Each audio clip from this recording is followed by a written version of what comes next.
little bit quicker, and they could have flushed TSM out, but United Dignitas is that fight we've been waiting for. Oh! Down to 1 HP, Valiant. Valiant, how do you survive that? Đang tiếp cận gần với khu vô địch cùng với những người đồng đội. Đá Blue chắc chắn đã nghe được lượng thông tin này. Chí là Rogu cũng đã đẩy vào đây, và tình huống này thì Hùng liệu bắn lỗi không? Đây đã có tín hiệu bắn lỗi nhưng mà đạt đổi mạng được thành công. 1 đổi 1 tới từ cả hai đội tuyển. Tiếp tục là một kill nữa dành cho vị trí của Đạp Blue, đẩy lên tới từ vị trí mà chúng ta có tên Đạp Blue đang một club 4 cái tại phía MSC cho Muri. With the bombardment phase clan, if they get one of those nades front and center, they are dead. They're worming their way up the hill, and that's totally fine. This gives them a lesser chance to be killed by the frags, but honestly, it feels like the damage is done. Here comes Beamy to try and put the nail in the coffin. One of them. Oh, no. That's not good. T-Bone has his scalp removed. And thankfully for them. 나왔거든요. 가mon기아는 GX, ATA는 데토네이션 게임 화이팅 이쪽을 다 정리하면서 외곽 쪽에서 한번 버틸 수 있는 자리를 만들겠다 이 생각이에요. 와, AT! 잘 싸우는데요. 외곽 쪽에서 시간 충분하니까 우리 이거 다 정리하면서 킬포인트로 만들 수 있다. 그렇죠. 덩크리까지. 와, 진짜 AT. โอ้เอาครับผมหาตัวกันอยู่หากันไม่เจอเอาครับแม่เราอยู่คนละชั้นครับผม เปิดประตูออกมาดักแมนวงติดหลังดักแมนเป็นน็อกก้อนเอมา1 คนเอาแล้วฮะ DN เหลือ 2เอาแต่ดักแมนตกมาไม่ค่อยสวยเท่าไหร่ถ้าจะต้องมายึดตำแหน่งตรงกลางก่อนดักแมนจะทำได้หรือเปล่าก้อนเอไหลไปออกมาดักแมนเป็นน็อกเซตได้อีก1 คนแล้วจังหวะตรงนี้ต่อด้วยกันมาหรือเปล่าเซตวงบีบมาแบบนี้ออกมาปูชิวน็อกไอ้กูรูเซียแต่พอทีตายวงไปดักแมนก็เซตปูชิวเหมือนกัน ยังไงเรียบร้อย MIT ครับผม Also had the same idea. Big sets coming out from them, and Dab's gonna 4-man send it into TSM. What the heck just happened? Oh no!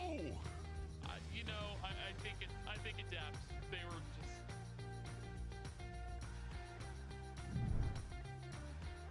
Yarabbim bulduğu bölgeye doğru ilerleyecekler. Tek oyna yönleri bu. Bakalım buna nasıl bir cevap verilecek ama Sityarkı'nın bulunduğu bölgeye doğru araçla geldiler. Hemen arkasından Yano'nun spreyi. Sityarkı'nı rahat bir şekilde yakalamayı başardılar. O arka arkaya gelen granatler çok can yakabilir. Schofield'ın granatı Yellow'u düşürmeyi başarıyor. Arkasına gelen bir granat daha Rapture'dan Flammy'yi düşürmeyi başarıyor. 没有枪，这一波是个一传4，有机会追他。哎呀，好像会有子弹，兄弟，他们没有枪，不能让他拿枪。有一个刷 KD 的时候到了，小心这个，再打一个漂亮，还差一个，小心，是的，有来不多，稳一点打，哇，一传4。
that res, and you can see, I mean, I want to say 300 just needed to act a little bit quicker, and they could have flushed TSM out, but United Dignitas, that fight we've been waiting for. Down to 1 HP, Valiant. Valiant, how do you survive that? Đang tiếp cận gần với khu vô địch cùng với những người đồng đội. Đạp lù chắc chắn đã nghe được lượng thông tin này. Chí là Rogu cũng đã đẩy vào đây, và tình huống này thì Hùng liệu bắn lỗi không? Đây đã có tín hiệu bắn lỗi nhưng mà đạt đổi mạng được thành công. 1 đổi 1 tới từ cả hai đội tuyển. Tiếp tục là một kill nữa dành cho vị trí của Đạp Blue, đẩy lên tới từ vị trí mà chúng ta có tên Đạp Blue đang một clappo đi tại phía MSC cho Muri.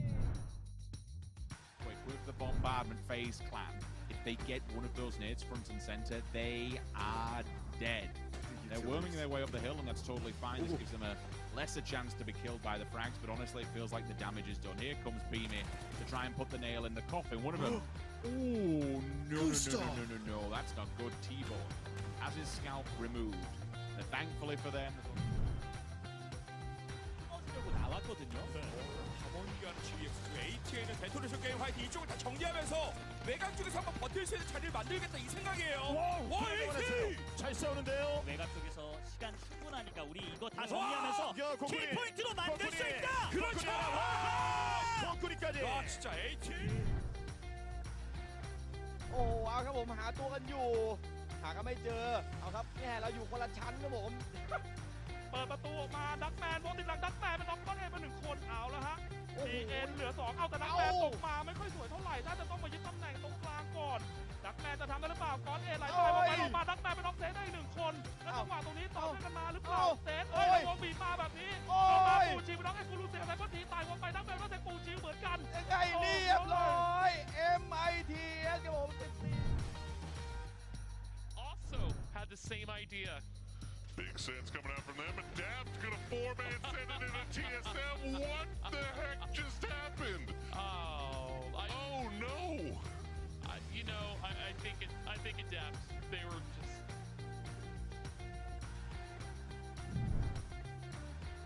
Yarabın bulunduğu bölgeye doğru ilerleyecekler. Tek oyuna yönleri bu. Bakalım ona nasıl bir cevap verilecek ama Sityarkı'nın bulunduğu bölgeye doğru araçla geldiler. Hemen arkasından Yellow'un Sitle'yi. Sityarkı'nı rahat bir şekilde yakalamayı başardılar. O arka arkaya gelen grenadler çok can yakabilir. Scofield'ın grenadi Yellow'u düşürmeyi başarıyor. Arkasına gelen bir grenade daha Rapture'dan Flame'i düşürmeyi başarıyor. 没有枪，这一波是个一传4，有机会追他。哎呀，好像快要死了，兄弟！他们没有枪，不能让他拿枪。有一个刷 KD 的时候到了，小心一点，再打一个漂亮，还差一个，小心，你来不多，我一点打，哇，一传4。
that res, and you can see, I mean, I want to say 300 just needed to act a little bit quicker, and they could have flushed TSM out, but United Dignitas, that fight we've been waiting for.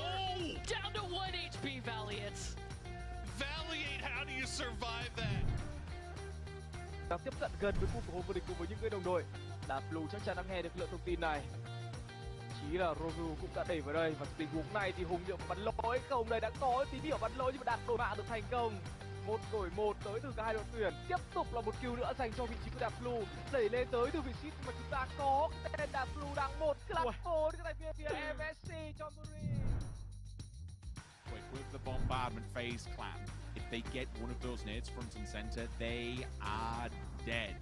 They're worming their way up the hill, and that's totally fine. This gives them a lesser chance to be killed by the frags, but honestly, it feels like the damage is done. Here comes Beamy to try and put the nail in the coffin. One of them. Oh, no. That's not good. T-ball has his scalp removed. Thankfully for them.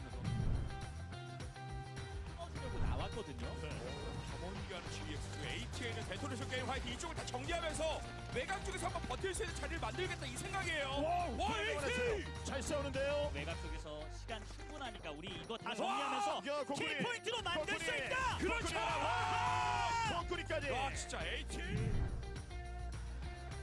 โอ้เอาครับผมหาตัวกันอยู่หากันไม่เจอเอาครับแย่เราอยู่คนละชั้นครับผม เปิดประตูออกมาดักแมนวงติดหลังดักแมนเป็นน็อกก้อนเอไป1 คนเอาแล้วฮะ PN เหลือ 2 เอาแต่ดักแมนตกมาไม่ค่อยสวยเท่าไหร่น่าจะต้องมายึดตำแหน่งตรงกลางก่อนดักแมนจะทำได้หรือเปล่าก้อนเอไหลไปออกมาดักแมนเป็นน็อกเซตได้อีก1 คนแล้วจังหวะตรงนี้ต่อด้วยกันมาหรือเปล่าเซตวงบีบมาแบบนี้ออกมาปูจิวเป็นน็อกไอ้กูรูเซียไซเบอร์ทีตายวงไปดักแมนก็เซตปูจิวเหมือนกัน ยังไงเรียบร้อย MIT ครับผม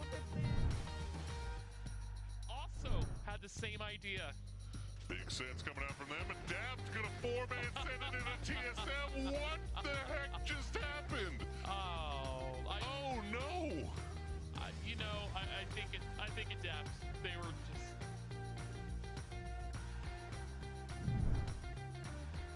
Yarabın bulunduğu bölgeye doğru ilerleyecekler. Tek oyna yönleri bu. Bakalım ona nasıl bir cevap verilecek ama City Ark'ın bulunduğu bölgeye doğru araçla geldiler. Hemen arkasından Yellow'un spreyi. City Ark'ın rahat bir şekilde yakalamayı başardılar. O arka arkaya gelen grenadler çok can yakabilir. Schofield'ın grenadi Yellow'u düşürmeyi başarıyor. Arkasına gelen bir grenade daha Rapture'dan Flamey'i düşürmeyi başarıyor. 没有枪，这一波是个一传四，有机会追他。哎呀，好像换了子弹，兄弟，他们没有枪，不能让他拿枪。有一个刷 KD 的时候到了，小心一点，再打一个漂亮，还差一个，小心，是的，不多，稳一点打，哇，一传四。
and you can see, I mean, I want to say 300 just needed to act a little bit quicker, and they could have flushed TSM out, but United Dignitas, it's that fight we've been waiting for.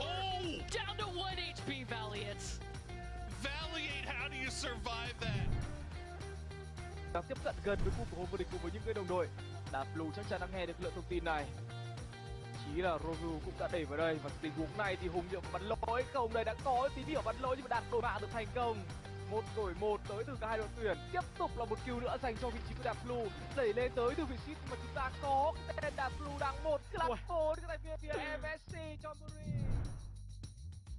With the bombardment phase clan, if they get one of those nades front and center, they are dead.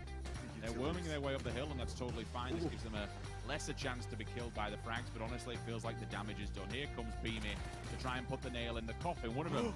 Oh, no. That's not good. T-bone has his scalp removed. But thankfully for them. 나왔거든요. 겸원기한 GX, ATA는 데토네이션 게임 화이팅 이쪽을 다 정리하면서 외곽 쪽에서 한번 버틸 수 있는 자리를 만들겠다 이 생각이에요. 와, AT! 잘 싸우는데요. 외곽 쪽에서 시간 충분하니까 우리 이거 다 정리하면서 키포인트로 만들 수 있다. 그렇죠. 덩크리까지. 와, 진짜 AT. โอ้เอาครับผมหาตัวกันอยู่หากันไม่เจอเอาครับแม่เราอยู่คนละชั้นครับผม เปิดประตูออกมาดักแมนวงติดหลังดักแมนเป็นน็อกก้อนเอมา1 คนเอาแล้วฮะ PN เหลือ 2เอาแต่ดักแมนตกมาไม่ค่อยสวยเท่าไหร่น่าจะต้องมายึดตำแหน่งตรงกลางก่อนดักแมนจะทำได้หรือเปล่าก้อนเอไหลไปลงมาดักแมนเป็นน็อกเซตได้อีก1 คนแล้วจังหวะตรงนี้ต่อกันมาหรือเปล่าเซตวงบีบมาแบบนี้ลงมาปูชิวเป็นน็อกเอ็กซ์คลูเซียไซเบอร์ทีตายวงไปดักแมนก็เซตปูชิวเหมือนกัน ยังไงเรียบร้อย MITS ครับผม Also had the same idea. Big sense coming out from them, and Dab's gonna 4-man send it into TSM. What the heck just happened? Oh no! You know, I think it Dabs. They were just.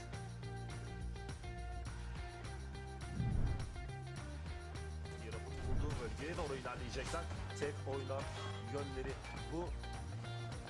Bakalım ona nasıl bir cevap verilecek ama City Arka'nın bulunduğu bölgeye doğru araçla geldiler. Hemen arkasından Yellow'un City'yi. City Arka'nı rahat bir şekilde yakalamayı başardılar. O arka arkaya gelen grenadler çok can yakabilir.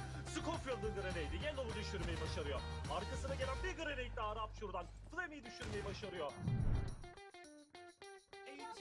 没有枪，这一波是个一传4，有机会，马哥追他！哎呀，好像快要死了，兄弟！他们没有枪，不能让他拿枪。再赌一个，刷 KD 的时候到了，小心一点，再打一个漂亮，还差一个，还有小心，比来不多，稳一点打，稳一点打，哇，一传4。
to the PUBG Continental Series 5.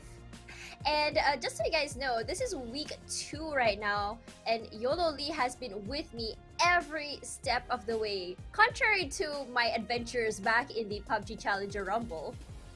Oh yeah, I mean, definitely enjoying having you as my co-pilot. Or are you my pilot? Can't really tell who's who, but I'm pretty sure I'm the captain here for sure, since I'm pretty much YOLOing all the way to the top here. Absolutely. But of course, Tosh, it is great to have you back here for the second week of the PUBG Continental Series 5 APAC here. And of course, ladies and gentlemen, we are, I guess you could say, although during these 3 weeks or this 6 days of this tournament, we are currently halfway through. Although yes, we still have like literally a bunch of matches more to go. 36 matches in total. We pretty much finished 12 from the very first week. Our first week's been crazy, but the second week is where the real fun is at.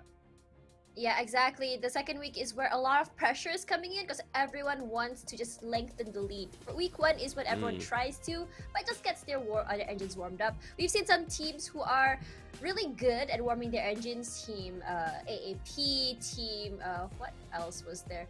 There was a whole bunch. I can't remember. I have to go into the game to actually remember the name. My eyes is so big. Same goes to all the fans as well. I saw.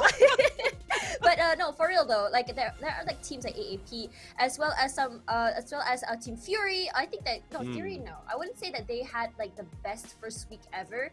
They had a chicken, but they only had one compared to the other teams. I mean, it's hard to say. It's hard for me not to mention them because they are one of the teams that they're like the hot topic. You know, everyone talks about Fury. Fury is that well known.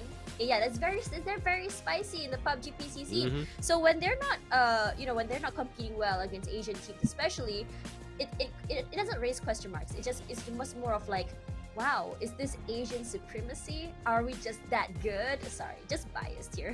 Just biased commentary. I mean, I can't really blame you as well because there are. I mean, a lot of people has already sort of like claimed already that Fury is going to be the favorite to be taking this game as well. And first week is more like, you know, like what we were discussing last week as well, is that first week is always, you know, the reconnaissance week, trying to testing out the water here, try to figure out, especially although yes, there's not many new teams coming back into the game, just 3 new teams in particular. There are even some older teams returning to the scene with new rosters. So I can't really blame like some of the more consistent teams like Fury, Day Trade, or attack all around here, just trying to play a little bit more safer here, just trying to figure out what is the habits. Is it the same from last PCS, or is it something new?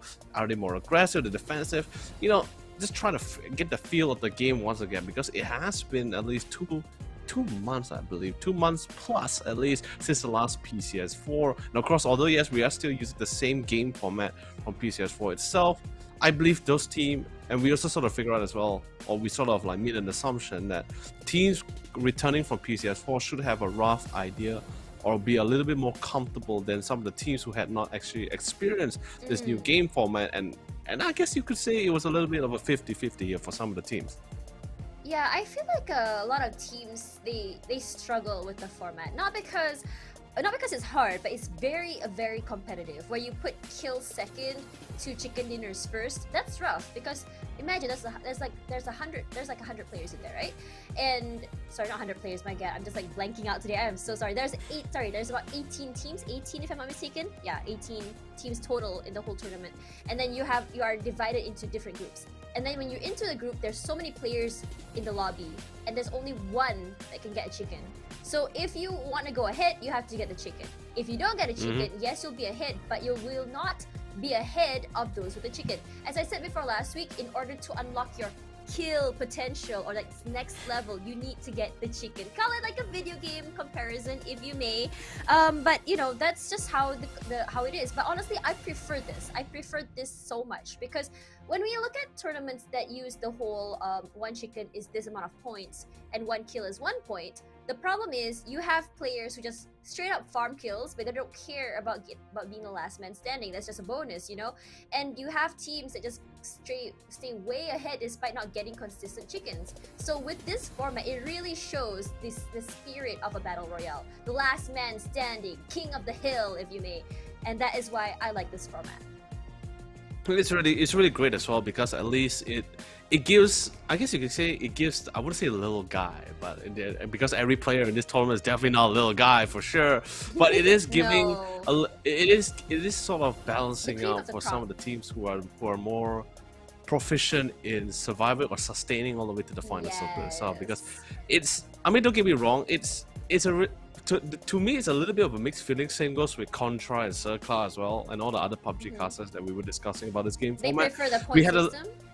No. It's not much about preference. It's more like we had mixed feelings because, like, can you imagine a team that works so hard and kills? Like, they could be killing like half of the lobby, right? Like, could kill half of the lobby, get 30 plus kill, 30 plus points, but it doesn't really add up as long as you don't get chicken dinner. However, if we're following from the if we follow me from the previous game format, which is which even kill points is also included, then it feels bad for those people who is good at sustaining and not able to get any kills at all. By the way, this is going to be a quick overview. Our schedule for this is a repeat of the schedule for what's going to be happening for the next, or at least this week and next week as well, which is going to be the final week for our PCS5 APAC here. I'm so sad. We're starting We're starting off with APAC, and I love it, Tosh. I love it. I know. I'm so sad. It feels like this week. I mean, I thought it was week 3 for some reason. I don't know. Pandemic things, right? Sense of time all gone.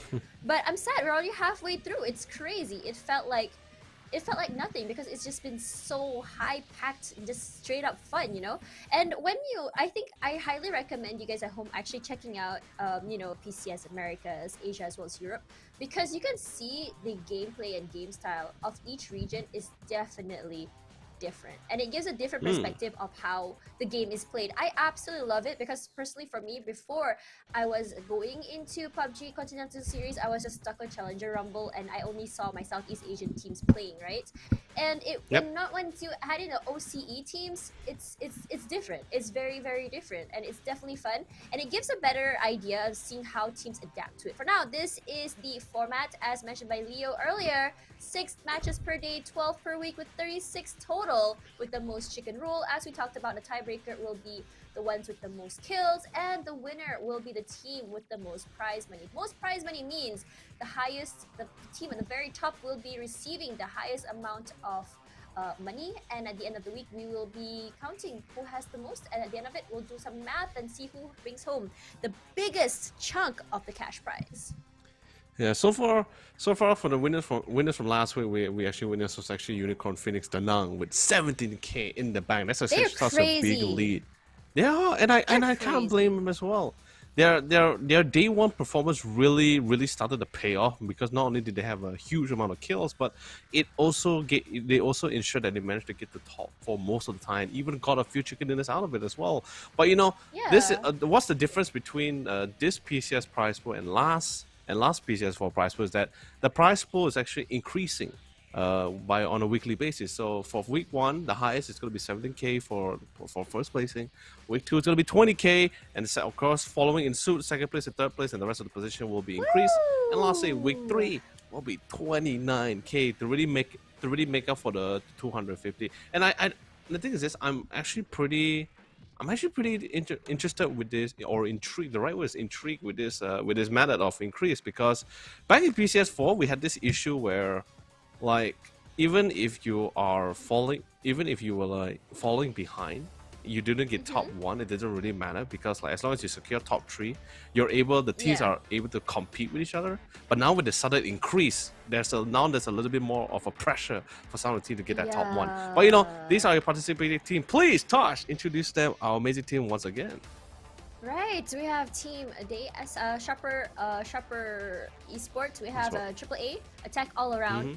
We have Team Day Trade. We have Myth Made in Thailand, MSC, Game Home Hadong, Cerberus, Unicorn Phoenix Da Nang. We have BN. We have Team Easy Gaming, Eagle 365 Esports. We have Siriu Esports, Colony PH, AAP Fury, as well as 36C or 36 Cartel, as they're known. And honestly, out of all of these teams, I think I've never personally seen how the Vietnamese team plays before, but seeing them, it's like they are so aggressive. You look at BN United, you look at UNP, you look at GHD, you look at Easy, so aggressive. double-edged sword kind of gameplay, high risk, high reward. They love to do it, and most of the time it works out in their favor.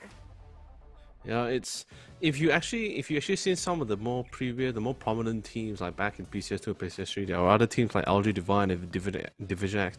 Let's be honest, Vietnam region has really a lot of teams that hail from Vietnam has really strong fragging abilities, team members or players, which is really insane to me. But anyway, this is our total leaderboard from week number 1 here. Oh yeah, that's right. I feel like Unicorn, Phoenix, Danang, I feel like they had a rough second day last week. The first day was great. Second day was a bit down.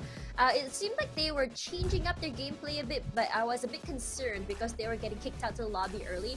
But once they found that they got kind of kicked back into gear, they finally unlocked their kill potential, which is the chicken dinner that day.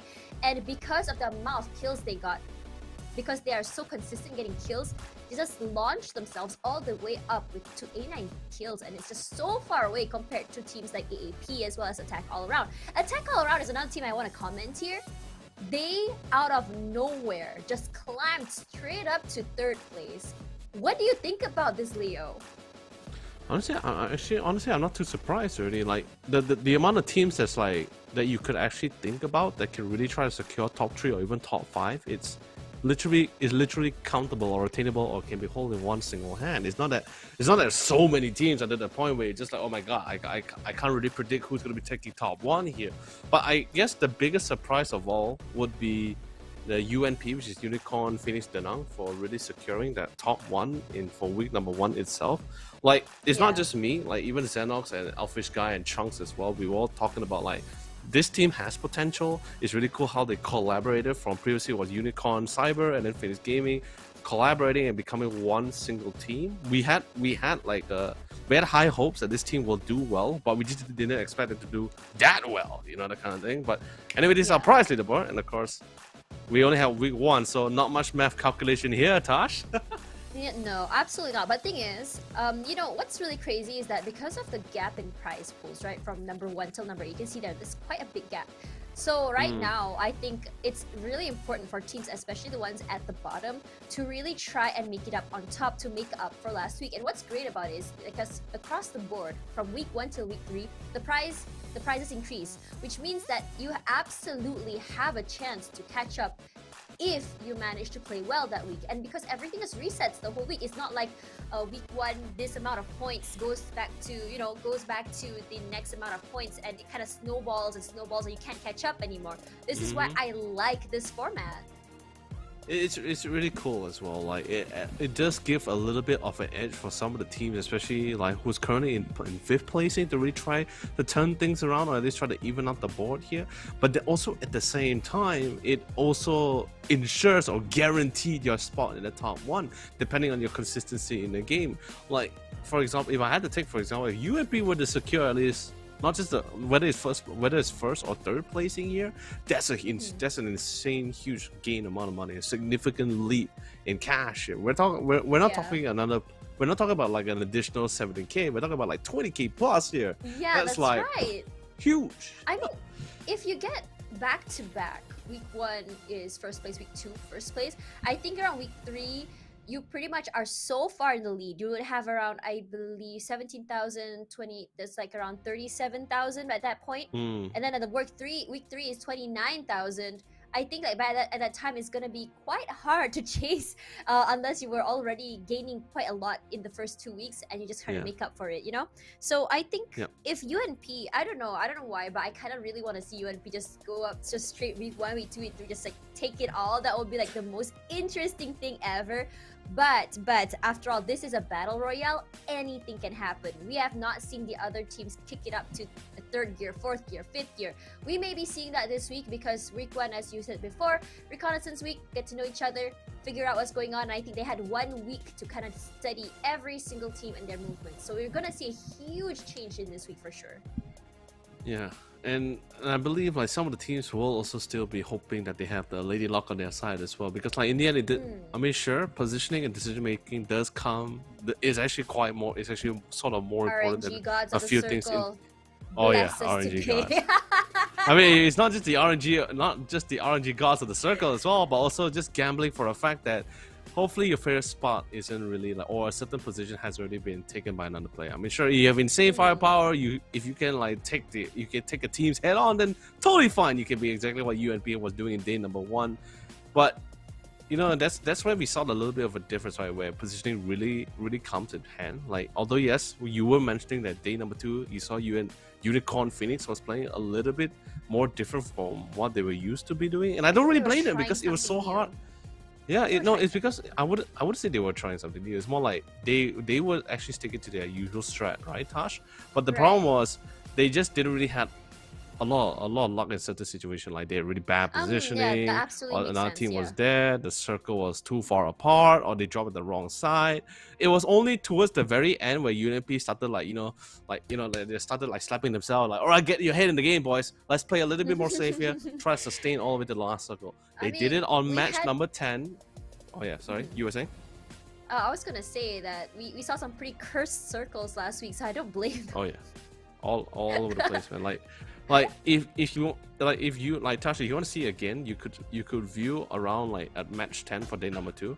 Match number 10, you saw UNP started like adapting, saying like, okay, we're just gonna try to sustain and get to the last circle, but that still didn't work out for them. But it was only on match 11 that was the turning point for them. That was the one that gave them their second chicken dinner, because honestly, I feel yeah, you were saying, sorry? How do I say this? They needed that. You know, sometimes, when it comes to esports, right? One thing's for sure, other than reaction time, decision making, it also comes to morale.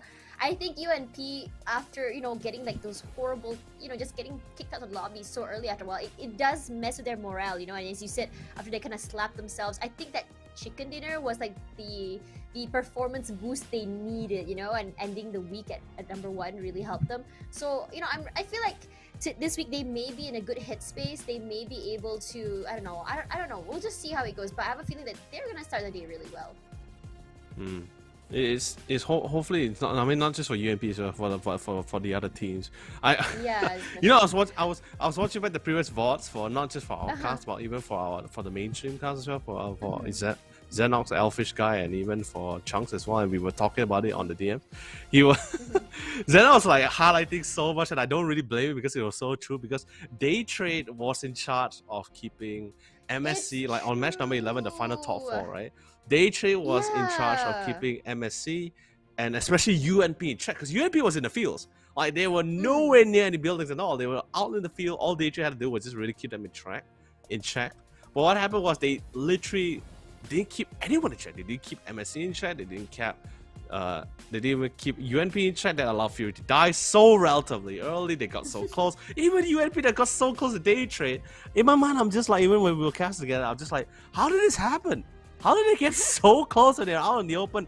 They only had one vehicle, by the way. One vehicle, and that was with Homebo Ditch, who actually stayed all the way to the far back. So I'm just like, how did this happen? But this is just the kind of small things that allow certain teams to take advantage of this. So I think we might see a little bit more of this situation where teams just sort of knows how to take advantage of certain situation or scenarios in the game later on. Yeah, honestly, when you mentioned Day Trade, it's just like, I don't know, you just unlocked a memory in my head. For some reason, I wasn't thinking of them. But then that you mentioned them, Day Trade commanded attention that week. It wasn't day 1 that I don't think I really noticed them on day 1, but day 2 though, it was like they were playing like a whole new team.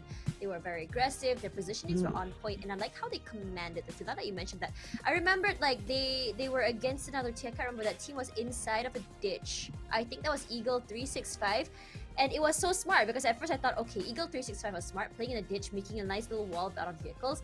But Day Trade managed to flush them out, and it was just in a way where I was like, okay, I have never really witnessed something like this over in the Southeast Asian kind of like playoffs. So this was a very interesting thing to see, how they can just command and just but just kind of like say, you know what, we don't like you in that ditch, we want you out, and you are gonna get out. And Eagle 365 had to abandon their little area there, even though it was such a perfect spot. Oh man, it's just gaining total control. Whether sure, can be total dominance. My God, you sound like the Panzer Shack squad, just like the Iron Legion, just slowly rolling down with the iron tanks, flattening all over their foes here. But yeah, I don't really blame them. There will be times where like where certain teams just cannot avoid conflict anymore. Like there will be certain Yeah. positioning where they tell themselves like, okay, I don't want to take the risk of being picked off, so we have no choice but to take this hill, take this ditch. I don't really blame them. And sometimes in my heart, I also knows as well, like, oh, sometimes the plan, like when you see certain engagement or like certain forced engagement by a certain team, because they know there's absolutely no other choice, I just have it's breaking apart because I'm like, you guys are such a disadvantage and most likely you guys will die. I mean, sometimes the team will win and I feel very hyped for it for sure, but most of the time a really desperate push may not seem the most viable option, we've but seen sadly it. it's Yeah. the only option, you know. Yeah, we've seen it, especially when the circle gets smaller, you have nowhere to go. You have no choice but to go forward. So, but sometimes it works, you know? When you, okay, think about it like this. You have an animal, a desperate animal, they will bite. Yeah. They will absolutely bite. Sometimes it doesn't work out, Oh. but you know, in this kind of scenarios, I think teams that are, especially teams that are gatekeeping, they need to be careful because we've seen moments where they're able to turn things around. We've seen moments where, you know, teams could just go crazy, just go aggressive, but it doesn't really work out in their favor. So, you know, it's going to be really interesting to see how this week's going to work. Like, you know, I think when it comes to engagement as well, I think a lot of teams need to figure out if they are able to take that fight, like especially if the ones that are already hunkered down in a compound, teams need to figure if they want to try and crash them, they're going to figure out like, okay, from which way we're going to be coming in, how are we going to take the close quarter fights, are they going to know that we're coming? We've seen moments where we've seen some pretty insane plays and we've seen some really bad plays, so I want to see how teams are going to be playing this week. But I have a feeling it's going to be, I wouldn't say it's a very slow kind of play this week. I think we're going to be seeing a more calculated play for sure. They're going to figure out which teams they're able to take, which teams they're not able to take a fight on, which teams to avoid, which teams to go with. I think that's definitely going to be already like a list there. Like, okay, like this team UNP, no, yeah, let's not fight them. This team over here, they didn't seem like they had too much firepower. Okay, we can take them early, you know? I think that's what's going to happen. Yeah.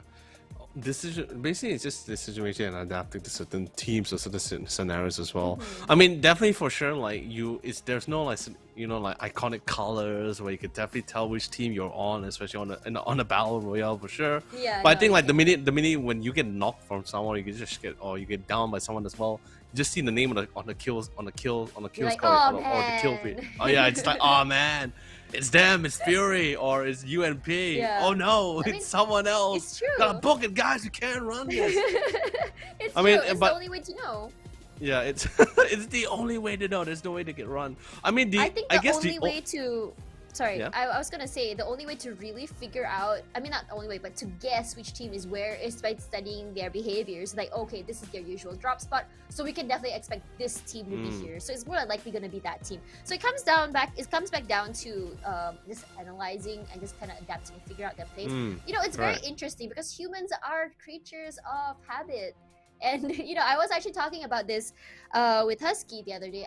I was just really asking them like, hey, how is this going to work when a team actually has to say they say, okay, we have this strat today and apparently this team doesn't work according to strat. What is going to be their plan B? And I think this is where teams need to have a plan A and plan B, plan C coming in. I mean, whether plans or not, I think the thing is this, right? Sure, the teams can sort of have a plan or preset a plan for themselves when a certain scenario just pops up. But you know, I think in the heat of the moments, there will be times where the teams just be like, or at least that's the beauty of having in-game, or teams will just be like, you know, guys, screw it. I have no idea what to do. Just like fight.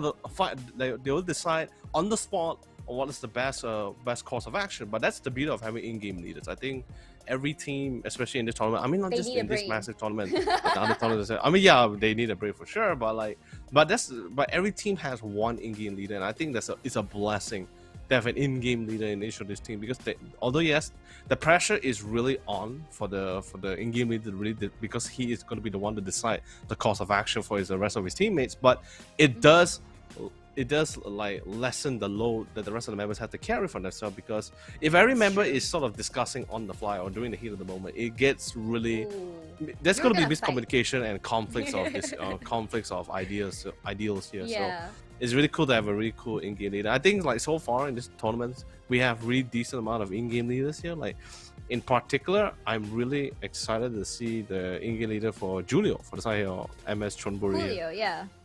Oh, Yeah, man, he's really Julio cool. is Julio is actually one of the in-game leaders that I think is really cool as well. But let's talk about the top frags as well. I feel like top frags definitely, actually, let's hold that thought. Let's talk about the road to PGC right now with Fury about 32 points ahead of BN United at 140 right now. And Archangel Predator is at 118. Archangel Predator, I believe, has their work cut out for them if they want to go up, if they want to catch up to Fury. It's going to be a lot of work. It is. It's really going to be a lot of work here for some of the teams. Well, I mean, except for BN United, because BN United is like, there are ways. I mean, sure, BN United can try to fight for the title of champion for PCS5 APAC. Not to say that they can't, but with the current PGT points that they have actually gathered from themselves back in PCS4, they really just don't have to do anything flashy. They can just get just get the top 8, and they already sort of qualify as the best Vietnam team here, and they already qualify for PGC. That is relaxing. We still have another one for best talent. Yeah, dude, it's so relaxed. You really can't like say anything about it, but just say like, oh man, those guys are really loving it. Yeah, absolutely. For now, these are the head-to-head teams, UNP and AAP. Not surprised to see this, seeing how the two teams performed last week. AAP, though, been blowing my socks off, but UNP is definitely the firecracker, I would say. Very explosive plays from them out of nowhere. AAP is more methodical, more calculated, and you have UNP just like a bright flame of just violence. They woke up in the morning and just choose violence, and they climb to the top with violence, and I love it. I mean, yeah, of course, Tosh is just one of the ladder of the group of viewers who just loves action, just loves blood. She doesn't love calculation or thinking, too much thinking, just one straight up conflicts. That's right. So there's a team inside right now. We have AAA attack all around. Honestly, as I said before, I don't understand how out of nowhere they just take third place. How does that happen, Leo? I mean, it's very simple. Like their first like I said, their first debut back in PCS4 was a little bit of a rough run because you had a team like Buriram that was constantly literally at the back of the throats of not just for AAA but for other teams as well, since they had really similar rotation routes here. But now with Buriram, although yes, Buriram has already qualified for PGC, for PUBG Global Championship, we won't be seeing Buriram here. In other words, since Buriram is no longer in this tournament, this opens up for a lot of the other teams which people thought back in PCS4, like, oh, okay, they're a new team. Oh, this team is just going to be another 7 or 8 place. But now with Buriram out of the mix, you start seeing all the other well-known teams started rising the rank. For example, AAA here, who really got all the way to top 3 for week number 1. And let's be honest, each of these players is not their first time in the PCS as well. They really had that sort of experience. They really more like they experienced it firsthand, the firepower of majority of these players. Although yes, it does take some time and maybe a little bit more months to actually get used to exactly how each of this team actually rolls here. But it doesn't really matter. Janku is strong, Jams is great, Glooms is all over the place here, and true. And JS on JS. Let's don't even get me started on his rifle control with the spray, man. It's absolutely insane here. So really, and I mean, it's not just for attack all around Tosh. I'm really excited to see the other teams actually really rising up through the ranks. A little bit surprised about Eagle 365, but I really can't blame them as well, because a lot, like I said before, really depends on your positioning and the rotation route of everyone else. Basically which team you actually run into the most here, I guess. Yeah, I agree. Honestly, for today, if possible, I want to see big plays from Fury. I want to see what makes Fury, rather. I want to see UNP just go crazy as usual. I want to see AAP just with their calculated plays. Really love seeing those. But at the same time, I want to see Daytrade command the battlefield once again. I love how they do it. They're able to do it, but sometimes they just get a bit... I feel like Daytrade is one of those teams, like, they have such a great... what's the right word here? Not lineup. I like great tactics. Yeah, I love their tactics. Their tactics are great, but sometimes they just get unlucky in terms of positioning, or maybe there's a team coming out from the back. There's always going to be a team third party. So I think that's what comes up short. But Daytrade definitely is a team with potential. Would love to see more of those potential. So for now, Leo, we're about to hop into game. What do you expect from today? What do I expect? I expect carnage. I expect calculated plays, rotation habits. Well, of course, ladies and gentlemen, this is going to be our first match of our second week of the PCS5 APAC. Of course, this is going to be the week where all the teams will be drawing the lines in the sands. And speaking of sands, it's going to be on the map of Marama, the one map I really don't like to play on. Yeah, that's right. For now, the flight path seems pretty decent. I mean, it's gonna have a very even distribution of players, I believe. Nothing too crazy here. But Miramar being Miramar, I think a lot of players do not appreciate Miramar. Well, it's really the kind of map where the playstyle is going to be a lot more longer compared to Erangel, and also it's like a little bit of a sniper's nest as well for majority of the team. But if you notice from the flight path as well, I guess you could say the southern teams here, the southern drop teams here, would be having a little bit more of a longer drop. Teams like, for example, like Daydream and Fury as well, who like to drop at Los Leones, and a little bit further, they will have a little bit of a longer drop compared to most of the teams. Of course, the first circle hasn't really been decided yet, and it really decides on how well the team is going to be coming in. But we're going to be receiving that circle very soon, Dash. Yeah, that's right. I mean, I'm quite sad we're not seeing those early battle, vehicle fights. We had someone kind of like, sitting in the side of the car with each other. Would love to see that. Oh, but the circle's actually in the very middle. I don't think this is a rough circle. Most of the teams are already inside. But if you look at GHD, though, on the very east side of the area, and Clords is already at the very top. They're quite far away from the team. I believe they're just trying to cover as much area as possible. As I mentioned before last week, when you play this kind of strat, high risk, high reward as usual, but if you get caught out though, especially if you get caught out early, it will definitely really dampen the experience, not the experience, but the team's ability to, to survive till the very end. For now, these are roster changes for today. God Ace is not in today. For BN United, it'll be Dr. Alogi instead. So, Leo, what can you tell me about Dr. Alogi? Oh man, it's that's the real beauty about BN United. Teams like BN United who's actually coming in with a 5-man roster instead of the usual 4. Is that the fact that they are able to just constantly rotate in between their members here. But in particular here, although yes, putting God Ace on the bench, although it does gives me a little bit, it does gives me, I wouldn't say mixed feelings. It's just more like the change in play style, because if you notice, Dr. Logi is a little bit more of a peaker compared to a all-in aggressive pusher compared to the side here of God Ace here. But Severus, on the other hand, looks like Haisaki is back into the mix. Woo! For a second there, I thought Haisaki is actually not going to be in the team. But although yes, I did notice on the team registration, I saw, okay, Haisaki is still there, but I guess he's just weren't going to be playing for week number 1. But the fact Haisaki is here, now that's going to be a big game changer, because let me tell you something. Although yes, Cerberus performance back in PCS2 and PCS1, although yes, it's a little bit more, I guess you could say a little bit more 7 to 8 place ranking. But the fact that they were able to secure that spot because Haisaki with an absolute spray control and firepower is absolutely insane. You're going to be seeing his performance later on.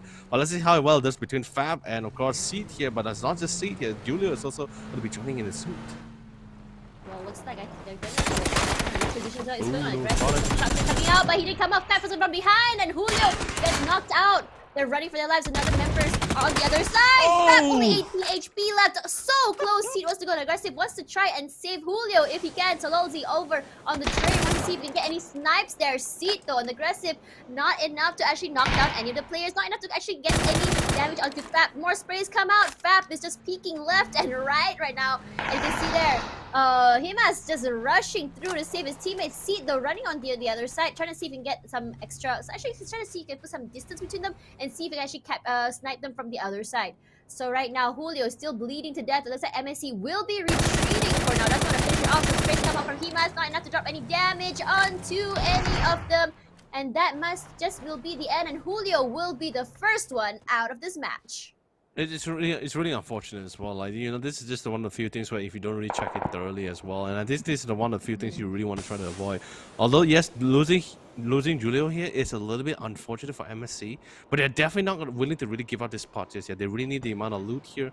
But the only difference between both this team right now, I guess you could say, is a little more balance. Not in terms of members here on the side here. I'm talking about just utilities and equipment as well. All these teams actually just looted quite lightly before rotating to one spot than the other. So MSC decided to make the call, decided to rotate back and fall back. Woo! Looks like Solo Z was able to get a couple of pot shots in. No knocks, unfortunately though. But if there was a knock, I guess you could say MSC is definitely having a really rough start. But not to say that they weren't having one in the first place. Just losing Julio was just a little bit unfortunate. Yeah, it is. It's a very early start for them. Honestly, I think they were just trying to crash, get a kill if possible. But what they didn't realize is how CS. I think they thought there's just only a certain amount of players, not all of them there. But I think they did not check first, or they didn't make sure, and it just kind of turned around. Especially as the other members of CS just came around. So for now, these are the prize ranks of the top 5 for week 1 last week, with UNP leading up with 17,000, AAP 5,000 behind. Honestly, even 5,000 behind is a pretty big lead. Yeah, if I find out the thing is this, right, with the amount of prize you're able to win from this week is actually pretty great for UNP, AAP, and actually AAA. Although yes, Fury can sort of turn things around if he gets that top one ranking for this week, but it doesn't really elevate him to a position 1 for sure for the end of the week.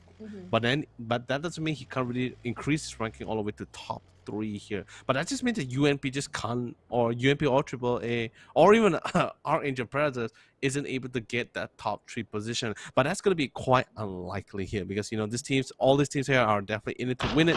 And like I said before, the teams this second week is the part where the teams are going to be trying to cement their ranking, or at least get as high as possible. So at least that third final week, they wouldn't have to work, I wouldn't say work too hard, but at least wouldn't be as stressful or as pressure compared to the rest of the team who is trying to secure that top 3 spot. Yeah, for now, Flood though, last week, we've seen some really insane kills and plays. He's definitely I think one of the, not I would say better players, that's not the right word for it, but he's definitely a top fragger for team for Fury, especially. I want to see more of that if possible, see more insane plays for him, because we've seen moments where he's just able to annihilate a team if he wanted to, especially with Insight when they go with just the 2 of them. Just chef's kiss. I love how these two's chemistry is like. Waikika Mukau though, also one of the top players, I believe. I like seeing his plays, but I feel like Waikika Mukau sometimes just gets a little bit unlucky and just gets knocked out early, but not before getting a kill though. Still, but like just speaking about Flood in particular, like although yes, Flood was actually the newer addition towards Fury. I mean, not from this season, not from this PCS series. He actually swapped out with Juxi. Juxi was actually one of the original members of Fury back in PCS3, but he's actually swapped out with Flood here. And of course, Flood is the better player, and I think he was more wiser decision as well. And speaking of which, woo, Smell able to find one of the 4 runners here for UNP removed from the game, and this is what I'm saying, right, Murama. You get to a nice high spot, high elevation, good vantage points, and also decent amount of cover as well. You're able to just have a full... You just going to be able to have insights over most of the situation. And Insight in this case got to be careful as well. Cloris is definitely hot on the trail, and Insight, he's a little bit preoccupied with one of the buttons actually driving off here. But Cloris getting a little bit more closer. He's hearing Insight dropping a couple of parts. He doesn't know if Cloris times it correctly as well. And Insight doesn't really look at his situation around his surroundings. Again, this might be a free kill for Game Home Madong. First blood as well too. If Cloris plays his cards right, but if he does it wrongly, he might be the one to get punished instead. By the way, Lusa gonna be trying to fall back, but Lusa Cloris gets the drop. Beautiful headshot connection, and that's gonna be Insight losing out here for the side here from Fury. Although yes, alongside with MS Chonburi, it is unfortunate to lose one of the members. The game isn't really over for both of these 2 teams, but of course it's a lot more harder than usual. Honestly, Cloris though, changing his... but honestly, I was a bit worried that, you know, when he sprays, it may not work out, but that was just so fast. Clean kill. He knew that he made his way up there slowly, and he was very patient with it, and it paid off. Honestly, great pick for him, because I believe that without Insight, I think it might be a little bit harder for Fury to actually just make it to the end. Not because they actually rely on him or Fury is the best player, but just Insight, how he plays, he's very support based, I believe. Like how he plays, he's really supporting. Like when you see him play with Flood, right? He always has his teammates back. So I think without that, definitely it's just definitely one of the crutches of Fury just down for now. So let's have a look at the circle here. You can see there UNP already losing Chu though. Chu, one of the more aggressive players from UNP. That is not gonna be great. But for now, circles around the area of Picado. What do you think of his circle, Leo? I think it's a very central circle. Although yes, a lot of teams will be thinking like, "Oh, it's great! You know, I landed in Picado. I'm in the center of all this circle. It feels totally great. It's totally fine." But you know, the problem about having a really centralized circle, or you being in the center of the circle, besides having a great chance and able to get to everywhere, anywhere you want to go, but a lot of teams will be rushing for it and will be gunning for the circle as well. So it gets a little bit more scary, especially when you're rotating, because sometimes, just like MS Chonburi, you have absolutely no idea whether there's going to be someone there first before you or not. So it's pretty much like the kind of gamble here where you just have to pray and hope that, okay, no one's going to be there, I should be fine. Yeah, for now, here's Van though from UNP. Has to move away from the area because Easy is up there. They already lost one member to Smell earlier. They got to play the safe. Clearly, they want the revenge from that team. But look at how they are. Easy's already on the top side of the terrain. Gonna have to be playing the safe. But Vando knocked out Smell. Nothing gets away from Smell because he smells everything. Gonna throw out some more bullets to the other member there from UNP. Taking some damage, just a little bit. Will he get the last shot? Not quite. He runs out of bullets. But you can see more shots there coming from the other side. So low hung though. He is gonna be heal up his switches again, but Van will be finished off. That Blue wants to try and avenge his teammates. Grenade comes out. Will it connect though? Not quite enough. More bullets come out, but That Blue will be the one taking in the damage. As we know, he is not on the higher terrain. He's in trouble. I don't think he wants to stay around. He has to try and survive as much as he can. He'll be legging out of there. Hungo in trouble. He is over there on the side of the train. They know he's there. That Blue though so low, but Simon from BN sees his opportunity, doesn't actually follow up. He doesn't want to give up his positioning quite let Baonam United on this area. I think he knows they're going to be playing it so carefully. He knows he's inside the building. Grenade comes out. Wait, not grenade. I think that's a smoke. Oh no, he's going to be chasing. And it comes up to the other side. Oh, it's going to be a ring around Rosie here. He sees That Blue on the other side. Come on, don't be aggressive. Grenade come out. And Dr. Logi, 7 HP left. But That Blue will be knocked down, and That Blue will be sent to the lobby. A little bit of a, you know, tap dancing situation for our dear friend That Blue, going left, bobbing right, trying to survive the spray coming in. But thankfully, Dr. Logi really just hold down the trigger there and just kept spraying on. I think if Dr. Logi decided to tap that situation, like just sort of taking a couple of pre-fires, I think he might have been the one to be the one knocked instead. But you know, it's a little bit of a close call. Yeah, it was. It was so close between two of them here, but I guess it's totally fine. You know, that's going to be the outcome for that team, for one of the members as well. Serio, on the other hand, one of our few newer teams that's actually going to be coming to the mix. I feel so sad for them. Really? I mean, They're yeah, struggling. yeah, I mean, I can't really blame them. There's a lot of prominent teams here, and of course, this is also their first time. It's not. Yeah, it's their first time into the series. Yeah, it's not. It's definitely very different than playing in the usual, you know, Southeast Asian side. The gameplay is different. It's a lot different. So you know, it may take a few more tries for them to finally get it, but you've seen their performance before. It's gonna be. I think they'll be great. But for now, Maxona, so despite getting a knockdown on a player, will be the one taking the damage this time. Maxona's from Sharper Esports though. I wanted to call Dream Destroyer last week, but you kept saying no. He's not a Dream Destroyer. He is the Redeemer. Yeah, and I'm gonna have to agree. He's crazy. He's like, oh, I don't care all my teammates are down. I'ma bring all y'all with me. And he does that. I mean, every team is doing that, but I think it's just Maxona is just like, just had to pull the extra weight for whatever team just falls. Well, I can tell you this, like everyone in the Discord or in the Skype calls, they're just gonna, or in the team viewers, they're just gonna be like, hey man, I'm dead. Maxona's like, can you try to turn things around? Oh, I'll try, guys. Don't worry, no problem. Woo! Couple of tackles. 2 shots in, 1 hit. They'll just need 1 beautiful connection. He's trying. He's going all the way for this one. But looks like I don't think he's going to be able to get that now. Severus, on the other hand, did park the car at the base of the hill. Oh no, one of the wheels. Wow. He lost one of the wheels, and that's going to be allowing Jay to pop things off. No. Janku, man. I can tell you this. Janku, Jay is in this case, is just really satisfied with this one. Oh. Absolutely. Here's game home. Commitment there, Tosh. That was commitment for the knock. He really wanted him. But honestly, when you look at Easy, right? This is what the second team to come to this area. They all are really fighting for this. No, he's not fighting for the terrain. I'm sorry, my bad. They're actually really gatekeeping it, and because of this terrain, this is a great place for them to farm kills. We've seen them already get almost just finish off the team UNP right there. UNP thought they could fight them, but the terrain was honestly just too much. They couldn't really get up high enough in order to actually damage them, and you know it just costed them for now. But AAP though, a bit quiet this time round. You know, usually by now we've seen like in the kill feed like at least 1 or 2 knocked out, but AAP choosing to raise their chickens in a different way, rather. Different recipe to success today, who knows? But here's Fury, the one I've been mentioning earlier. I want to see more Fury. But you know what? I feel like I'm cursed. Every time I mention Fury, something happens to them. Maybe I should stop talking about them.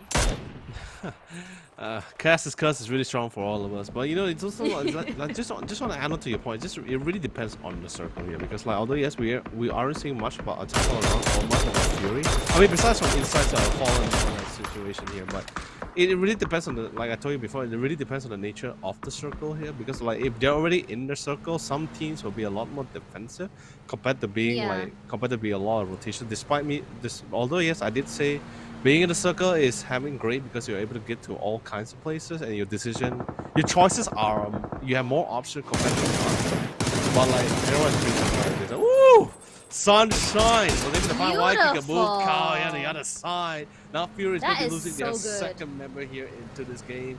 So once again, trying to find a way their entrance into the circle. The first option didn't work out for them. The second one they lost Waikiki Cow. Hopefully the third one they were able to bypass it. They go for the spray. Got a couple of tags, couple of connection, and the vehicle is currently smoking. But thankfully because of the design of the terrain as well, it does allow them to play around with the hills and give them some form of cover. That way Serio will start firing. Eagle 365, we saw from last week. They, like I said before, also during the pre-show, performance, I'm a little bit surprised of their performance so far, but I can't really blame them because, like I said, it really comes down to your positioning on how's your luck with the circle here. Eagle 365 didn't really have the best of time in last week, and also, like I said, they also have a history of not having a really great crash situation when they crash into another team, or great crash retaliation here. So hopefully this time, week number 2, they will be able to sort of redeem themselves here, because they're still placed at the bottom 3 here. Yeah, that's right. Eagle 365 though. Just really, I wouldn't say, I think they have a lot of factors, but I feel like they're not really up there just yet with that. But Tanawa though tries to snipe, but not quite getting a hit onto that. But coming back to the circle though, you always mentioned to me that Fury will always play to the side of circle and then slowly pull inside. But I feel like for some reason, that strat is just not really working out for them. They always get caught out on just as they're pushing in, you know? And yeah, for now, this is AAP. Looks like MSC is picking a fight again with another team. Rogue Nanzi outside of circle, slowly just getting eaten and taking all that damage from the outside. He's gonna try and run from the back here. Just throw off a grenade. Not sure if AAP actually knows it's there. Grenade comes out, and Evil Patrick does take some damage there. Gets knocked down. Rogue Nanzi wants to go from behind, and Evil Patrick, I did mention before, Evil Patrick's already knocked out, but the rest will be fine. Mad Dog, though, running with the skin of his teeth right now, but not quite enough to knock him. I think Seed is just trying to seek it bait. The other members right there, and there we go. CJ gets knocked down, and Mad Dog gets eaten off by the circle. Evil Patrick will be finished off by the member of AAA over here. 2 members bleeding to death. The grenade does not hit them, but another member does knock out Mad Dog, and CJ will be finished off by the circle. Bots though, just waiting outside the circle, is just healing if he can, hiding. I don't think he wants to commit to this fight right now. He's not able to. Gems though, he knows something's happening. I didn't realize this, but AAA was a team to third party here, and Seat will be going back to the lobby as well. I think the third partier is the winner out of all this. Well, really unfortunate for some of the situation as well. It was also UNP also joining in the fray here. It was really a battle between the vultures here to see who was actually able to pick up the stragglers that actually just got left behind or got singled out from the herd here. But either way, Yeah, that fight was a little that fight was a little bit of a skeptical. But sadly, MS Chunburi, the last remaining member, will be dying to. He's not really dying to his own. More like going to be picked up by Jack Gu here. Really nice additional kill for himself here. But UMP is also going to be joining in soon, and that's actually going to be on the field down as they really give themselves up to the zone. Sharper Esport trying to sustain as long as possible, trying to save his members as well. But looks like Samuel is actually hammering them as much as possible. But they did lose a majority of the members, and Flood will be third party into the game here and removing Serial Esport from the game. But there's a lot of loot boxes for Sharper Esport to actually exploit and sort of restock for themselves here. Ronan a little bit more closer towards the compound, trying to scan things out, scout things out as well to see if there's anyone there. Because Flood and Ronan is not really out in the clear just yet. There are 2 members shot here, but also the point that they are also out in the open. And the Peacekeeper's card is a little bit more slower than usual. And oh no, just close. No. A little bit more, and they will have the sort of the border to give them some form of cover. But looks like Gems will actually be caught out here. But then again, it was so relatively close to the compound, so he will be able to find some sort of refuge for his team to go for the pickup. But BN United not too far behind, and Daytrade is still stuck out in the open. They do have the vehicle though, but they are also surrounded from all angles. Yeah, it might be really rough to actually push into this area. I mean, we've seen all the terrain. It's not fun. It's not very fun pushing into here. But for now, there we go. Tinoy going aggressive here. He knows the members of Daytrade wants to push in, but Tinoy will be the one that's running for his life. 9 HP left. Fury though, Flood goes still on the aggressive. 2 members of Colony PH now bleeding to death right now. He wants to finish them off, but Fury will be eliminated, and that's what's great about Flood. He's like, yes, they will be eliminated early, but not before getting a lot of kills. It's not very often that we see moments where Fury goes back to the lobby without any kills. But for now, look at Zest though with the grenade, finishes off Gens, and Colony Alec will be eaten off by the circle. Still, the fight still continue the pressure on. Daytrade in particular, they still have fresh new members as well. They're able to find Sharper Esport as well. They have decent amount of cover. They also have a good angle as well. The only problem that they're facing is just this blue zone constantly pressuring them at the back of their throat. Nice, beautiful nade connects in, and just within a flash, 2 members of Sharper Esport gets knocked down onto the ground. The rest of the members of Daytrade slowly pushes in, but many Thailand, they try to third party in this situation, but Puchis is not making this easy. He's trying to keep them back. He's playing it back and forth, but the nades is making it quite hard for him. Smoke comes in, defensive smoke to try to give some form of cover here, but the Rona is not really helpful. The Daytrade will be the one to be eliminated from the game, and Sharper Esport will be thanking Made in Thailand for ensuring their survival.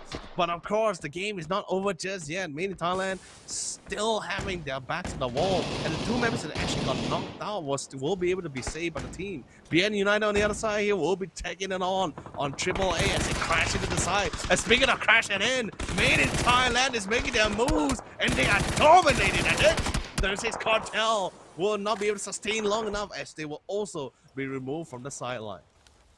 Honestly, 36 Cartel, 7th place this time around. One of their, honestly, love to see that they actually survived a lot longer than before. But now in 17th. Oh my god, that grenade was absolutely nasty. BN United just showing why they are a team to be feared. Young B, though, he knows there's members of CES over here, but he's just trying to play it safe right now. You can see a CES at the bottom at the side of the terrain, and on the top there is Easy, and inside a compound is Eagle 365. Actually, honestly, I thought Eagle 365 will be causing a lot of havoc right now. Oh, here we are. Here we go. We may just be seeing a fight between them and Myth. Let's see, Vandal 9 and Jexy are over here. Hanzi as well. They are ready for this. Duckman, so made Myth actually just trying to play around the terrain. Let's see how they can play this. Vandal not aggressive, throwing some shots out to Tanawat, but not enough to actually cause any damage. Grenade comes out, and I don't think it's enough to actually do anything. He moves forward, just jukes it so easily. More grenades come out. But they're just playing the terrain right now. Duckman takes a little bit of damage. 11 HP, throws out the molly. Not enough to do much there. Hanzi moving back, is shot from behind with only 3 HP left. He has to move back, throws out a grenade. Will be hiding, but will be knocked down thanks to a grenade by Tanawat. don't know what's on a roll here. He's just like making it rain with the grenades right now. We'll be moving back. Hansi just bleeding to death right now. Still other members of Eagle 365 up there. Meanwhile, here let's have a look at Eagle 365 again. Then Vandal 9 on the aggressive. They're taking some shots there, but doesn't really quite do any damage to anyone. He's just trying to spray into the smoke, just trying to make sure if he can actually clear it out for now. BN on that side, just hiding behind vehicles, playing it real well. It's just like a three-way fight right now. We're seeing a lot of this today, actually, if I'm seeing this right. And I like it, but so far, from what I've seen, the third partiers have been doing real well. And Duckmans, though, will be the member from mid that will be knocked down first by Vandal 9. Easy Esports, though, probably... Oh, actually, Easy Esports wants to play as well as CES as well. This is what happens. Look how packed this area of the circle is, actually. There's really not much choice for where the team can actually want to go and try to choose here. It's a little bit more out in the open. There are compounds, but it's sort of already been preoccupied by some of the other teams. Myth, on the other hand, as much as they want to really push up this hill, it's going to be a little bit of a challenge, and also at the same time, teams are sort of pressuring them from quite a distance here. The real goal here is where this next circle is going to be. If this circle were to choose to go towards the east side of the map here, I believe Eagle 365 and Myth is going to have a little bit of a trouble. But sadly, not only does it go towards the east side, but it also goes further towards the north. So a lot of these teams will be pressured to go into the circle. Out in the open, by the way, vehicles or not, they will need a distraction or a diversion that at least ensure majority of the members will be able to get in the circle in time. Yeah, that's right. Mid their backs to the circle right now with Eagle 365 on this terrain. Vandal 9 taking some damage from his side of Easy. Easy though today, they're having a pretty easy time just playing on that terrain. They have some pretty good areas today. Not gonna lie, they tried to get attacked by two teams, but none of them is able to actually do anything about their area. They're just really well prepared today. So for now, Myth though, they're still trying to find a way in, but it's definitely not easy. Look at Eagle 365. They have this terrain on this side, but they need to move soon because from what you can see, they're actually outside of the circle right now. Under that BN as well as outside the circle. It looks like from what it seems like, Easy has the Easy side here. It looks like CS is trying to flank them from the back, but they're actually getting bothered from the side of Eagle 365. Fab though wants to go aggressive here. Eagle 365, some shots come out, but it doesn't really hit anyone just yet. By 8. Doesn't really see an angle how he can play this, so he's gonna have to stop for now. Look at how Eagle 365 just moving back and forth, just trying to get an angle. It's so hard to get an angle from this area. Easy though, it's just like, haha, we're inside the circle on this terrain. Try to push us, it's gonna be real hard. Definitely be quite a challenge, but they are sort of backstab and sort of pincer between the two of the other teams. If I was able to find Y8 and say, knocking down the nade would secure his fate. And now this ditch or this descension of a hill here, they gotta be really careful for any nade fire. They spot Severus Gaming. They also spot Eagle 365. Their backs as well. They're pincered in. Unless BN United has something to say about this fight, then maybe they can sort of create the opening for Easy Esports that they actually needed to actually push out. They comes in. Does it cooked enough, but doesn't throw at the right angle as well. They were able to juke it away. Myth trying to run into the circle, but looks like BN United or Simon T finds the opening and remove every single member of Made in Thailand out of the game. And ladies and gentlemen, we have our top 4. Severus Esports, Eagle 365, BN United, and Easy Esports will be contending for the title here. But Severus Esports, this is the first time that we actually see in the PCS they got the top 4. I'm really happy for this as well. But Easy Esports, they are literally in a ditch, although yes, they did have the cover,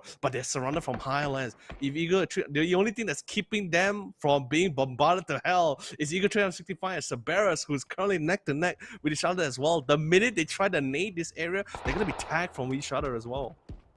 Yeah, that's right. It looks like BN and Easy will be the one of 3 teams. It looks like all teams are pretty much on even footing right now. Easy though, despite me saying they're having an easy time, they did not see it coming that they were going to be attacked from the side there. Some members of Himas, I think it was, got some damage, got a little bit of damage. There's going to be Easy versus Himas right here. Some suits are out, so they're just trying to see if they could kind of give themselves some cover that should go from the other side. And Eagle 365, how they're playing is they're just trying to see if they could play it safe or if they can third party if they can. At the end though, Simon T moves forward. Wasn't gonna arrest it to a Jexy. A little bit too much. Yeah, but the grenade comes out. Whose grenade will be hitting? None will be hitting because of the terrain right now. More grenades come out. Nothing quite right. Jexy gonna move away from that area. Solozy though throws out another grenade. So those are some more smokes, I believe, actually. And they'll just try and do a smoke trail if they can. Hanzi, though, aggressive, wants to finish off members of BN right now. Zest so low. He must have sprays, but not quite getting any damage onto anyone. More sprays come out. Enough damage for Shin, but he will be the one to be blown up. Haisaki now in trouble, bleeding to death. They want to finish him off. Another grenade comes out. Does it hit him? No, not really. But Fab, the one hit away. They're just spraying the heck out of the area trying to find him, but they don't know where he is right now. But you can see there are two members of CS now back in lobby. Himas and Haisaki. Hanzi though finishes off Simon and Fab. And there goes Cerberus Esports takes 4th place right now thanks to Shin V from Easy Esports. Ooh, the idea was good. The idea was sound. The only problem was it's still a little bit out to the open and that just allowed Eagle Tree to make a really easy choice my there. god! Oh no, a little bit of an aggression coming in from there, Young B there. Well, though sadly he was the last remaining member, so the minute he got knocked down, there goes the rest of the members too. Eagle Tree 65. Although yes, I would like to say it's a 4v3, but Jaxi is currently knocked out. I'm not sure whether they're keeping track on the kill score, but I think one of the members is. That's why you can see them slowly taking step by step closer to see if they can catch them off guard here. Now Easy Esports was able to sustain all the way. 5 kills. Jaxi will finally be dying here. Youngby was able to secure at least 5 kills on the side here for BN United. 3v3. 1v1 between two of these teams here. Two of the newer teams. Oh no, Gibran! The main soul call. The members get caught off guard first. The hit shot coming in from Klee will ensure his knock. And now this 2v3 needs to really pull through. They may not be flood. They're not flood here, but they still have to make this work. Beautiful spray transfer. Gets hands here, just trying to get his hand dirty on the jaw to pull out the win here. But sadly, that's not going to be good enough. As finally, Easy Esports, the new teams, the newcomers as well, will secure their first chicken dinner in this second week of the PCS5 APAC. They had great positioning throughout the entire game. They were smart. They held on to their area, except for the one mishap where CS actually backstabbed them. And I was a bit worried for them, but honestly, despite only having 3 members, they just showed us how easy esports can be. So I'm sorry for that pun. That was so lame. But in all seriousness though, they played it really well. I actually was really excited to see if Eagle 365 could bag that chicken dinner. It would be their first one, but Easy was just a lot better. It honestly could have gone either way because Chibrit actually was really in a good spot to really get the drop on most of them as well. It really came down to actually who was able to sustain from that spray control, from that dominance. Just unfortunately, Klee was able to find the headshot. Really, that headshot was really the difference between the duel among him and Chibrit because literally all Chibrit was hitting was bodies. He couldn't get the head he was looking for. Because Klee was the one that found it, knocks him down. Main frag is out of the picture, and it really came down to those pick battles here. But a 2v3 pick battles, like I said before, they're not Flood, they're not Ronin, so we're going to be seeing definitely a lot more different outcome even during that kind of matchup. But either way, Easy Esports, really congrats on getting for a new team, by the way, first debut, by the way. Although yes, it wasn't able to make much of a performance from week number 1. This is not their first time to top 4, by the way, Tosh. This is actually, if I'm not mistaken, their second or third time they got a top 4 years. But they finally secured it. So really great for them, really happy for them too. Yeah, honestly, if I look at it, if I remember correctly, last week Easy, especially Smell, is one of those players that really caught my eye. Love to see him play. He's really good at what he does, and honestly, I was just waiting for a time where Easy would be getting the chicken dinner, and I'm glad they finally bagged it. Eagle 365 though, I was actually really surprised to see them get this far today. Usually they would be one of the teams to be knocked out first, and seeing them at second place just shows that there has been an improvement in how they play and what their strats are this time around. I just want to see that consistency come around from them. After all, if they do get more kills, yes, that's absolutely good, but they still do need that chicken dinner just kind of launch themselves up. As you said, mentioned a bit earlier, they are not in great spot when it comes to positioning right now. They're at least on the ladder, so they really need to do more. So especially this week, as you mentioned before, it's pressure week for a lot of these teams, and they're gonna have to climb up as much as they can, and we're seeing that especially from Team Eagle 365 and Easy. Yeah, it's really great as well because I remember you were asking me last week which are the teams that I'm looking out for on the map of Marama. I did list that out for you, BN United, Eagle 365. Week number 1, they were there sometimes, couldn't get the top 4 either, but finally this was the week where they finally got to it, and I'm really happy as well. And it's sort of like I'm getting like a lot of like walk down memory lane as well, because on Marama it was always BN United and Eagle 365 alongside each other getting to that final spot there. But really in that last round, that last fight as well, Easy Esport really gotta give like a thank you letter to both Cerberus Gaming and even Eagle 365 at the same time, because the only reason why they weren't really bombarded in that ditch they were in is because Cerberus and Eagle 365 was actually keeping each other in check at the same time. So all Easy Esport really had to do was just really pick up the pieces, whatever that was left behind. So really great timing, I guess you could say. Although yes, in most situations when you're pinned between two teams, it's most likely an end for you. But not that situation where both angles was basically covered for you. Yeah, honestly, when you think about it again, their area was actually quite a hot spot. They got they got crashed in twice by MSC as well as UNP. But the thing is, their way of playing with the terrain is just so good. The other members of the teams were just not able to do much against them. One had to leave, one got annihilated. So, honestly, people better be thinking twice if they want to go against Easy for sure. And for now, 11 kills. Wow, I didn't expect that. With 2.3k total damage, but the amount of throwables they use is insane. 14 smokes and 14 frag grenades with 3 mollies. And like I said before, they're just picking up whatever that was just left behind from the carnage and from the clash from the other teams, because they were in a really good, like I said, although yes, despite being in the ditch, they were in a really decent angle where they can actually try to pick up players from the other hills as well. By the way, our MVP here, of course, gonna see Alienware is gonna be our Easy Smell from Easy Esports here. 7 kills. Woo! A lot amount of kills, and just like you said as well, your favorite boy as well, but he had 63.6% kill proportion. My god, he is participating in a lot of these clashes. Yeah, I mean, whenever we see it, like, I would say he would be the initiator. We always see him actually, especially when people try to backstab, his awareness is something else. That's why I say he literally smells them. We saw someone try to just backstab before, and he just caught them. It's just hard to get around him. And honestly, his map awareness is definitely something that I would say contributed to Easy's success, and I would love to see more. So for now, right now, rank 1 for the first one of the day, and I would love to see them kind of go forward with that. But UNP though, not a great opening for them. I mean, there's a lot of pressure onto them right now. A lot of eyes are on them, especially on how many kills they have, their performance in the first week. So definitely, people are expecting more out of them. We'll just have to see how they want to play. If this is Eagle 365 Esports though, right now, they're actually, what I'm really excited to see about them is that, they're doing so well this week, and I want to see if this momentum keeps on when we move to Erangel in a bit. Yeah, it's gonna be a little bit more of a challenge because, like I said, like I told you before, BN United, Eagle 365 have a really tough time really crashing into other teams. Like, it really depends on which team they're really crashing into it, because there are just some teams that's really great at retaliating back and know how to really defend against other teams that actually crashes into them here. But it's gonna be seeing how they're gonna be doing on Erangel, because it is not really their favorite map here. But Cerberus Esports, on the other hand, for the past few, like, one of the few, I wouldn't say returning teams, but they are one of the few older teams that was in the PCS since on his earlier days here, or the earlier series here. I'm glad to see them back here, and I'm also glad to see them kicking back into the fight here, and of course glad to see Haisaki back in action. But just sadly, in that situation, wasn't really in their favor. Let's see how well they're going to be doing on the map of Erangel, especially with this fantastic flight path. Now that you mentioned Haisaki, now that he's in the game, what kind of gameplay can we expect to see from the team?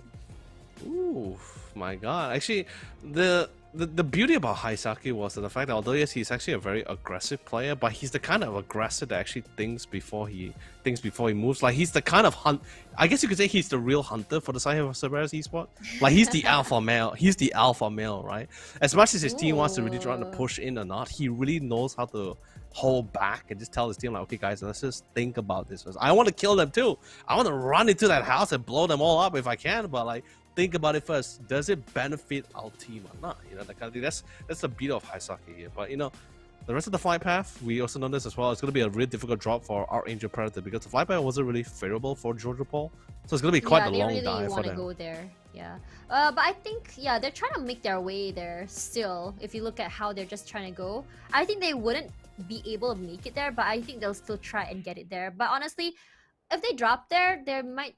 Actually, they're just right outside the circle right now. Circle, though, there's like a little river coming at the bottom there, and I don't know why. I think I love cursed circles so much. I'm kind of hoping the circle goes around one of those bridges. It's I not love my first time seeing chaos. it. I've seen it before though. I've seen it before, like circles on the actual bridge itself was actually really interesting to watch, right? Yeah. But you know, like if it does get to it, then Replay is we're interesting. definitely gonna be loving it. But for now, Yeah, like absolutely. I mean, like for when you now, go, when Fury. you... Sorry, I was gonna say, I hope that we can see what Colony PH did in PUBG Challenger Rumble, where they actually gate kept the bridge so well to the Oh point no! that AAP just got annihilated. But for now, this is the best driving I have ever seen It's in APAC, guys. PCS5 so far. I love just it. APAC. Fanatica. Yeah, listen, like APAC drivers just get better and better. I've never seen this yet. I mean, we've seen some pretty insane ones, but not that. Maximus, Man. though, just now. We've seen some insane plays from Maximus. I want to see more. Not redeeming. I want to see him crush dreams instead. Instead of being a redeemer, I want him to be the devil this time round. I mean, definitely all the fans are also hoping for the same thing here for the rest of the team. But woo, loving the swift pickup here coming in for the side here of That was Vanotica. smooth. If You you, know- want you to know- go pick up a girl, no, seriously. If you want to go pick up a girl, that's the way to go. 100%. Oh, yeah. You just kind of like drift aside, and the girl comes to the car. And this is the ending of last Ooh, match. Can you This break this is down just for us? smooth, right? Ugh. Yeah. Ah, Wait, do you this mind? is Yeah, just breaking this down. Like, what exactly did they do right this time round? you know, because exactly like what I mentioned earlier, it was Chibri wanted to try to give them like quite a quick drop. He actually did a really good job sneaking all the way to their hill. The only problem was, like I said, it really came down to the battle of the pit, the duel between them, and Klee was able to find the headshot. Like I said, that was the only game changer between their duel. Was just that additional headshot damage. Like that was the bullet. That was the one bullet that Klee was hoping for, and he got it. Really got it, knocked him down, and then Chibri was like saying like, okay guys, it's gonna be a really hard pick battle. But you know, back to Erangel though. Beautiful land of the green, and across the OG match for PUBG. We're gonna be able to see our top 5 week 2 match 1. Top of the leaderboard, because it's gonna be Smell with 7 kills in that bang. Youngbi But with look 5. at damage though. Ooh, 804, man. He's like I said, headshots, body shot. He's landing them all here. Pretty much, I guess you could say it was literally 100. He's doing 100 damage per shot here. Mostly body damage, I'm assuming here. But the additional 100, I guess, is coming from those headshots. That really paid off. Ugh, so good, so good. Compared to the other players, like, you know, like he just really puts himself apart in terms of skill, damage, and frags. Today, as I said before, he smells them. Flood though, just so unfortunate his team got caught out early. He's just really unlucky, you know, the timing and the sneaky deaky. Gotta give Chloe's props for that. You know, if I were inside right now, I would have been raging. I would be like, he wasn't even see him there. Where did he come from? That would have been my reaction, though. No, it's not just you. I can't even tolerate backstabbers. I'm like, come on, guys, face me head on, man. What's with all these flangs, you know? What's with all face this? Me like a man. Yeah, face you like a man. Mano.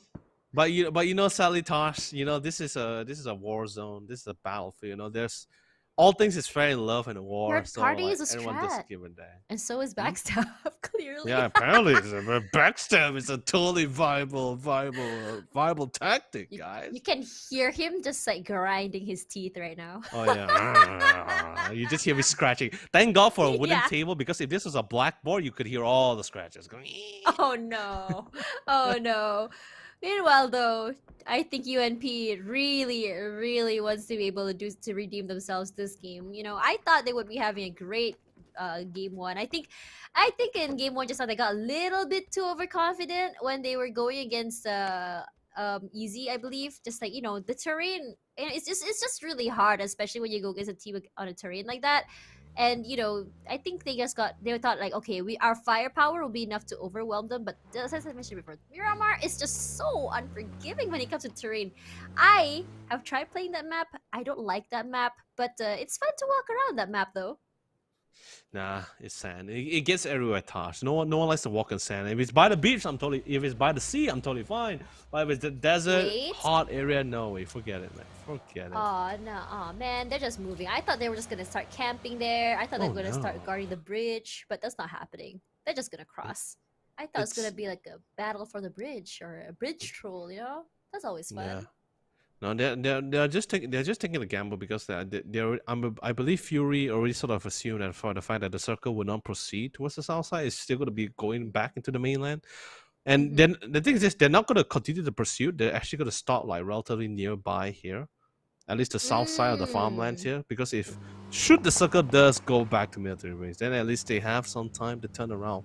But it looks like Hansi in the wizard tower was able to spray down and find Puchis in the free first blood for the team. But the rest of the squad is rolling in, but they're not going to crash into the wizard tower. They have no idea how many players are there. That's so no, close. he lost a little bit of that speed there. A couple of additional shots was able to connect in on Nurins.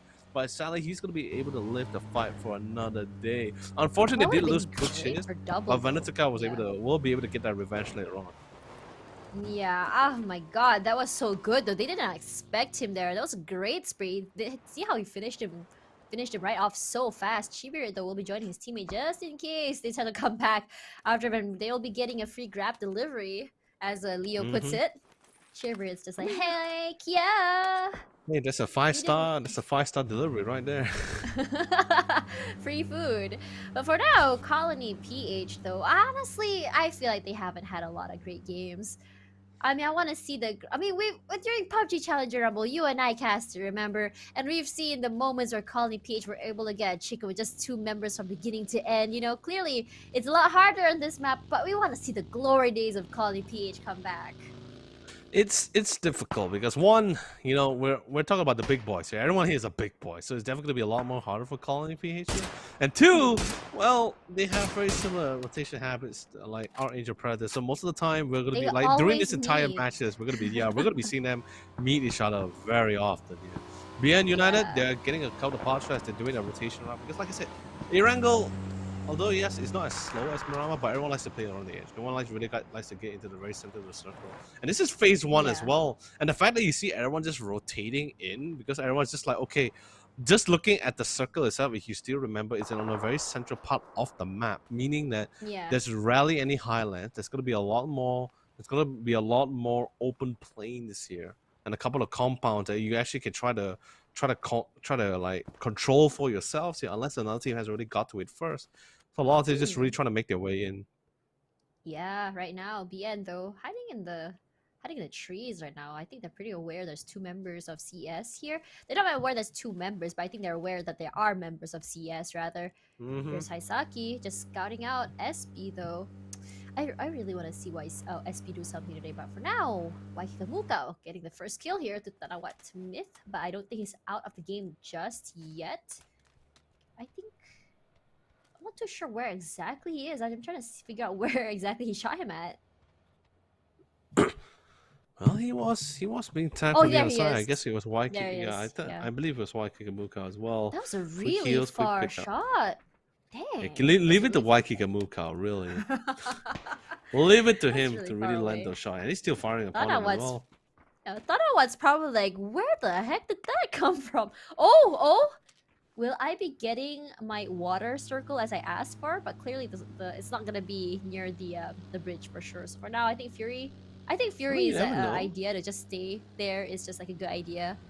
You know, they're just like right over there. They didn't go too far. I think that was a good call by them. Right now they're like almost smack dab in the middle circle. They're actually BN is gonna go on aggressive, but CS will be leaving. They don't want to stay. They don't want to fight anyone right now. They're just trying to go for the survival game, I believe, and they'll be licking out. They're like, sure, we have everything. We already looted the area. Oh no! For now, MSG and Sax Espido ran to each other, but Jauman will be the one getting a knock onto 6X. Jauman wants to run him over, but Julio will be finishing him off. He said no murder today. No car accidents. Paratika though, as well as the member of JK wants to go against Home Hadong. 307 solo! Nice knockdown. Paratika going aggressive. Getting 307, finishing him off right now. Norins though knocked down. Paratika. Game Home Hadong. My god, that was a great That was like really fast how they were able to get that member right there. They were playing together, pushing together, making sure that no one gets knocked down out of that. Klee has the S16 in hand. Yes, Cover yes, Johnson like does spots him inside the shack. He's gonna try to throw a couple of nades in. He has 2 nades, by the way. He can actually lob it in, but no, he actually no. Klee didn't spot him. No, he let him through. Wait. He let him live. Actually, wait, I'm not too sure. No, he no, didn't. wait, He no, didn't see no, him, no, he I know. didn't I see think him. no. I hope no. The thing is, I'm hoping that Klee actually saw Wait, him. I think he Wait, has hold an on, idea. Klee, He has an no, idea. no, He has an Klee. idea. Oh no, good tag. Almost went for the knock too as well. Rogue comes in, trying to find a head, trying to go for the spray. Sadly had the S16 in hand instead of his barrel though. Not gonna be able to find that kill. Nate naturally rolls down, the car is flying, the molly is rolling, and the man has no chance but the bucket. He can't. He just has to run. He has to quickly pop in some quick first aid, try to heal up. Unfortunately for Klee though, ooh, unfortunate. That jump, he really needed to spot him in that shack. If he did, that nade would have rolled in, but no. But he was doubting though. He was really doubting that actually someone might be there. He was actually quite spot on. He was spot on, Tosh. He was just so unsure. He doubted. He just doubted way too long, and that really costed them. Oh my god. I was screaming because that was just so... I can't wrap my head around it. It was kind of funny at the same time. What the heck happened there?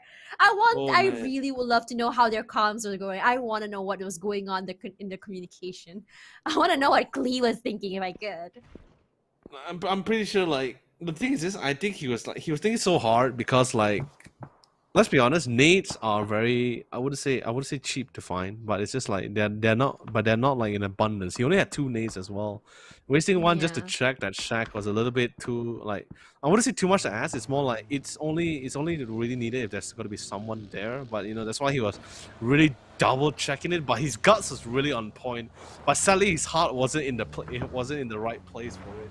To really pull it through. So unlucky. Here's UNP though, already with 2 kills for today. They really want to redeem that last match if they can. But look at all the teams, right? They're all on the top side of the island, and they all pretty much on point that the circle will be on the top side, which is honestly great. Great idea from their side. But for now, here's a circle coming toward the left side, and AAP already in the circle. GHG smack dab in the middle, and near the water will be Fury. Oh my god, you see why all the teams are so pressured to get into it right now? Although yes, there are some highlands, but you see how open it is. Like compared to Marama, there's like no ditch or anything. I mean, there is some ditches, but you see, it's just more open plains. It's just straightforward. They don't really have to wait too much players. They want to try to go for a couple of pre-fire.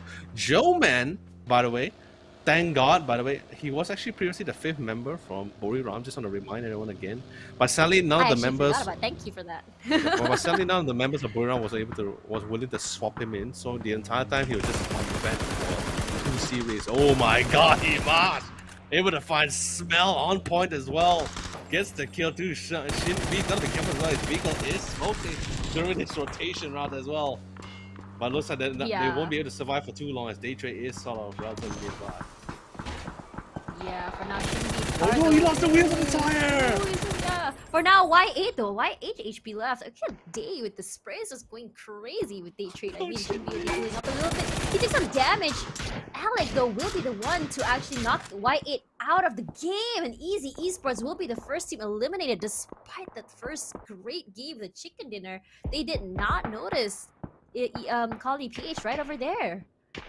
Oh man, but you know, although yes, it was great that Colony was able to get the kill, but now they sort of revealed themselves as well. The low G trying to hold on the line, BN United, they're gonna be crashing into the side as well. Nice nade, retaliation. Defensive nade's gonna be able to connect with Jacob, but no, he didn't cook it long enough for the nade to do the maximum amount of damage. Tanawa rolling into the building, sculling things out. He knows for sure. Okay, first floor there's no one gonna be here, but the other side, Chibrin was able to finish up 36 P4. But anyway, coming back to the fight for the houses, for the compound, not too far behind MSC. Also running into another house here because this is free real estate. There is no one, there's no landlord or these to determine whose land this actually rightfully belongs to. But Eagle 365 are going to be able to flank MSC from behind. And now see, there's no threat. Thankfully for the defensive small that they said, they will be able to dance back and forth. Jaxi will be able to trade it out with Julio. But Henzy's nade is actually going to roll back and kill Jaxi instead. Now Henzy and Chibrit is all alone. But speaking of alone, Henzy is nowhere near Chibrit.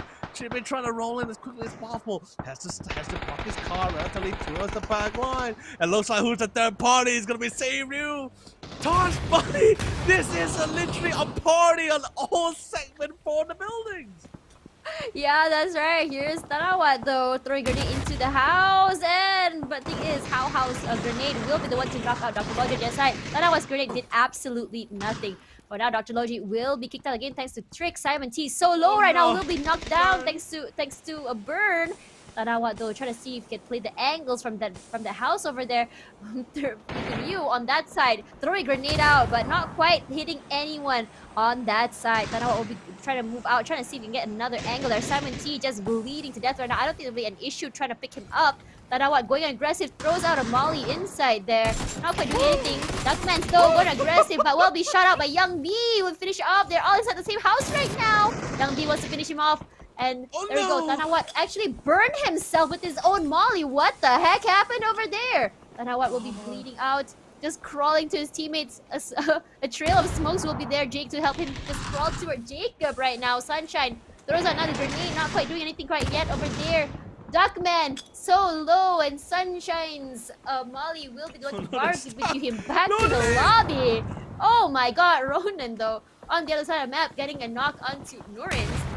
It looks like everyone's in this small enclosed space. There's so much smoke. We're not really sure what's happening right now. Who's friend? Who's foe? We're gonna have to try to see if we can. Myth though, I'm not really sure where Myth is right now. Oh, they're on the other side of the house right now. It looks like it seems like Ryu is in the same compound as BN. Are you kidding me? No, is he there? Myth, Espelucia getting a knockout to SP. SP was joining the party, but will be the one getting knocked out right now. My god, 2 members of SP now out of the game. Sharper did not think about this thoroughly. Man, they thought they saw everything, but thankfully now some of the members will be able to try to survive as long as possible. Cerberus is also going to be joining into the fight. It's a 6-man party on the side of this one single house, and this is not even in the center of the circle. Gosh, this is not even at the center of the circle. It's still at the very edge. And everyone is trying to dominate for this house. Jacob was able to a beautiful headshot. Although yes, there is a fight between Fury and the Colony on the other side, but no one gives a damn. No one gives a damn about them because there's a 6-way party here. But bear in mind, looks like the fight was a little bit more silent now as Fury will be having a little bit more of an insight of the fight here between Fury. And looks like it's not going to be a 2-man way. It's actually going to be a 3-way as also Daytrade joining in the mix as well. It looks like Fury is actually boxed in. Although yes, they do have the rock formation to give them some form of cover, some form of safety. But let's just see for how long. And although yes, Tosh, if you notice, despite the carnage, despite the onslaught that we're seeing, UNP is very satisfied because there's nothing happening. Although yes, there's so many teams that sort of clumped around them, but there's no action happening between them.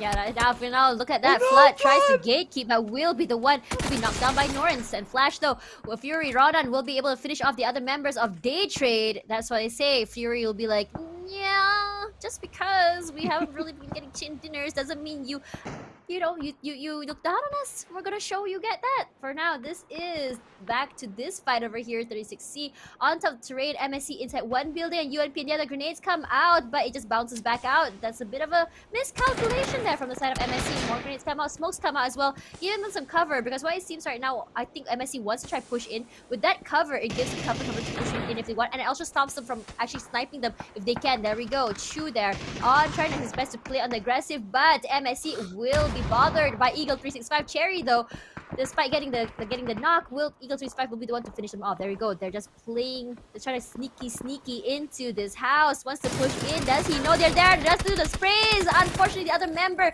is there. Julio getting a knock on to another member over there. Julio only 17 HP. Needs to be careful. He's gonna have to run down to the other side to get his teammate up, but he has to be careful because Chu is watching from the other side. Chu goes back up when the grenade gets pushed in, but nothing quite happens just yet. Chu just waiting over here, seeing if anyone was willing to push up right right now. Julio from the other side. Grenade comes out, wants to quickly pick up his teammate if possible before he bleeds out. More grenades come out, not enough to do anything. Jauman still bleeding to death. Hung though, trying to see if he can flank the other side. For now, Julio playing on the outside, but Julio will be sent back to the lobby, as well as Jauman as well, thanks to that blue. Ooh, UMP was able to get total control, but the fight's not over just yet. There is still Eagle 365 trying to push towards the backside there as well. And 36 Cartel is also sort of keeping them in check too. We haven't seen much conflict because of the fact that we only see conflict now because now the zone is sort of pushed in. Chaos was able to find one of the members of Inside. No connection though, but Inside is so on point with our shots. Those nades are also going to be something to roll in. This is going to be careful with those nades. Had to slowly fall back towards the rest of the team. Cook nice and tight. Angle is great. There is connection, but no look until now. As Flood's nade will be able to find a light. Next, more nades are flowing in here. And looks like UNP will be removed from the game. Courtesy of Eagle 365. And same goes for the Colony as they will be walking together hand in hand back into the lobby. And the rest of the squad here, we're slowly coming down to our remaining 10 teams here as they take on to the next fight. Fury isn't really in a really favorable spot here. Severus, on the other hand, 36 Cartel, they do have the high ground advantage, and they're also playing around the edge here, but it's still they are no, Ronan! Severus all had to do is just wait for the time for them to really be pushed down from the sidelines. But speaking of Severus, they have the fight in front and also from behind. But thankfully enough, they will be able to remove their backline aggressors. And now all they have to do is focus on 36 Cartel. They don't necessarily have to take this fight. They can actually just forego it, fall back into a more safer zone. And thank the Lords as well, as all the teams are praying. I was just saying, why were the 6 teams focusing on so much on that compound and the zone and the circle and still favoring that side? Yeah, that's right. Honestly, Fury though, so aggressive today. They're just cleaning up. I think Inside really wants to make up for last game, but for now, Inside barbecuing disgusting back to the lobby. You see that Fury is still outside of the circle. Now Archangel Predator though, not a great start for them today, but they do want to try and redeem themselves if possible. They have an idea. They see GHD playing over there. TJ not managing to get the quick kill, but if you look at that, 36C now CS is now back to the lobby. Flood though going aggressive, wants to finish off GHD. GHD is right now sandwiched between 2 teams. Game Home Hot Dog not feeling too great right now. AAP as well as Fury, two of the top teams right now. Very, very scary position for them to be in. But 36C now in trouble thanks to AAB. You can see there, Young B though, on the aggressive, getting a knock onto How. I want to see what's going on over there. But for now, we're just going to be stuck here with AAP. Here we go. BN United waiting over here. Jacob trying to just bring a lot on that side over right now. And they're just going to try and hold on position for now. But they're going to jump! John! What? Though 8 HP left, has to play it safe, and he will be finished off. What the heck was that? Even I was surprised. Hey man, you know, they're just rolling in, man. They say they're just rolling in, just spray and pray. There's nothing to lose as well. They don't really have to aim too much as well. And speaking of aiming, my god, that name was almost near perfect. Chloe's spray was also pretty great as well with that control. Almost knocked down Flood if it wasn't too careful, but the nade, it says so good. Courtesy of Waikikabu, the man's bringing it back in. Definitely living up to the title as the Bombardier for the Fury side. But of course, now the battle isn't over yet. Now our Angel Predators will be contesting alongside with Fury. Not sure whether they spot out AAP, but Waikikabu gotta be careful. I'm not sure whether he's actually pushing forward here. But then again, Glooms will be able to find Evil Patrick, knocks him down. That's going to pressure AAP for a little bit. And it's also going to be giving quite the opening. Another knock coming in from Glooms. Knocking Evil Patrick for the second time. Arjun Bot spots an approaching enemy. Gets ready to nade, cooks it well. Zed looks like Mad Dog was able to find Glooms and knocked him down. It's going to give Arjun Bot an opportunity to push forward even more to gain some more ground. That's also going to be a decent amount of compound and cover for themselves. But looks like a fight between Save and BN United is going to be happening on top of this compound. Yeah, for now, I can see that Fury actually pulling in right now, but Ryu versus BN United here, you can see that Ryu is actually in trouble right now, 17-0. Still very healthy right now. Is trying to pick up his spread. Sunshine, though, getting a knock onto Simon T. Right over there. Trick Wing at the bottom, wants to finish up a flipper here. He's trying to play safe with the compound here, throw some shots out, but not quite enough to do anything. But Young B will be getting a revenge, and Sunshine will be going back to the lobby, but for now, if you look at that, AA Glooms killed off thanks to bots. You see there, oh my god, how, what was the jump? Man, he's inside playing there. Super Mario, guys. He's just playing Super Mario, jumping all them snails and all them players to get that win on the compound. So good. We're seeing a lot of jump kills today, but for now, here's our top 4. Ryu, AAP, Fury, and AAA. Looks like everyone's in pretty much even field. What do you think, Leo? Oh my god, Vlad! That's why I said on the right, a beautiful flank comes in, but thankfully for the tree and the high ground, he's gonna be able to pick up his teammate in time. But sadly, there's not enough on the side here for 17 need to actually go in to follow up and force step back. The blue zone is sort of pressuring members of Save Ryu as he's trying to get into the circle. Defensive smoke is being dropped on as well. Thankfully enough, AAPs actually had their hands, got a handful with the side here alongside with attack all around here. So the pickup will be safe. It will be secure. The heals can be done. They don't really need to push against them as Save Ryu will be pushing into them very shortly. They do have the vehicles. They do have the covers. And thankfully enough, Save Ryu doesn't have enough utilities or nades to actually flush them out either. After the onslaught that actually out of the defense against the 4 or 5 other teams that happened on that compound itself. Honestly, Tosh, I'm surprised the circle is still around that compound itself. I was telling myself like maybe the circle won't stay there at all. But you know, cast is cursed, and also at the same time, the game loves to prove me wrong. It still stayed there for so long. Yeah, actually, honestly, so true. For now, this is bots though on the aggressive. Already lost Evil Patrick. AA not in great spot. 2 members left right now. AAP on top of the train. If Jank were to be seen, it will be so easy of a delete for him right now. Mad Dog does know that he's there. Doesn't want to push out too far just in case something to happen. Pre-fire happens. Not quite hitting anyone just yet. He's trying to jump a little bit just to try to get the angle onto that. But Janku just trying to hold on to that area as much as he can, waiting for the push if possible. But for now, I can see that Fury, they're still very, very healthy with 3 members still. They're very aware that Seiryu is on that side of the area. They're trying, and I think they're very much aware that AAP is on the other side. If you see that Fury, Seiryu though, this is one of very rare times that they actually lasted till this long, and I'm very happy to see. Maybe they'll get chicken here. Who knows? For now, this is Mad Dog. Throws some shots out to Fury. Not quite doing anything just yet. Just some pot shots, but not quite enough to do any damage. Mad Dog knows on that side is AAP. They need to be careful because right now, if they get, if something were to happen, if they were to go all out, yeah, there we go. If something were to happen, they could just third party right over there.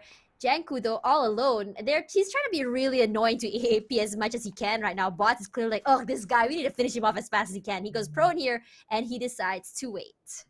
I can't believe the circle is still favoring the compound area. It's so ridiculous to me. Like, how is this so long? It's as if the 6 teams just sort of knew, like, okay, this is gonna be the checkpoint. This is going to be the breaking point for so many teams.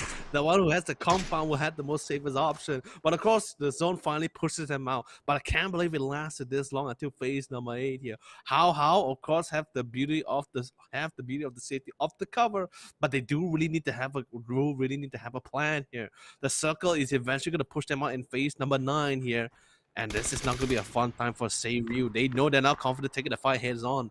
They are dependent on flanking, on third party in this fight, especially since they don't really have much utilities. But Fury also is not in a good spot either. They have no armor, no helmet, rarely any utilities. They're only saving the necessary utility for any defensive plays for the pickups here. They cannot commit anything to fuck them out. Our Agent Predator is just trying to push him inside. Finds a beautiful hit on top of the Argent box.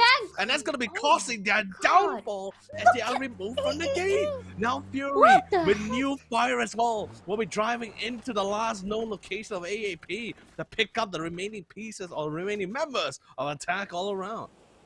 Yeah, that's right. Meanwhile, the one that will be getting all the other... look at Ryu will be like just breathing a sigh of relief right now, hearing all that. They're like, okay, now we can finally slowly push in as safely as we can now that the other teams are busy with each other. For now, inside though, gonna play it very, very safe on this area. But do you see where Jayers are? He's actually in the middle of the circle. I don't think anyone really knows that he's over on that side because he hasn't made a single sound at all. But Janku's position though is definitely known. And he managed to go, what, 2-3 kills just off, I believe?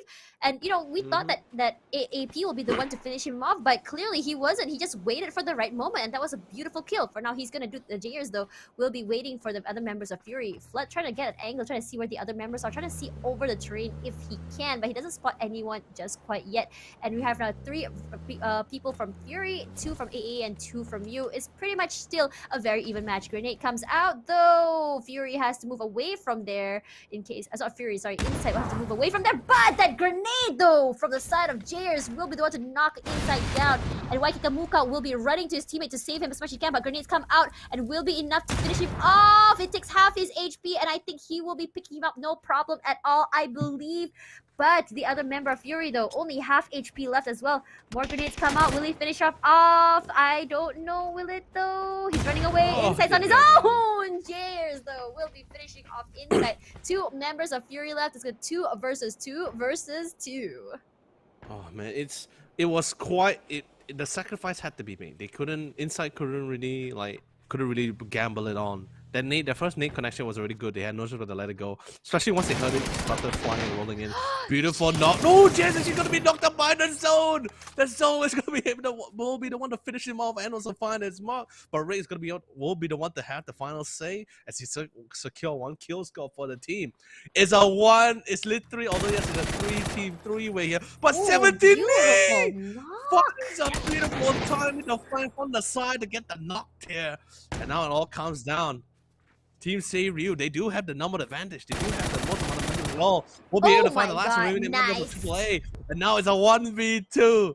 The man got Waikikamuka needs to make the biggest play of his entire career to pull up the win. Finds a spray, gets 1v1 left. Can he pull off this 1v2? He just need to find one more hit. But Ryu finds his final mark.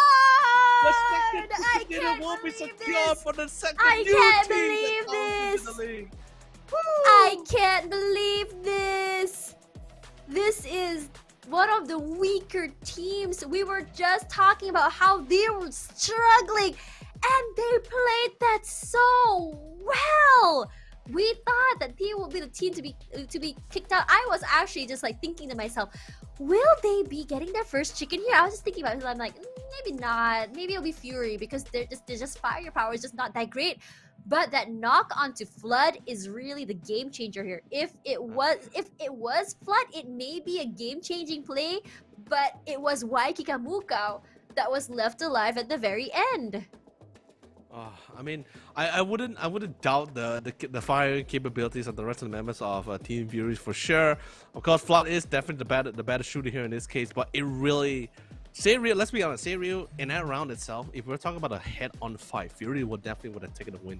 Ryu played this as safe, as slow, and also at the same time, in most people's knowledge as well, the most dirtiest way possible to secure that win on the map around. But like I said, all is fair in love and war.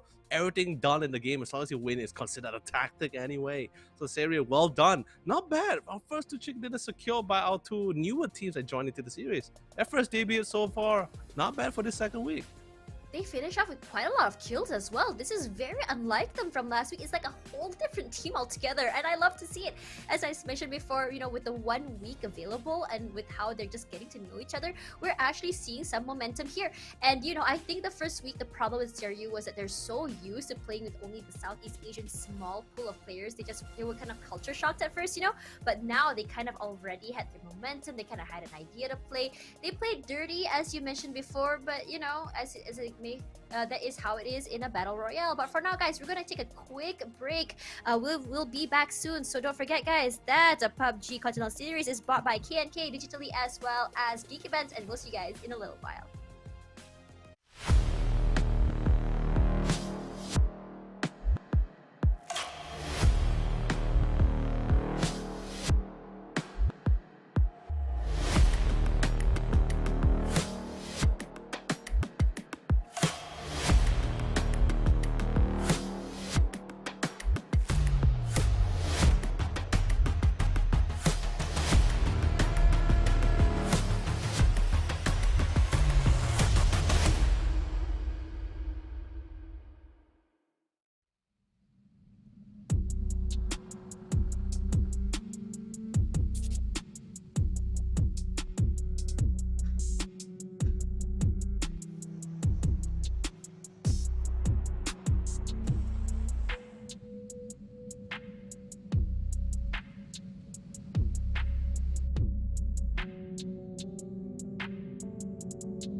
just needed to act a little bit quicker, and they could have flushed TSM out, but United Dignitas, that fight we've been waiting for.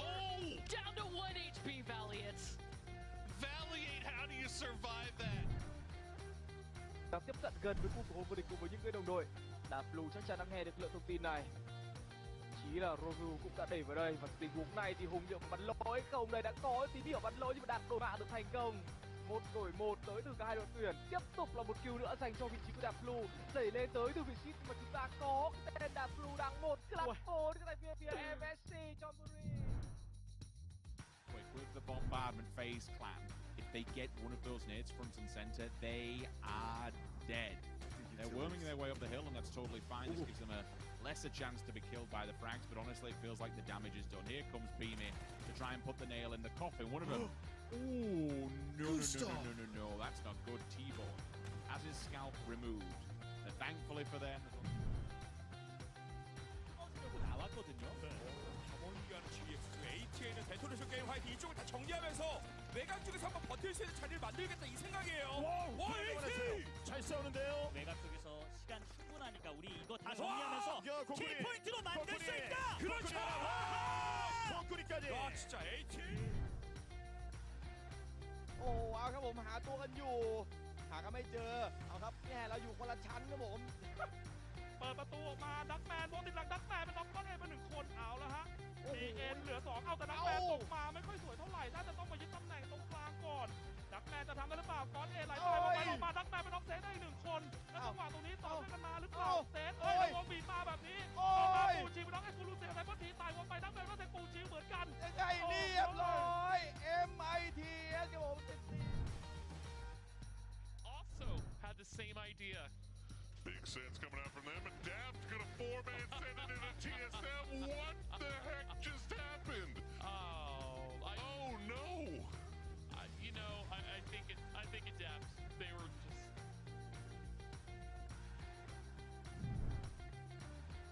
Yarab'ın bulduğu bölgeye doğru ilerleyecekler. Tek oyuna yönleri bu. Bakalım ona nasıl bir cevap verilecek ama Sityarkı'nın bulunduğu bölgeye doğru araçla geldiler. Hemen arkasından Yellow'un spreyi. Sityarkı'nı rahat bir şekilde yakalamayı başardılar. O arka arkaya gelen grenade'ler çok can yakabilir. Schofield'ın grenade'i Yellow'u düşürmeyi başarıyor. Arkasına gelen bir grenade daha Rapture'dan Flame'i düşürmeyi başarıyor. ATA 没有枪，这一波是个一传4，有机会，追他！哎呀，还要帮他子弹，兄弟！他们没有枪，不能让他拿枪。有一个刷 KD 的时候到了，小心一点，再打一个，漂亮，还差一个，小心，是的，稳一点打，哇，一传4。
Welcome back, Hello, PUBG everyone. fans, to the Oh my PCS5 APAC.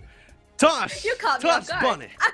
No, you caught me off guard. You see, guys, you see, this is a real challenge here, guys. Tosh, she'll love it. She's super high. I don't blame her for it because this is just this second week. This is where we draw the line. This is where all the teams are absolutely gunning it from the top spot. Even our bottom teams and the newer teams, they're showing that medal compared to last week. I don't blame her for jumping the gun here. Woo! By the way, Tosh, I can't blame you. I'm also just as hype as you. Yeah, that's right. Honestly, me and Yololi, we just synced in the brain. We're just so synced in the brain. We just said welcome at the same time. I love that. We're twin guys. We're twinsies. We're literally, like, even though we're far apart, we're all working from home right now, but we're actually literally connected by the hip. You just can't see it, okay? But for now, this is a match day report of week 2 and match 2 where Stereo Esports got their first chicken dinner of the day. And even the whole match, actually. 11 kills. This is the best they have performed so far in the past 2 weeks. Fury, second place, also with 11 kills. Just shows that, could they be on par with Fury? What do you think? Ooh, on par with Fury. Now that's I really do not want to be that guy, but sadly I have to be that guy since you brought up the question. I always tell the truth, guys. So if we're just talking about like I said, straight up field head-on conflict with no cover, no nothing, Fury is definitely going to be able to dominate Fury. I mean, Fury has too much experience and knowledge on their backs. Like the thing is this, right? That's why there's this term where people like to say in definitely whether it's in esports or in sports teams, right? A lot of teams are able to tell like there's a certain weight that a team sort of carries themselves when they come into either a tournament or a game itself. So Fury's weight is absolutely insane compared to the side of Serio. And speaking of Serio, one of the few new teams, of course, they were one of the few runner-ups from Challenger Rumble. They were able to get one of their sitting into the PCS5. Glad to see them here. Their first debut, although yes, last week wasn't really as significant compared to today. But you know, like there's a lot of things to say here. But anyway, they did a really fantastic job to really play out the time here. It did get a lot. Yeah, I'm so proud of them. I'm sorry. Coming from PUBG Challenger Rumble, seeing them from PUBG Challenger Rumble Season 1, Season 2, seeing them come here, it's like, oh, my babies. Look at them. Look at them. I was just criticizing them. I was just saying that they are struggling. But no, they proved me wrong. They're just saying, you know what? We gotta show Tash. We're not babies. We're here because we're good. And here we are. I just hope they can maintain this consistency, but you know, it is hard. And honestly, all I can say is, even if they don't make it far after this, that chicken dinner was definitely something to be proud of. They were head to head with Fury, and they're new. It's something to be excited about, I believe. It definitely is. It definitely feels great, especially with that win as well. It's going to be quite the game motivator to really launch them back into the game here. But it's sadly we won't be able to have the same scenario, the same situation which they really have for themselves, because let's be honest, that last round it was so dependent on luck and RNG for them as well. Since they came to the party late, they try to win out for as many of those fights as possible. Although yes, the decision making they had for themselves in that 3-way fight for the compound was really great. That timing for the push, although yes, they choose not to take the fight head on and decide to go to be the third party. Yes, some player would say it's a little bit dirty, but it doesn't really matter. It's a tactic that each team, it's a strat. It's a tactic that each team can exploit, and it did it perfectly. And it's against Fury, like you said. Although yes, it was a 2v1, but it doesn't really matter. I'm just happy for them. It's like, as I said before, it's like a proud mom, you know, proud mom moment where you're just rooting for the underdog team. I mean, I did, it's biased, you know, guys. It's biased. She has a friend in Fury. I probably just texted and said, I give them that win. I want to be a mama hen. I mean, look how confident they are now. Look at that, 17-0. They're like, oh, we got chicken dinner right now. I can go aggressive. I'm feeling good, you know. I'm feeling good tonight. Yeah, and you girl, know, I don't blame them for blame that. Them. Yeah, I'm feeling good. Look, we're seeing a little bit of some racing here, but MSC will be going the other side instead. They're like, now we're not gonna be making it. Let's go the other side. Chowman just now. Chowman as well is insane. I mean, you saw him last game, right? Like, despite him going out early, MSC first game, I mean, they were just left and right. They were everywhere. I'm not too. I mean, they had some moments where they kind of messed up, but honestly, all I can say is they were pretty good today.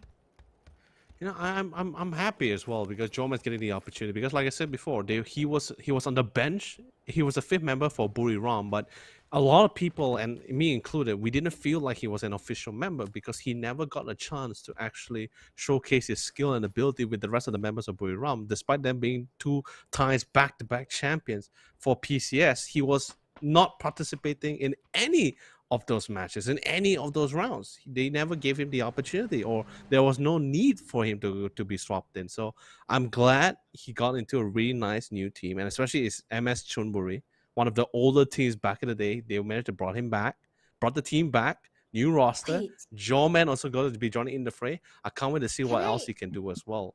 can I just quickly say that this is the most smokes I've seen being used so far? Oh, yeah, I was about to say 25. too if you didn't Look bring it at up. that! Oh my god!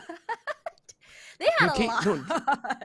They had a lot. I'm talking like Tosh. I'm not even kidding. They had 6 to 7 teams worth of smokes to loot from that compound itself. They were just like, I'm just gonna stay in the side here, and they're just like, free smokes, guys, just pick it up. Just third party the whole way. I mean, one problem with that strat is that it may not work every single round. You know, especially if teams are very aware that they're gonna be doing that, they're gonna be so aware. They're gonna be like, okay, we gotta watch our backs. Serio is just gonna be snaking behind us. So they're just gotta be careful right now. Trick though, 4 kills, not bad, but 690 damage is also pretty high when you think about it. Kill proportion is about 36%, not the highest kill proportion though. But here's the top 5 of last night. Flood, 805. I thought what Trick did was pretty high, but Flood though, 805 right now. Young B close by with 612. Headshots, man. Hanzi, why Kikamuka? What? I told you already. I told you. Waikika Mukau back in PCS4, he was titled, like literally, it was a stat. He had the highest headshot damage accumulative in the entire game. The I entire thought Flood 3 was weeks. scary. And then No, Waikika yeah, that's what I'm Muka s- just... That's what I'm saying. He's an absolutely great. That's what I'm saying, right? When just like you were saying, like he's not Flood. I'm like, yeah, it's true. Flood is definitely the better shooter, but don't count Waikika Muka. This man lands headshot like it's like every day of the He week got for one him. quite early, right? Onto mid early, if I'm not mistaken, from so far away. I think it was Twice, Tanawa. actually. Yeah, Tanawa was Twice. probably just so confused. Where the heck did that come from? I don't even know where it came from. But now here, Los Leones. I'm just surprised that it wasn't 17 Knee that got the MVP. Actually, it was Trick instead. I'm really surprised with that one, actually, Tosh. I thought it was gonna be him as well, yeah. But I'm not really surprised because if you look at PUBG Challenger Rumble, Trick often is the one that comes out on top. But for now, looks like Fury is still dropping at the same spot. If I'm not mistaken, just now Los Leones. I mean, that's their favorite spot. I don't think anyone would want to crash Fury so early. They're just so hella scary. It's the kind of the thing is this, right? Los Leones is the kind of like, although yes, it's a little bit. If the circle does end up going far to the north, it's still okay with Fury because regardless whether the map is Erangel or Marama, they still like to play around the edges. So they might as well drop at the most biggest looted and the most highest loot Miramar area is in the map, such and a that's pain to Los play Leones. on the. I mean, what I'm trying to say is, Miramar is such a pain to play, especially on the edge side, because especially if there's a terrain in front of you, you're gonna have such a hard time to get inside It the is, circle. yes. I absolutely dislike. You know, I feel like if you are very confident of your firepower, by all means, but it's so hard to play against a team that has the high ground advantage. It really is. It really is. But I believe them just playing around the edge. I mean, it works on the Erangel because it's supposed to be that way. But for Marama, I think Yeah. I believe in Marama, they're just thinking for the fact that okay, let the teams deal with each other, and we'll try to pick up whatever that's left behind. And sometimes it does work. Yeah. It does work. But sometimes there are other teams has the same thought with them. But Mindset. the circle's fine. Yeah. They're still in Los Leones, so. Yeah, fine. Yeah, they're at the very end there. Yeah, they're fine. They're just like, oh, perfect. Where we dropped is exactly the edge of the circle. This is exactly how we want to play it. Perfect. GHD though, if they do go into Los Leones, that'll be a fun fight to see if possible. But if they go from La Bendita, it's completely open area for them to get through. Yeah, but you see, but that's the thing about it. We're the casters, and we're the viewers as well. So we will have all this additional information. The teams doesn't. Yeah. So that's the real challenge for all those teams in their decision making, like to decide what is the rotation route for all of them. Yeah, I mean, at this point, it wouldn't be so surprising if, say, they don't go through Los Leones. I mean, at this point, you should already know that if you were to meet them there, you should already know, like, okay, this is Fury's area. We're in week 2 already. We've seen this is our 3rd day. So I think teams should already have an idea, but who knows at this point. We don't know what's going on through their mind or what their strats are. For now, this is Flood. Flood is probably feeling like really good, but he's probably like, man, why Kikamuka? Why you gotta steal my thunder? I was supposed to be a lonely one up there. Why you gotta be here? No, I'm just kidding. He's probably happy. Isn't he? I don't think. I think Great you're blaming. driving. I think you're blaming the wrong person. I think you're blaming the wrong person. He should be blaming 17 Nin, not Waiki Kabuka. It's not like he team killed the guy. yeah, absolutely. Meanwhile, here in Nurins though, has an idea where CS are. I don't know if Haisaki knows he's up there though. Shots come out from Nautica. Day trade as usual on the aggressive. One more hit, Haisaki's in trouble. But I think Haisaki will just be hiding in the back there. Some shots are coming out toward Norins. He'll be just moving backward. Doesn't want to be shut out. They're super aggressive right now. I love it. No, it's fantastic as well. Like, just get a couple of pot shots. No knocks, unfortunately, but it's definitely not. You don't lose anything out of this. Like, I mean, unless you get knocked yourself, of course, then you're definitely having the short end of the stick here. But the goal here is really you just want to try to force them to use meds, especially teams that actually just did a quick drop and rush into the circle as well. It means they only have light utilities. They only have like really light loot on them. They don't really have. They're not really fully stocked. For you. Oh yeah, sure. Go for it. Okay, so when you drop, right? Don't physically hit me, but yes. Okay, when you drop, right? What's the biggest priority? Quickly getting stuff or running for the circle? Which one is your priority? Vehicles always. That means running for the circle then. Something to navigate around. No, I wouldn't say running for the circle. It's just vehicles. Like if I have 3 of my other friends, you don't even want a gun. Like if say there was a gun right there and a car right there, which one would you choose? Oh, I would take the car. Cause like guns, like as long as there's a building, like I know this logic sounds so it doesn't sound right, but it's actually it's so true. As long as there's a building or any sort of building, like even a box, right? There's definitely going to be a gun on top of it, or nearby it at least. A car, that's the different story. You only get one car. You know, like how people say you only have one. You could have many girlfriends, you can have many husbands and wives, but you can only have one mother. So yes, guys, love your mothers. Okay? Your car is the mother now. Oh no! You gotta love your mothers, guys. You can't blow her up or drive her off to the edge. Oh, that's CJ. Just waiting right now in that little house there. He's just holding an angle. AAP though, I haven't seen AAP go crazy. I'm just waiting for that moment. They just go Ryoki Tenkai and just open up. Okay, I'm sorry. That was a Jujutsu Kaisen reference. Hey, totally fine, man. I watched the anime too. Don't worry. If anyone doesn't know, you're behind the times. Absolutely. Here we go. Chumacera Circle. What do you think of this, Leo? Oh man, it's been a while since it's been a while for me since I saw a fight in Chumacera. Like for PCS, yes. For PCS5, we haven't seen it in Chumacera. Actually, no. Exactly. We did see a fight in a town, not in Chumacera. In a town, not in Chumacera. Yeah. So as I said, what do you think of this circle? Like, okay. Like, real quick though, what are we expecting? What are you expecting?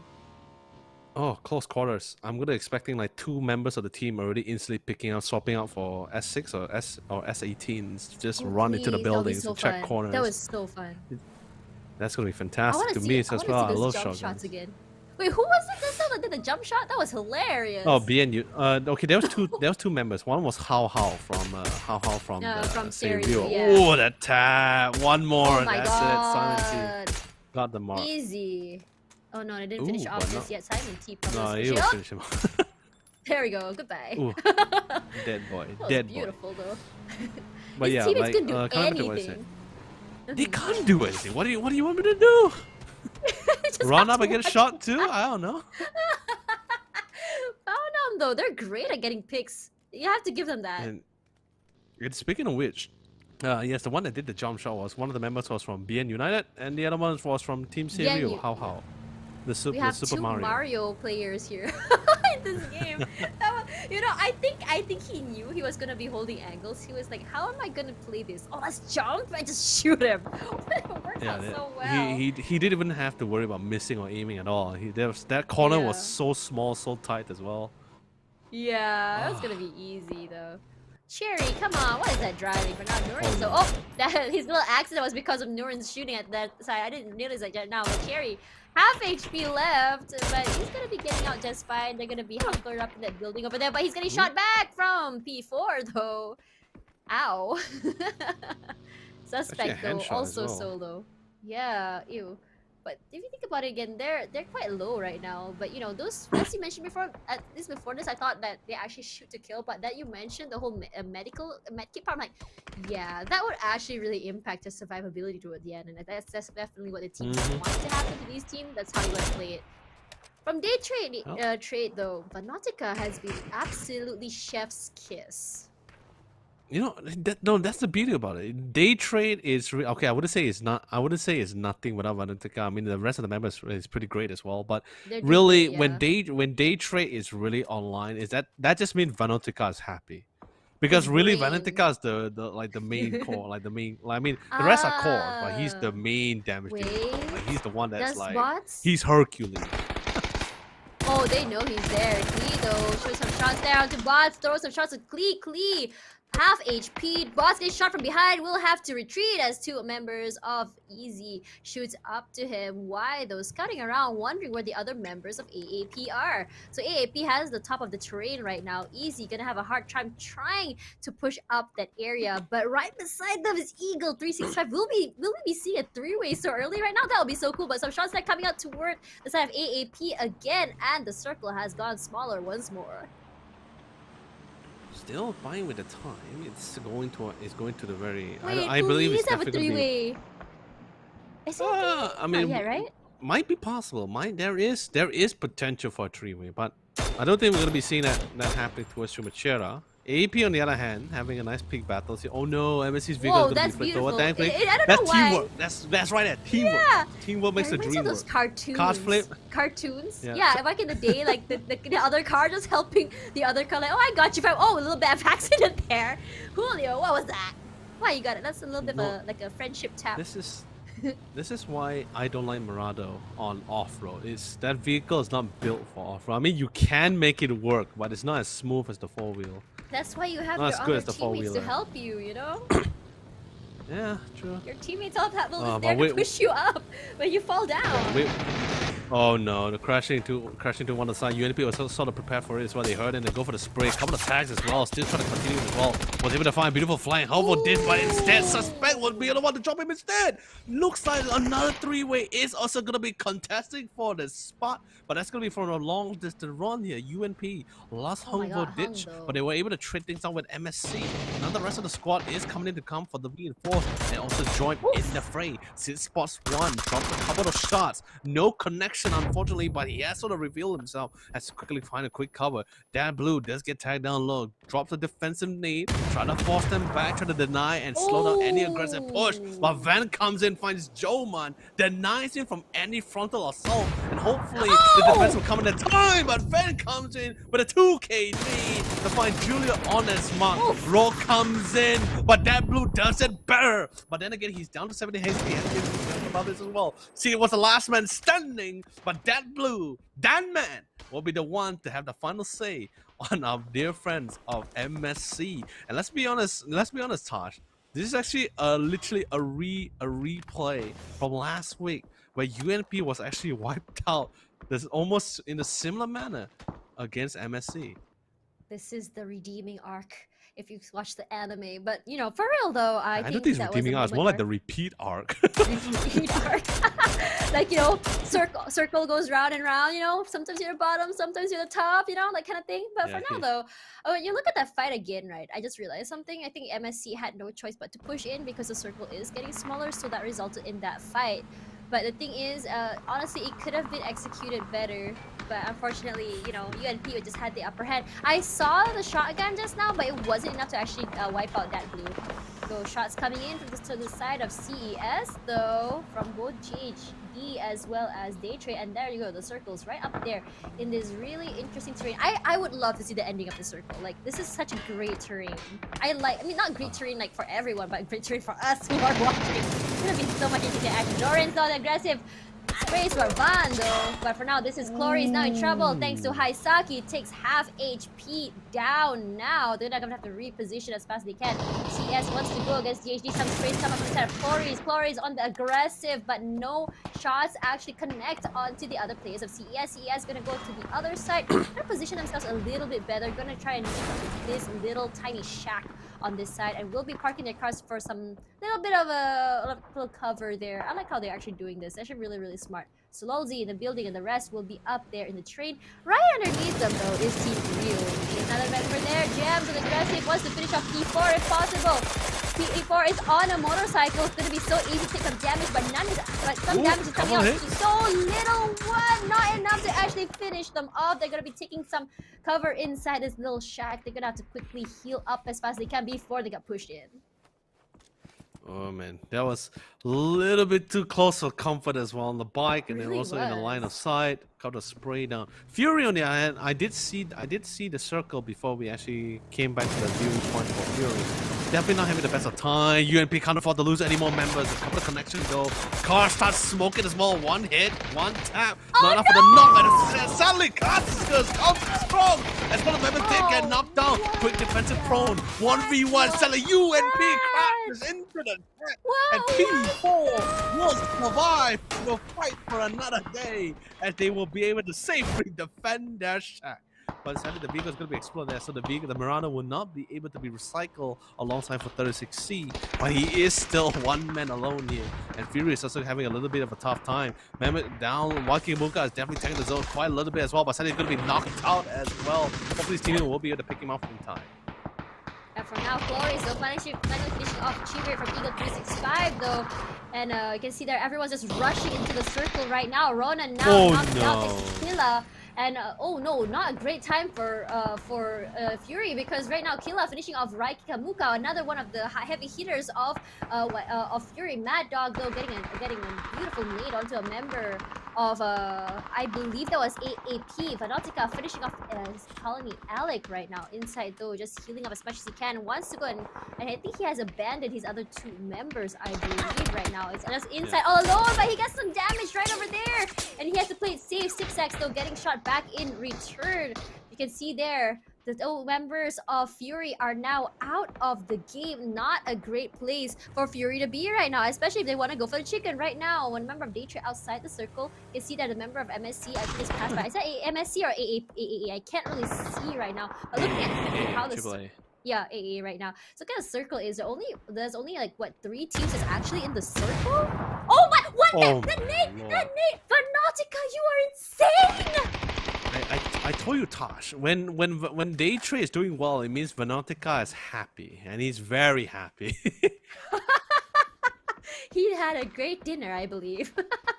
Oh yeah, there, looks so a great great dinner, for... great sleep. I don't know. Oh, they're looking great right now though. But look at Ryu though right now though. Where are they? At the very bottom of the circle. Would love to see a back-to-back chicken from them if possible. Just kind of like show you like, hey. Say Rio and BN United, they're actually in the center of the circle. They're in a very good spot. They also have a good compound as well.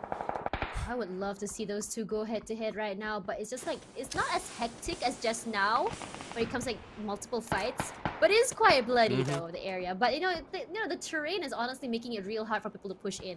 Let's be real here right now. You see that people just from I think one member of SP as well as one member from Daytrade are bleeding to death. I think Maxon is trying to get Tenoi if possible. Nurin's from the other side. Belmoth throws out some more grenade. Is it a grenade or smoke? I think it's a smoke. Smoke. Kind of blurry on my end. I think that's one of the perks from like doing it from home. It's just be what it be. For now, some smokes come from some grenade come out, and Norins will be the one sent back to the lobby. Another member. He was so low. I think it was Puchius. Takes a bit of damage there, but not quite enough to just knock him down. The 6x was able to find one of the members, try to go for the spray, sadly not enough to connect and knock him out. 6x slowly pushing in, throws a nice aggressive nade. Does do some form of damage, sadly no knock.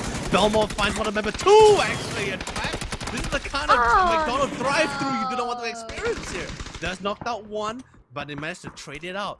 Then again, Vanatoka is going to be the one knocked down. Pucci is so low. Has to go for a quick kill. Thankfully, the first hit does come from the time, but he really needs to pull out the win here to pick up Vanatoka. But sadly, he's literally gatekeeping out. And before he gets knocked out, he's going to remove Shabber Esport. Talk about top killing each other to secure the win. And even Patrick finds some of the members of Esport game over now inside the very same spot they were in before they try to get that chicken dinner. But sadly enough, the same place that got them the chicken dinner was also the same place that got themselves that death and removed from the game. But look at CS though, they're so healthy right now, still with 4 players. I think they're right beside AAP. Will we be seeing an all-out fight here between AAP as well as CS? I think we may be. Haisaki though, I don't think he's spotted out any. Oh yeah, he does spot it out. He knows there's someone there. Some shots will come out first before he was able to react. Grenade, he's actually cooking it up a little bit. Wants to throw it out. Will it actually connect here, right by the circle? Whoa, my God, beautiful one from FAP. CJ getting knocked right over there. And right now, another member, I think that is, I can't really see right now. He's so low. And if he wants to pick up his teammate, he has to actually heal up first before him. But as more grenades are going to come forward, CS going to push if they can. Smokes come out, just giving a smoke trail if they can. They want to push. They want to go crazy. Mad Dog making sure to watch the flank though. CJ just revived so low right now. Goes prone quickly just to heal up. Solozy will be the one knocked down next thanks to P4. Evil Patrick wants to see if they can actually hit them from behind. They don't know that Evil Patrick's right over there as well as CJ. They're just trying to play the flag. They're just playing the smoke. FAP though, right now as the smoke clears, will they see him? Not sure right now. He must checking the shack first just in case someone was in there. Evil Patrick, beautiful spray onto FAP, catches him off guard right now. One member there. I think Solozy is so low right now. He was spraying out, wants to finish him off if possible. Haisaki is right by him though. I think he'll be picked up, no problem at all. He doesn't, if the AAPs are not able to finish off their kills right now. He gets shot there by a member of PCS, and he'll be able to, he wants to retreat right now, doesn't want to finish this off. Himas though wants to chase him as much as he can. Mad Dog though now knocks down Evil Patrick all the way to the back. And look at how CS is just pushing them. But Haisaki in trouble now. He was outside of the circle, taking some damage on top of Evil Patrick's just smoking, just damage over there right now. And Evil Patrick will be the one to finish by Solozy, but Mad Dog will go down thanks to AA and AAP will be taking 7th place. That was insane. Oh, swinging away, Shin B finds him at the top of the line. They hurt all the carnage. The blood is in the water, and the sharks are coming in. And I'm not talking about MSC. I'm talking about Easy Esports here. They're coming in. Find some of the remaining members. Cerberus, they spotted out some members of Easy Esports trying to crawl and prone into safety here. But I believe the smoke grenade sort of gave away their location as well. Easy Esports, they're on the hunt. They're trying to surround them all. They're trying to dominate and control this entire area. And the last member of 36 Cartel here, sorry, not the last member. He, P4, the one who actually wiped out UNP, is piling on pressure. Not from AP this time. He has reverted his anger and rage towards the remaining members here. Serio. Oh no, Serio was able to wipe out the last remaining member of 36C. Gone the game. And the best part about it is, despite all the carnage whatever we touch, only BN United and even Serio, they're very comfortable with where they are. Serio, what are you guys on today? You're crazy! Jenku though, now knocked thanks to How. Deb is supposed to fight back though. How is like just easy pickings for him right now. And the other members of AAA will quickly just have to abandon ship. Their teammate will be there all alone. Blooms though so low right now. I think they want to go back and pick up a teammate if possible. You can see there, Easy on one side is also shooting at AAA. Looks like AA is just getting shot at from 3 different angles. Not a great place to be. Easy, CSB, and public enemy number 1 is clearly AAA right now. What did they do wrong? What did they do wrong? Only one thing touched, and that's being out in the open. That's pretty much all they did. They did nothing wrong. They did a kick. Oh no, they're careful for the flying. Careful of the flaming vehicles, but sadly enough, our top 4 has been decided. Team Serio, our previous chicken dinner winner, followed by BN United, Easy Esports, also our previous chicken dinner winner from round number 1, and of course Cerberus. I believe this is their second time getting to top number 4, but they are 2 members short, and same for Easy Esports, who has lost 1 relatively early into the game here. The thing about this right now is this time, Easy, BN United, and even say Team Serio has no, this time they will not have the luxury of the cover from the compound. The circle is going to be pushing them out. That means they're going to be right out in the open, right into the clutches of BN United. They don't have to move relatively too early as well. Only Seiryu, because they have quite the high lands to root the high ground and the high lands to really scale to get into the circle for safety. Yeah, that's right. For now, here's Zest on the roof. He spots someone out, but Trick though getting shot at by Simon T. Simon T, one thing, if he decides he wants to get a pick onto someone, he will. Y8 though so low, but Shinbi will be the one to be knocked down by Simon T. See what I just said it. I just said it. Simon, are you listening to this conversation? Stop it. There you go, Cerberus though going on prone. They're just waiting in the at the edge of the circle, just trying to find a way to safely go inside. More grenades come out to the side of Easy. But want to finish off Shin V is possible. Dr. Logi just box out CS member. Sololzi will be getting a knock onto Trick. Kleedo will be the one to finish off Sololzi off, but Fap will be knocked out of the game. Unfortunately, Sunshine getting shot at from the side of BN right now, and all the members of Easy is just trying to form like a meat shield just to protect the member. They need the head count right now if they want to survive until the end. Seiryu really needs to hope that Easy Esports is gonna divert their attention to BN United instead, because right now Easy Esports only looks like they're gonna be able to find Trick. Trick is having a little bit of a tough time. Nate flies in. Zest also gonna be joining in the fray, but it's gonna be him to have the final say. Although the final nail in the coffin for him would not be in the hand of Zest, gonna be by Klee. And this time Seiryu, their nightmares has come true. They were hoping for Easy Esports to actually be more focused on members of BN United, but that's not going to be happening. Please, second nade finds How. They heard the vehicle. Shinbi has his eyes and line of sight on BN United. However, the hills is not in their favor, so they lost sight of the rest of the remaining members. They're slowly pushing forward. Find some of the members alongside with Young B. Puts down Trick. And all that's left is one remaining member of Team Seiryu, Sunshine. The sun is setting. The dawn is no longer there for you. You have to try to make the play here to sustain and try to get a back-to-back chicken dinner for the team. The only team that's very healthy right now, I guess you could say, is just BN United. Exactly. So right now, Ryu is left with only 2 members. He started off so good. I was so excited to see if we could get a double chicken dinner. Not happening, but Sunshine will be knocked down, and Zest will be. I think Zest wants to finish it off if possible. And you can see there How is trying to I think they're panicking right now. They're trying to help. Actually, just trying to help his teammate, but he actually plays it smart and just explodes the tire of that car if possible. Just trying to get rid of any mobility they have. But looks like Easy wants to push forward against Team Easy. You can see there, Easy is just pushing in right now. Simon T gets a knock onto Klee. Grenade gets cooked up a little bit. He wants to finish off Klee if possible. Does it hit? I think it will! And ew! Klee will be going back to the lobby. How now alone some sprays come out. Easy Esports now out of the game. Only one member to deal with, and that's a chicken dinner for BN United. Possibly one of the cleanest wins they've had so far. And all they had to do was just wait for that golden opportunity to just finish off everyone. I told you, man. I told you Miramar is the kind of map that BN United and Eagle 365 really love. Eagle 365, definitely the RNG wasn't really in their favor for sure. But BN United, they're definitely loving it. Unfortunate for Seiryu, there wasn't really much opportunity for them to go for flankings or even try to go for any diversion. So a little bit out too far in the open. Yeah, Easy got them first. They caught them off guard, I think. They didn't realize that Easy wasn't really easy. It was I believe it was, who was it again? I believe it was Trick. Trick wanted the actually no, not Trick. 17 knee. 17 knee. 17 nil. Yeah, they caught him off guard. He wanted to flank. He wanted to flank Easy on the side. He was hoping. That's why I was saying that's how I was saying, right, where they were gambling in hopes that Easy Esports was actually focusing more on BN United, since they had the line of sight earlier before they lost it, and they were hoping for 17 nil to actually go for the flank. But sadly the nightmare came through. Easy Esports, they wanted to try to prioritize and get it clear of their edges. They found 17 nil and they just knocked him out. That was pretty much it. Did you see the amount of grenades that came flying to the side of Seiryu? Though that was nothing they could do. It was just raining grenades on their side. It was like grenade after grenade.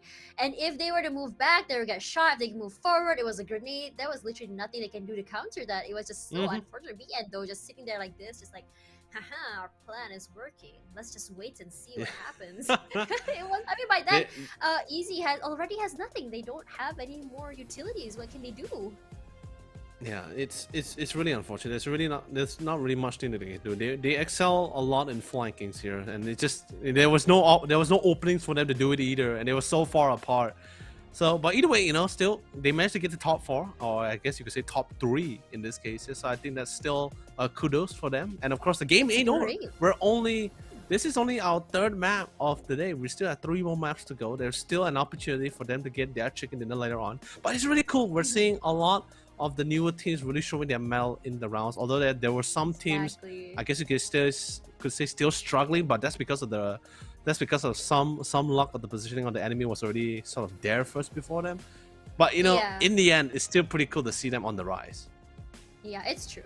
This week, I was kind of expecting to see the same teams up there, but seeing these new ones just makes it more and more interesting right now. And with the wins of these other teams, it really kind of puts more and more of the smaller teams up there right now. Seeing Seryu right now up there on top of the other veteran teams is definitely a sight to behold. Just shows that, you really shouldn't underestimate these teams. They are here because they're good, and we're actually seeing that. Seryu, though, what really surprised me, I thought they were going to be a one-hit wonder. I think that was what they were in PUBG Challenger Rumble before, but seeing them 2 games in a row doing well, actually 3 if I think about it properly, they're pretty good. They've really changed, and I am here for it. But what I really want to see though, Day Trade, I need them to get chicken dinner. They deserve it from how they play. Ooh, I mean, definitely for sure, but you see, that's the problem of taking pot shots, especially during the middle stage of the game as well. It's like, although yes, you're putting on the pressure, you're piling on the damage, you're dropping a couple of pot shots, a couple of teams, forcing them to use their utilities and their meds to heal back up again. The only problem about that is that you're sort of also revealing your current location, right? There's that, it's like that sniper's general #1 rule, right? You never stay in the same spot. But sadly, this is a battle royale. When we're going to the later stage of the circle, if you stay in the same spot, then you're pretty much you're gonna be picked off or be nade from the heavens from all other teams, and also at the same time, so you constantly have to be on the move. Yeah, that's right. So for now, this is our winner team from just now, Baonam United. They are actually, honestly, as Leo mentioned, they are also one of the favorites to be winning this tournament. Right now, the throwables used not a lot at all, because all they did was play the waiting game. Only a total of 5 smokes, 5 frag grenades, and 2 mollies. 7 kills, not that many, but what they were going for was not the kills. They just want to get a chicken dinner. That's the name of the game, get a chicken dinner, and that was the objective. And I think Baonam United this week is playing a little bit more objectively compared to week 1, and it's actually a really nice thing, a nice different change, I believe, for their team. And this is Simon T, as I mentioned before. If he wants to kill, he will do it. He's crazy. Yeah. So, like what we were discussing last week as well. Simon T is definitely he's definitely the kind of shooter that just really likes to focus more a little bit on that mid range and long range, that kind of thing. He doesn't really like to take things close and personal as much as possible. Like, he would try. But the thing is, he is confident in that push. He's definitely confident to push it into the enemies. But if you're saying whether he likes it, whether it's his forte, his cup of tea, then no. Simon T definitely prefers. He's a lot more confident, able to pick people off from the long range, from the safe distance. I absolutely agree. I mean, I don't like that. He does his picks.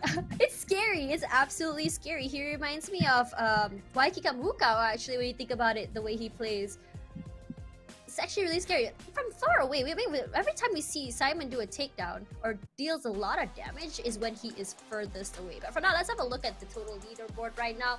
For week 2, match 1 until 3 of today right now, Baonam United in the league.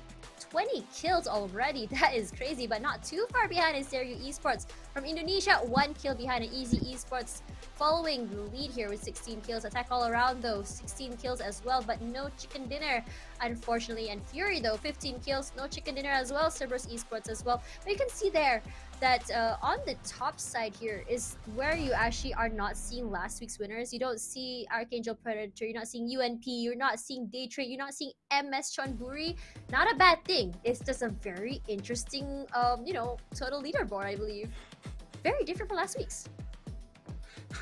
I like how you say it's not a bad thing, and I'm just like, well, it's a bad thing for the team, sure, of course. Well, it's yeah, not well, yeah. I mean, for, Yeah. for the teams with a lot of fans, they're probably gonna be like, the bigger teams, especially the veterans, they definitely have a lot of fans, right? They're probably super frustrated right now. But for me, as someone who is new in the scene, not really rooting for everything, but just wanting to see the growth of teams, that's so exciting.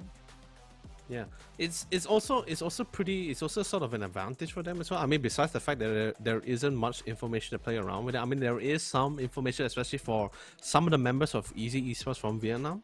But like the new teams like Easy Esports and even Team Serial, it's sort of an advantage for them inside this series because of the fact that there isn't much expectation for them. I mean, like, don't get me wrong, they're all hoping for the win, but at the same time, they told themselves like, if we can go far, if we can sort of like get us to top 8 or top 5, I think that's a goal for us. That's a win for us already. Because it's not like we have like massive sponsors or anything, or like massive fans to meet a certain expectation or certain weight in our name that we have to carry for ourselves.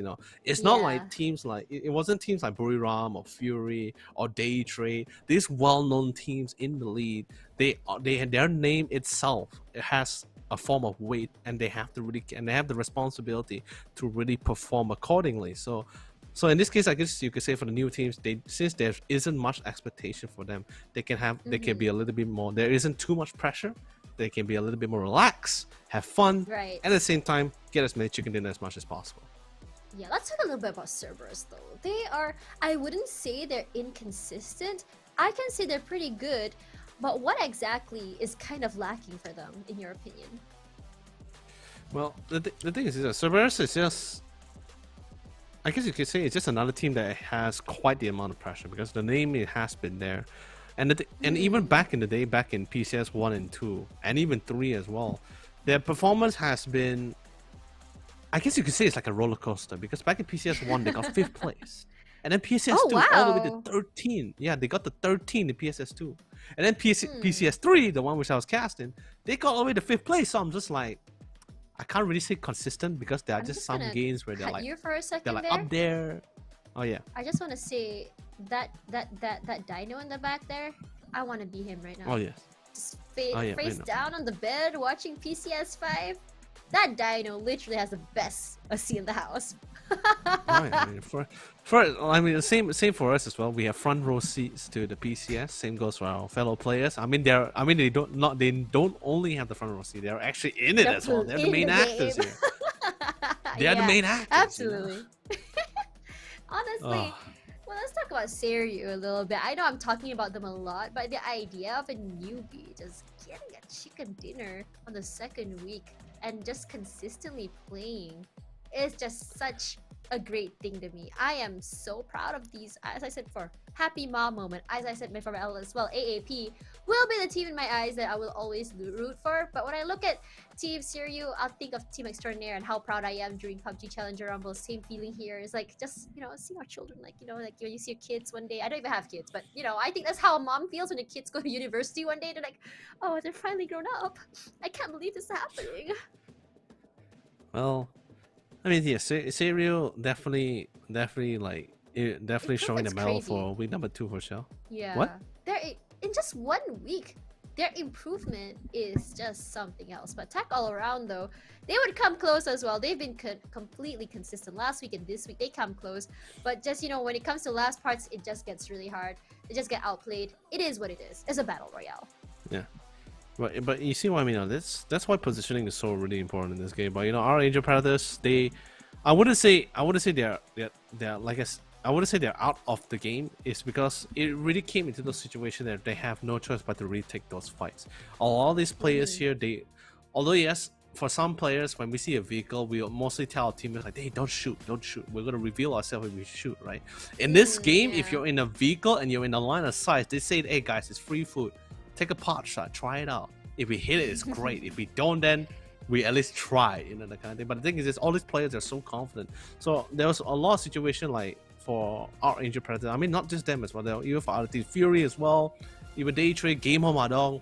during their great migration into the circle, especially getting control of the edge of the circle, they are always running into multiple teams. Cerberus was also one of them. They clashed with Archangel Predators.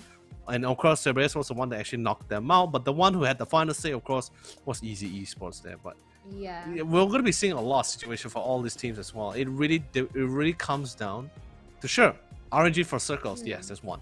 But it really comes down to the positioning, whether you have it there or not. Right, that's absolutely. But I think about it again, right? Like, let's talk about overall right now. UNP, not too great this time around, but the thing is, they are just so ahead in terms of kills. They just need to unlock that. They just need a key to that kills, which is the chicken dinner. If they get one more chicken dinner, they're just basically securing themselves right now. And you know, as you mentioned before, after that they don't have to worry too much. Not because like they have to like worry about the lead or anything, because with 3 chicken dinners, they're already ahead in terms of chicken dinners and in terms of kills. So if say like one of the lower teams gets that chicken dinner, they'll be like breathing a sigh of relief, because they're like, okay, we have 3, and a team that doesn't have a chicken dinner or only has 1 chicken dinner is just heading up. They're not gonna be able to catch up with us unless a team that has 2 chicken dinners like AAP catches up. They're gonna be like, okay, now we're gonna have to try hard one more time. And I don't know why, but I have a feeling they're playing like that. I don't know, maybe they're experimenting, maybe they're trying out some new stuff, because we've seen them play a bit differently on day 2, right? I'm just wondering if they're like, okay, we're only gonna try hard when we need to, because there are some teams out there that, how do I say this, they're just keeping that secret sauce for the last final moment when they really need to. You know, who knows, right? I mean, I don't know anything about like secret sauces here in PUBG, because like everyone's mind is just pretty much like, hey, you know, it's not a MOBA. It's not like you could fly or bring like C4, Alu Abba kind of situation. But you know, the rotations could change. You know, rotations can change, and how they play can change. Just small things though can happen. Yeah. But you know, it'd be what I'm saying. Like it really depends on positioning. It's not a drastic, Yeah, it is. Oh my god, the circle though, when you think about that, like RNG plays such a big part in this game. It's hard to really predict what's going on through these players' minds, honestly. I think they can play 100 games of Battle Royales, and I can confidently say you're not gonna have 2 games that are absolutely the same.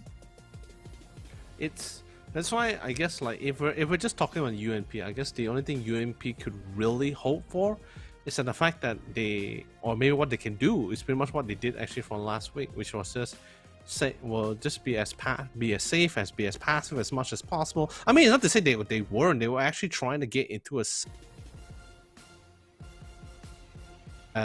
they kept running into another team that was already there in their spot. They lose 1 member, then they lost the second one, and then the last 2 members they had to crash into a shack. And then 136C was just pretty much like, hey, happy birthday to me. Thanks for bringing Luke. Thanks for bringing me your lives. I'm going to be taking it all for my team. And this flight path, of course, guys, we're going to be on the 4th map of the Wrangle. Flight path is going to be south to the north. I know you're saying, oh, man, but guess what, Tosh? Guess what? AAP is loving this flight path. They are loving this. I knew you were going to say that. I was going to say that too. Oh my god, our brains are like so in sync. This is what happens when we are constantly casting with each other. Because during PUBG Challenger Rumble, we weren't getting paired all the time. Now we are absolutely the best duo partners. We just need a little bit more synchronization after that opening just now from last month. But for now, it'll be fine. But from where AAP is, looks like the 2 teams are gonna go to Georgia Pool as well. Did you see that?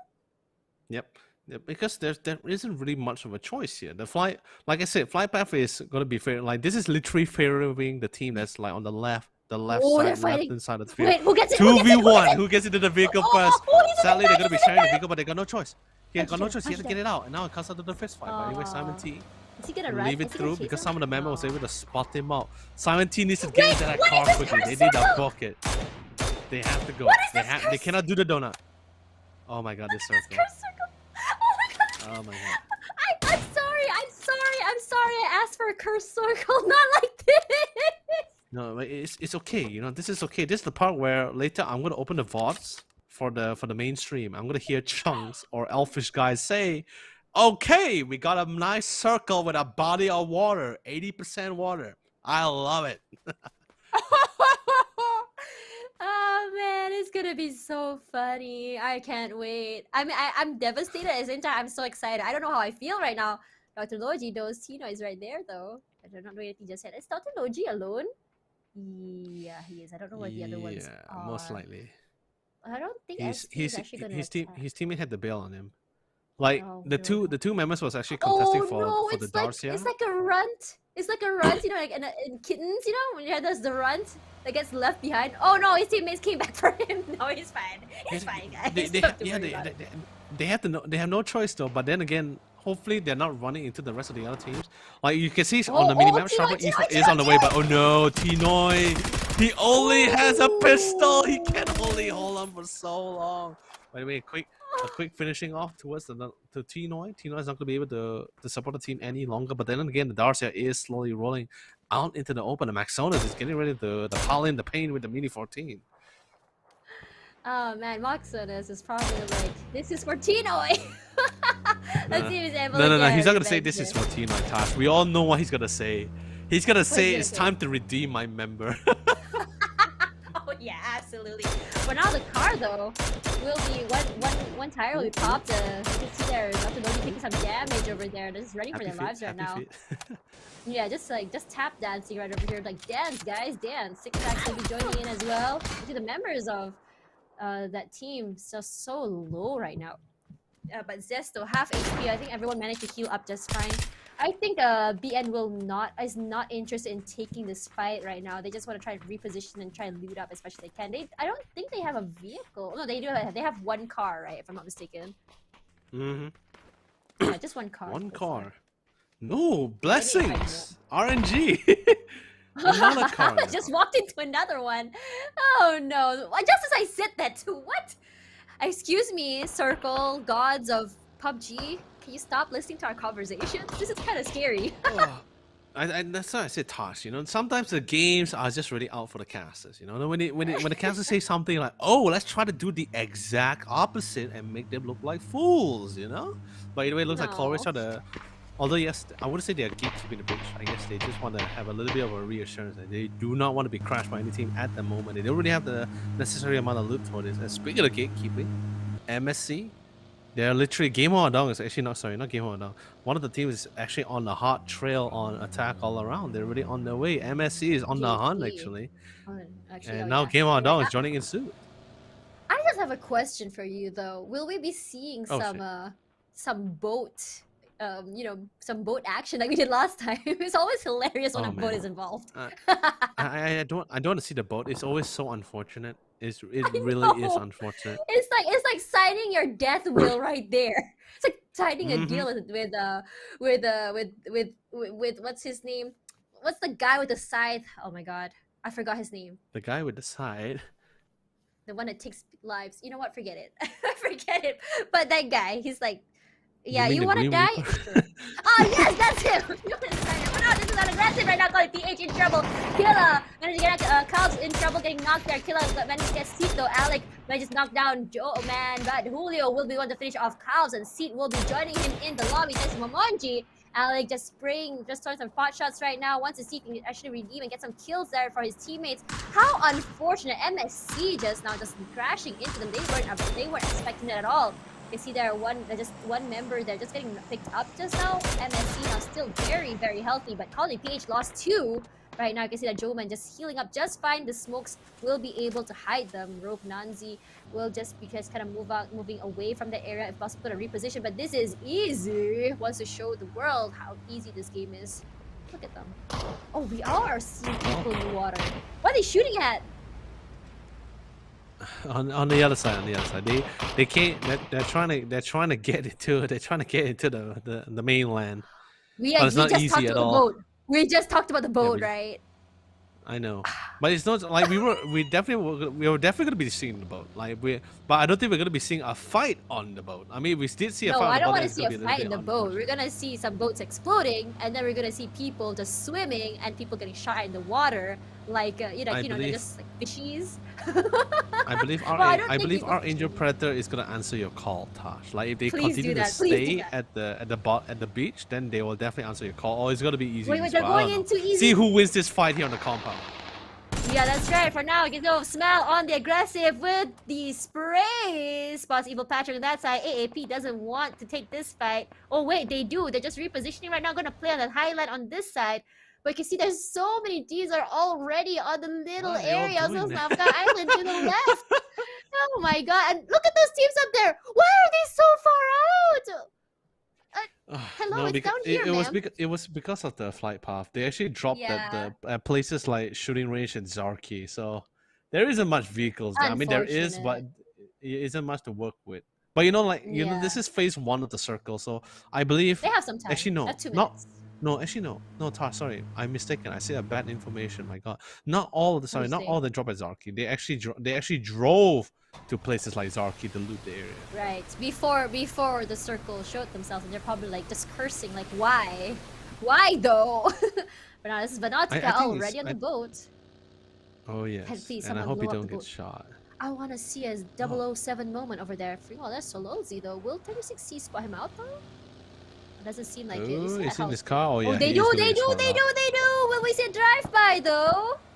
Some shots they come out. Welcome to the side. he's on the run. They just passed by each other. But the one that be shooting them will be Fury though, not 36. They're just like, hey, we'll leave you alone for now. See you later. Gotta be careful. 36C not gonna be challenging this. Lacking of Fury. information, so they're gonna bypass. Yeah. No, the thing is this one. I believe if they notice that there's only 2 members of Fury, they're definitely gonna crash that site. But due to lack of information, they're just gonna surround the area or just drive by. Yeah. This is Colony PH still on the aggressive despite. Oh wait, they still have another one. Colony PH still has another 3 members, so I guess they're pretty okay right now. 1 member got back in the lobby. They know MSP's over there. They're still unhappy about what happened earlier. They're like, you know what? Screw you guys. We want to fight you. You guys picked a fight with us first. We're gonna end it. See there, Ryu just like as well as Eagle 365 just driving for their lives right now. Want to chase the circle. And just so fortunate. But look at 1 member of Eagle 365 has been. Oh no, there is not. I thought he was left behind, but he was trying to do a flank. Oh well, that's not gonna happen. Ryu was just way too fast. There aren't cars. What was he thinking? Chasing them from behind on foot. Just no I choice. thought he No was cars, left no behind. nothing. I thought he was left behind. I was like, are the cars full? Why are you running, sir? And you're like, oh wait, that's Ryu in front of him. Everyone's just really trying to get into the circle. Serio, like I said, is viable on a angle to play at the rest on the edge of the circle. It's also a phase 1 circle as well, so it doesn't really hurt that much. And since they actually backtracked it to places like shooting range and Zarki and around the northern area of the map, they have a lot of time to get whatever necessary amount of loot. Not in abundance though, but just enough to really equip them to go for any fights and to take any fights head on. Ryu is gonna be having such an easy time getting to the circle. Look at that. No one's taking care of that side at all. I think why Ryu went that side is because they had a feeling that people are gonna keep that side of the bridge. But now looking at the map again, I'm actually surprised that no one is keeping the bridge at all.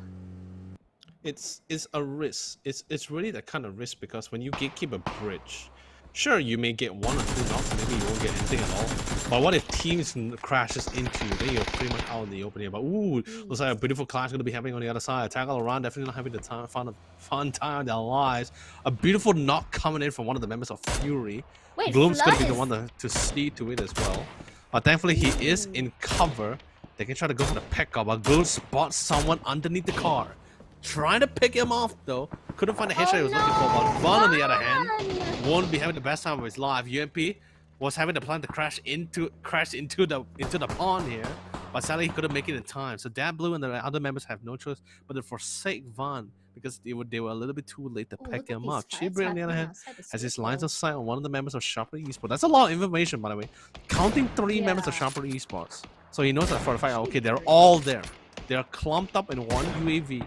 And there's nowhere else for them to go. And the rest of the members also sort of piling on the pain.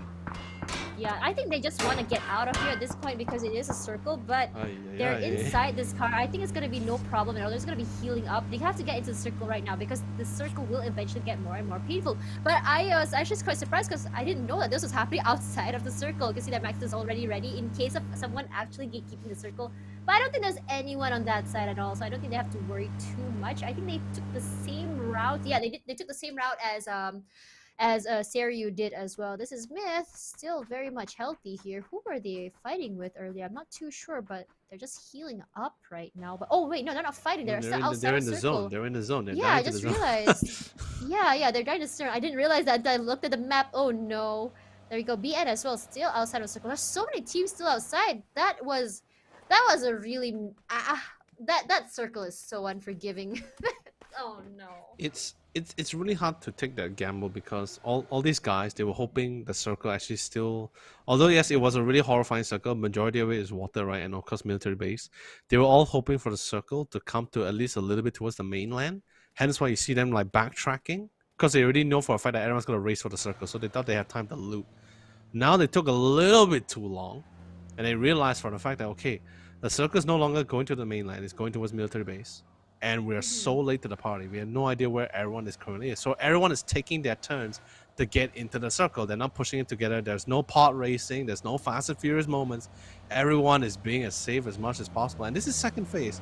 So they still can tank it out. But I'm not sure how much heals they have left. Just looking for Darkman's. Oh, has 4 okay, left. so he has 4 first aid kits, so he's fine. He has no bandages. You have to stop at heal. Sadly, you can't use first aid while driving anymore. That's really unfortunate for that one. Yeah. So now they had to stop and heal. Yeah, look at no, that. what, phase 3 now though? back on land. They decided to drop the boat, I think, because they figured out that the circle's coming to the middle.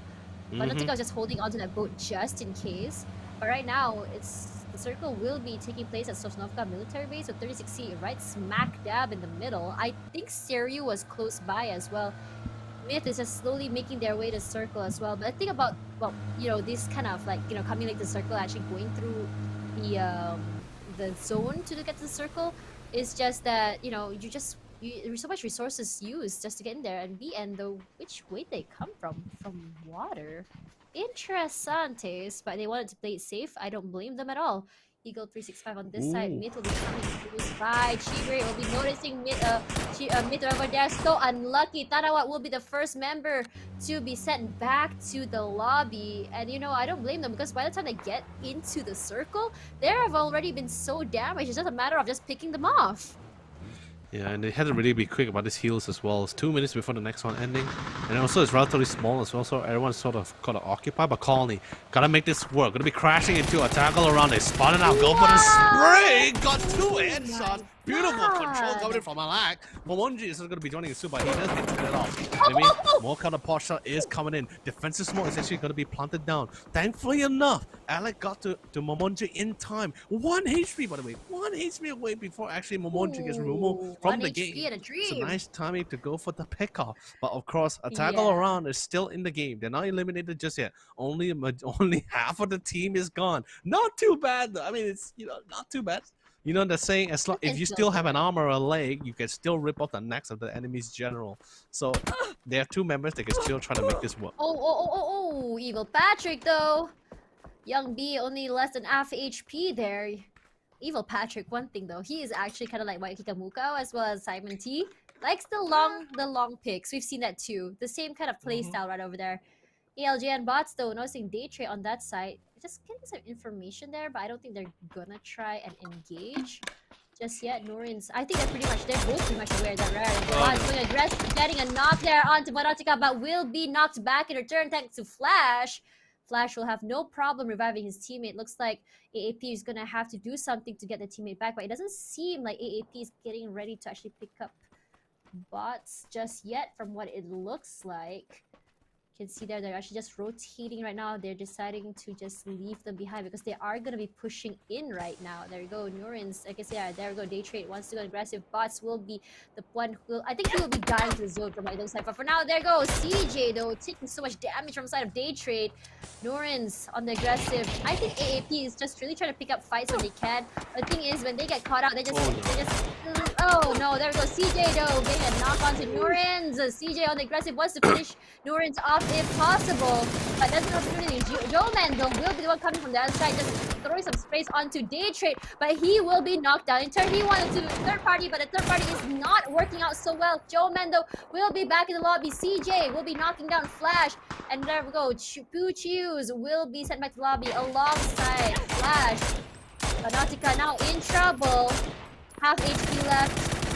But finishing off Nanzi Mai, if possible. CJ is just that spray though. That was nasty. What a nasty spray. Julio though on this side notices members of EZ, but will be the one to be taking cover. 24 HP left. Wow, this is the side of the circle. Everyone's just trying to get in. small area, so many fights happening from so many sides. I'm a little bit more concerned for Fury though. Like right now, Fury, I wouldn't say Fury is in a decent spot. Actually, they're in the most peculiar spot in the entire part of the base as well.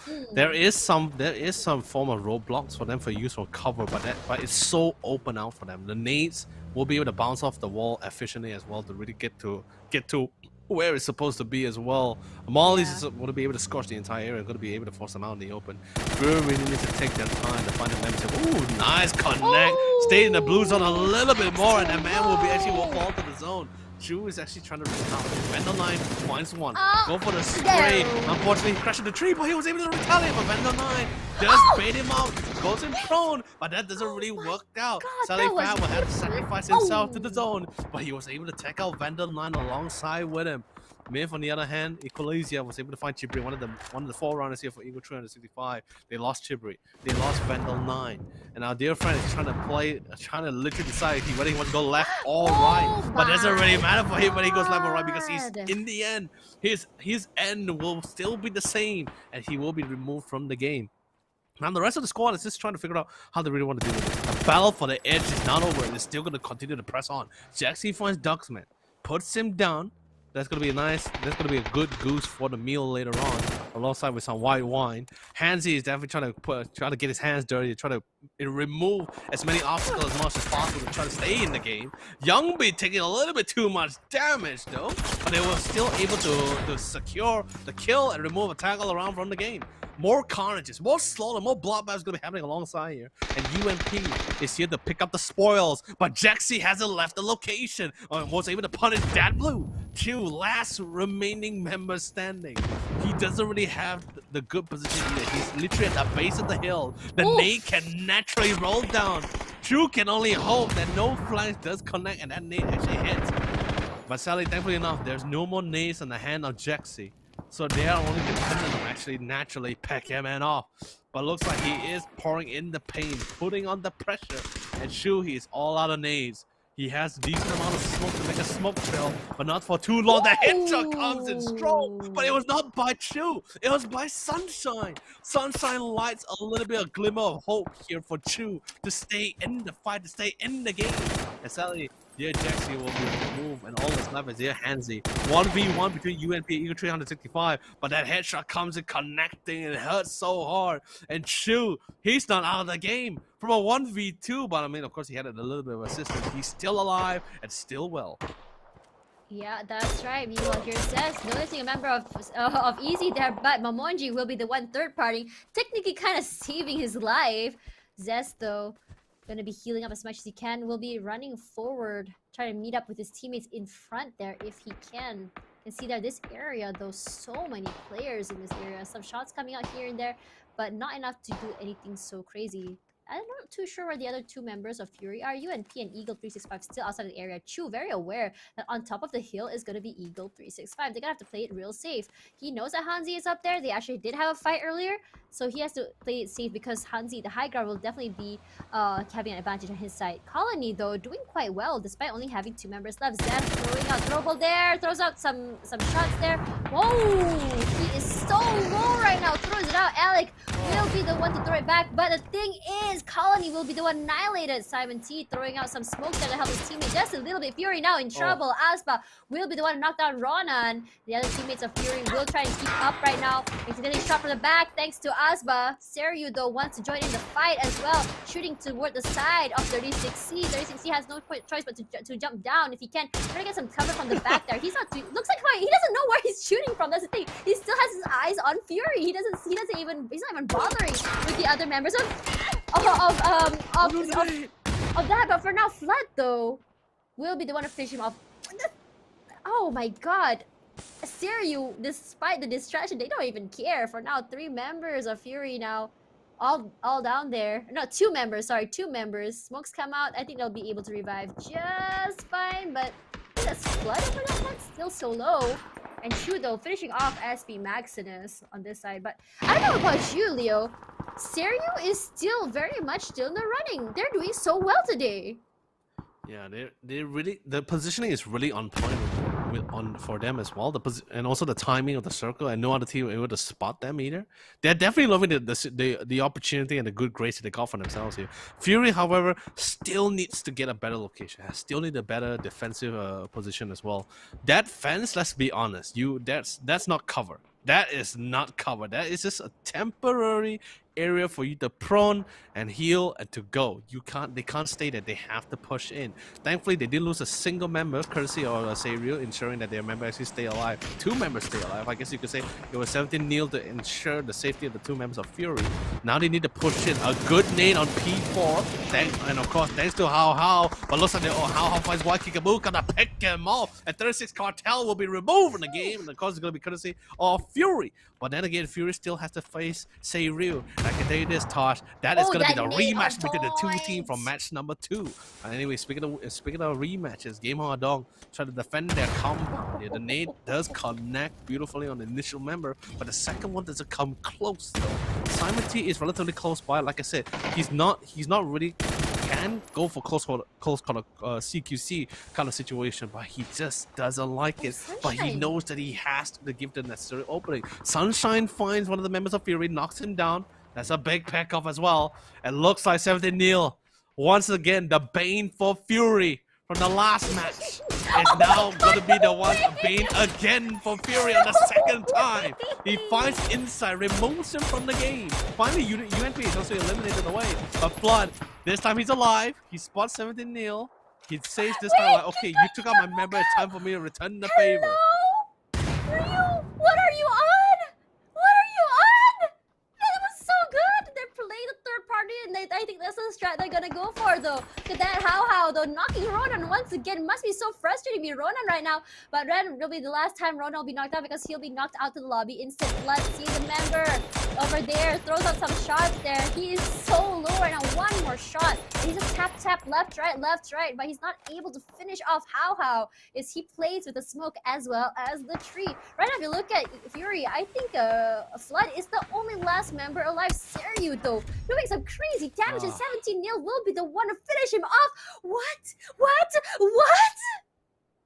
Yeah, 17 Neil once again, the Bane for Fury, flanking, and also doing literally. I'm gonna say it right now. They're really doing Fury so dirty right now. Fury, they are really bringing it in the pain. Really are. The only thing that so Sairyu can really though, hope, the only thing Sairyu can really hope for right now, if they really want to get this second chicken dinner for today, is the fact that the circle still maintaining their current position, because they have decent amount of cover. They got the base of the hill as well. If they are forced out of the base and into the open, that's it. They can't do anything else. Yeah, that's They right, have but to for hold now, on the I can line see here. there. Shin V all alone though in the middle of the circle. I think he's just trying to play it safe right now. SP, BN, and GHD side by side, but we're not seeing any shots coming from their side. 17 0, just trying to get as much much information as he can. This is so interesting. But oh, there you go, your curse prediction, Leo. Why? No, it's not curse prediction. It's literally like this. It has to be this way. Oh man, BN though wants to take the pain too. GHD if possible. Some Molly comes out, but they're just gonna be staying safe at this side. Look at how they're just holding angles right now. Smokes come out just to stop them from being able to push in, just to kind of like just stop them from being able to see. It looks like Team Sairyu gonna have to push out, like it or not. They'll be taking the car. Sunshine so low though. Will he get knocked down? Okay, he makes it to the rest of his teammates. Using the side of the hill for cover right now. SP on that side gonna throw out some smoke so to kind of stop them from seeing that Belmont though, aggressive, took some damage onto a member of Sairyu, but not to do any considerable damage. I think it was Trick that was hit a little bit over there. What do you think right now, Leo? What are you thinking? I'm just thinking like, it really depends on the rest of the team how they really perform here. Because right now, like for Sairyu to really win this, it's for Sharper Esports to it's for Easy Esports to push a fight into Sharper Esports, because that's the only opening they need. Or Game Home Hadong, either one, to give it a little bit of a diversion here, because Sairyu isn't really in a safe spot either. They do have the low ground, but they're easily picked up on the high ground. See what I mean? Everyone has their line of sight preset as it is. Sairyu is stuck. They're really dependent on this smoke trail, but they're running out. Is this called instant karma though? No. Who knows right now? 6x though. I don't know whether it's instant karma or not, man.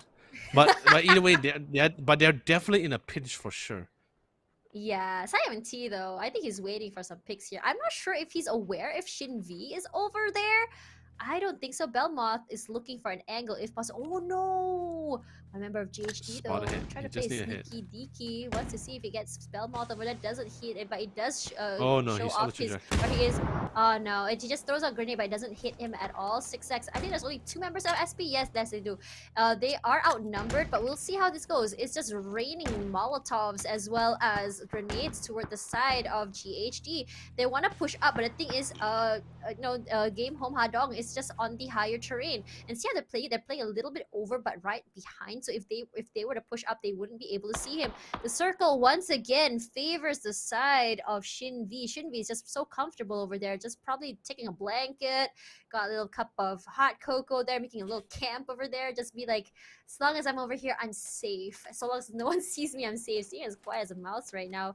Seiryu though still outside the circle, wants to push in, but BN is just gatekeeping that side. They're in trouble because they're on the side of the terrain where they are. It's just not great to push up there. Oh, it's really difficult for them. If they were to take the vehicle, they're pretty much alerting everyone like that's close by to them as well. Yeah, they have to really go on foot. I mean, they can take the vehicles, but it's a gamble. They really need to ride it all the way and hope they don't run into anyone else. But you see that they have pushed in slowly. You see that? Slowly, they're making their way up. Slowly but surely, for sure. Easy Esports on the other hand, they found a really nice ditch for themselves. I don't think anyone spotted them out either. They haven't spotted it out. Yeah. Shin V is the only one that's actually currently outside of the ditch, because he really needs to give that information. If they stay in that ditch, they have no idea where arrow is going to be coming from. They can hear the sounds, but they can't really see what's going on. So Shin V is literally on the lookout. And we see Ryu slowly pushing in to try to get some form of cover. 17 Neo trying to get that opening for the team on Sharp or Esports, but they're not making it easy. Yeah, but what I'm trying to say is if Shin V manages to clutch this, this will be one of the best plays we'll ever be seeing for PCS5 so far. Trick though, on the lookout for other members. I think he has an idea that BN's on that side. I think he has an idea. Yeah, he knows that Dr. Logi is over there. But he's hiding behind the tree, so he's just waiting, doing some jiggle peeks if possible. But I don't think he's gonna see anything just yet. But with one wrong peek though, might be the reason they go back to the lobby. They have to play it real safe right now. That's it. Trick though getting some damage onto Dr. Logi. More than half HP taken down there. Grenade comes out. Ooh, Young B takes some hits there, but not enough to do anything. But this opens up a little bit of space for them to push up. Simon T doesn't notice Trick right now, but it looks like other members of Ryu is able to push in slowly, but not quite into the circle just yet. Trick throwing out a grenade. Will it hit? Not quite, but oh my god, how finishing off a member of SP. 6 sacks now, 1 member left for SP. Will they be able to pick up 6 sacks? I don't think they know that Shin V is over there. He's just hidden inside all of that smoke right now. I'm not too sure who exactly threw the smoke. Clory still getting a knock on to 17-0. Clory is supposed to go aggressive, push forward if possible. Dr. Logi on the aggressive, managing to knock out Trick. Wants to finish him off right now. 6 sacks back to the lobby. SP, Belmoth as well. Now we're on the top 4 right now. Shin V with the beautiful spray right now, knocking down 2. What the heck was that? Shin V wants to go out and bang if possible. Oh, takes out 3, takes out 4. Oh man, Shin V, the sneakiest bugger in the game, the cheekiest bugger, had to do this, doing him dirty. He's still up! One more by surrounding himself towards Zest. Last member of Seiryu, the Bane of Fury. Can he try to pull it off? But Sally's still a little bit too much for him to ask. And BN United securing the second chicken dinner on this 3rd day of the 2nd week here. Back to back. And I can tell you this for sure, Tosh. They don't even need... I mean, like seriously, they don't even really need to work so hard to that championship spot. They're pretty much, I guess you could say, they pretty much secured their PTC spot already as the top Vietnam team. But they just don't care. They want to go all out with a bang, and they're really showcasing the Vietnam skills right here, right now. Vietnamese teams, I love their aggression and how they play, but Serio though, on another level. I'm so sorry for highlighting them so much, but it's such a contrast seeing them play last week and this week. It could have gone in the side of Serio. Unfortunately, the circle was just unkind to them. The positioning just wasn't there. It's just so unlucky at that point. But the most important person I want to highlight right now is Shin V. He literally ruined the hopes and dreams of Syracuse. That spray, my god, beautiful. Yeah, no one knew he was there. Yeah, Game of Hadong really ate that really hard. Like, I can tell you this, during this break, they're just gonna be like, I don't know how people relax themselves. I know my friends that pop a cigarette, some go for a run, some hit the pillows. I don't know. I can for sure Game of Hadong, that they never expected Shin to be like that. Never. And the most surprising part about it was that the last lone member. Tosh, the last lone member of Game of Hadong didn't check the pit either. He was on high ground and he still let the guy kill him too. Yeah, it was so unfortunate. They didn't know. I mean, on top of the cars, there was also the smokes. He just lay there like you know, just laid there, just waited for the golden opportunity. That reminds me of Maximus actually and his play. So honestly, I would put him and Maximus on the same tier when it comes to the Redeemer. But I was so excited to see though. If say Shin V manages to do the clutch, that would have been the play of the season. It would have been, but sadly it wasn't. But okay. The thing is, before we go to the break, I'm just gonna say I'm not gonna put him on the same level as Maximus because Maximus took those fights head on. Shin V was just being the cheekiest bug. He was really sneaky. Okay, I'll play him too. I can tell you this: 17-0 and Shin V, they're probably just best friends in life. They're just like fist bumping each other, like bros, you know, that kind of thing. Oh. Yeah. Honestly, what a great game! Such a great game, and back to back for BN United. They're probably feeling so good right now. But UNP though, they just really need to do something. They need to unlock all those kills. You know, what's the point of having all those kills if you don't get a chicken dinner? True, very true. But you know, in a way, that's gonna be it for us, folks. All this hype, all this action, don't let it die down because we still have 2 more matches before the end of our 3rd day of week number 2. So don't go away for too long. More PUBG action happening, and of course, being brought to you guys right after this quick short break.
gần với cúp của vô địch cùng với những người đồng đội.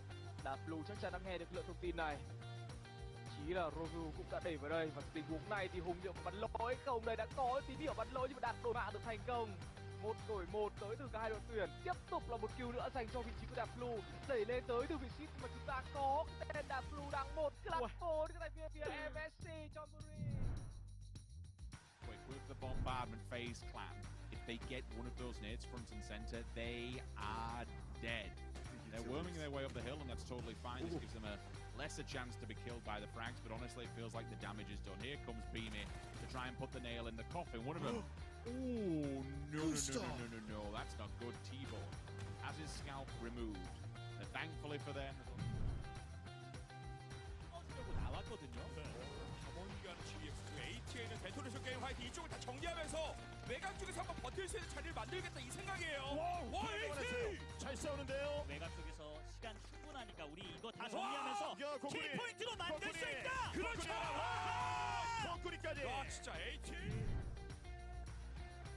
โอ้เอาครับผมหาตัวกันอยู่หากันไม่เจอเอาครับแย่เราอยู่คนละชั้นครับผม เปิดประตูออกมาดักแมนโบติดหลังดักแมนเป็นน็อกก้อนเอมา1 คนเอาแล้วฮะ PN เหลือ 2เอาแต่ดักแมนตกมาไม่ค่อยสวยเท่าไหร่ถ้าจะต้องมายึดตำแหน่งตรงกลางก่อนดักแมนจะทำได้หรือเปล่าก้อนเอไหลไปออกมาดักแมนเป็นน็อกเซตได้อีก1 คนแล้วจังหวะตรงนี้ต่อเนื่องกันมาหรือเปล่าเซตวงบีบมาแบบนี้ต่อมาปูจิวน็อกไอ้กูรูเซียไซเบอร์ทีตายวงไปดักแมนก็เซตปูจิวเหมือนกัน ยังไงเรียบร้อย MITS ครับผม Also had the same idea. Big sense coming out from them, and Dab's gonna 4-man send it into TSM. What the heck just happened? Oh no! I think it dabs. They were just.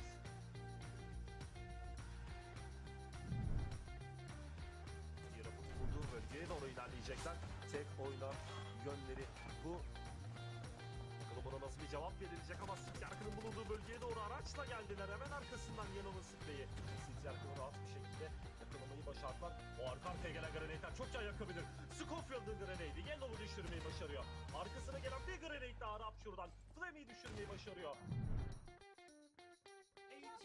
没有枪，这一波是个一传4，有机会追他。哎呀，还要换子弹，兄弟，他们没有枪，不能让他拿枪。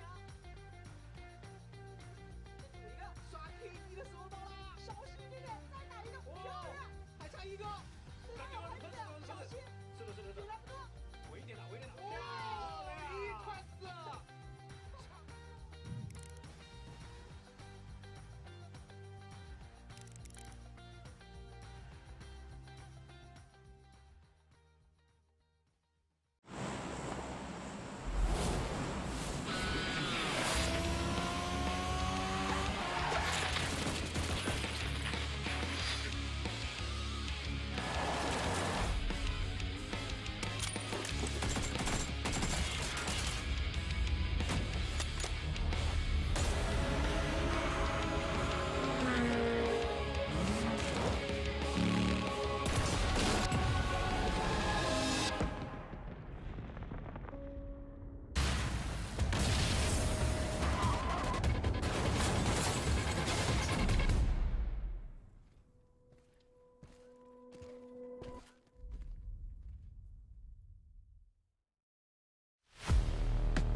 Welcome back, PUBG fans, to the PUBG Continental Series 5 APAC. Of course, so we already have, I guess you could say we're on our third stage of today as well, because we're 4 matches down, 2 more remaining before the end of day number 1 or day number 3, depending how you guys are counting it. If you guys prefer day 1 or week number 2, or day 3 or week number 2, doesn't really matter. They're all the same thing anyway. But I hope you guys are all having fun. And I'm Lennon Lee, also known as Yuli. Joining me once again is the ever so beautiful Taj Body.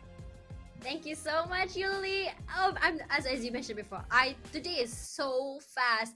It has been jam-packed, just straight up action, and to see teams, the underdogs, just do so well is just making my head race as well as my heart race as well. But just now, though, Match number match number 4. BN United again back-to-back chicken dinner. This time with 8 kills, but Siriu Esports so close behind those, taking up second place. Easy Esports once again.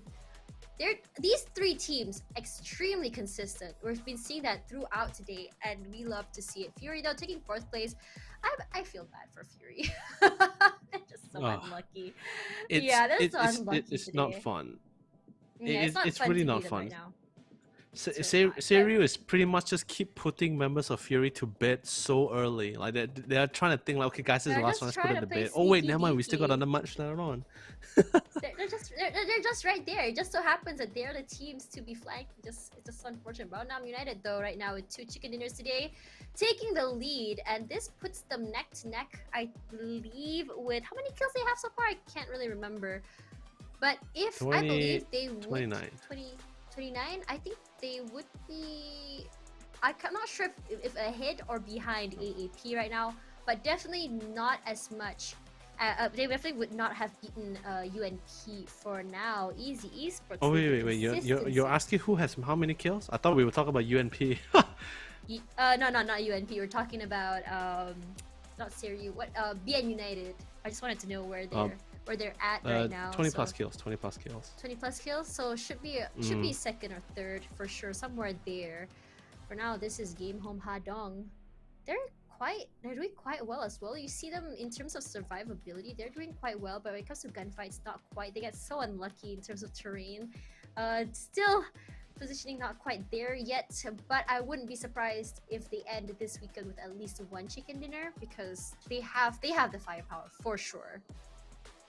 They really do. So far, the thing is just right now, BN United has sort of like has started already drawing the line in the sand in such a dominating lead by 2 chicken dinners.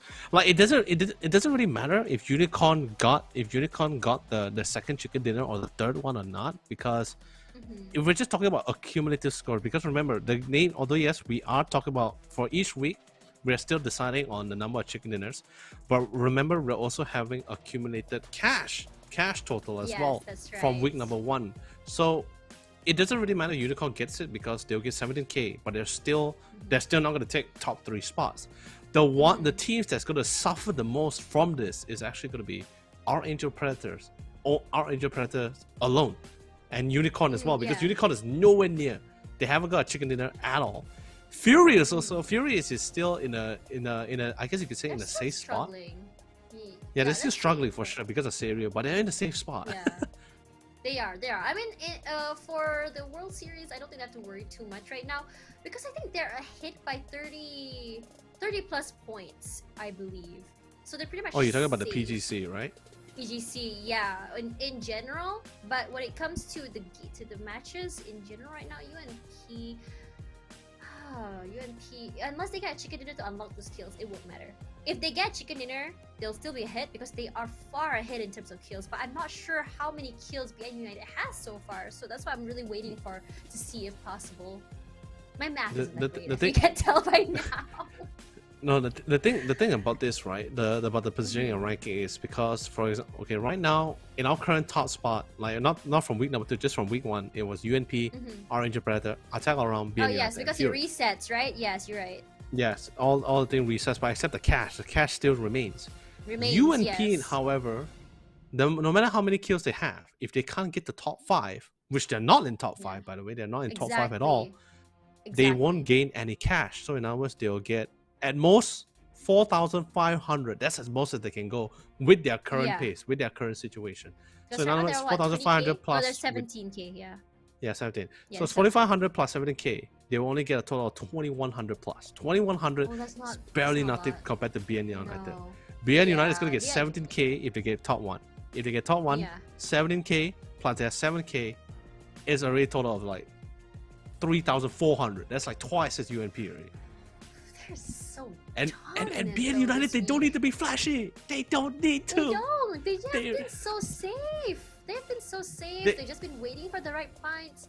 They're so calculative, and it really shows. And it just really shows me, like, you know, despite UNP being so dominant last week, it really shows a different side of the game. Because right now, you mentioned before, BN United doesn't have to work too hard. They're pretty much safe for PGC, right? They don't have to try too hard as long as they get top 8. But the thing is, they're not even. I don't feel like they're trying. They just happen to be there. They just happen to get it. They're just playing well.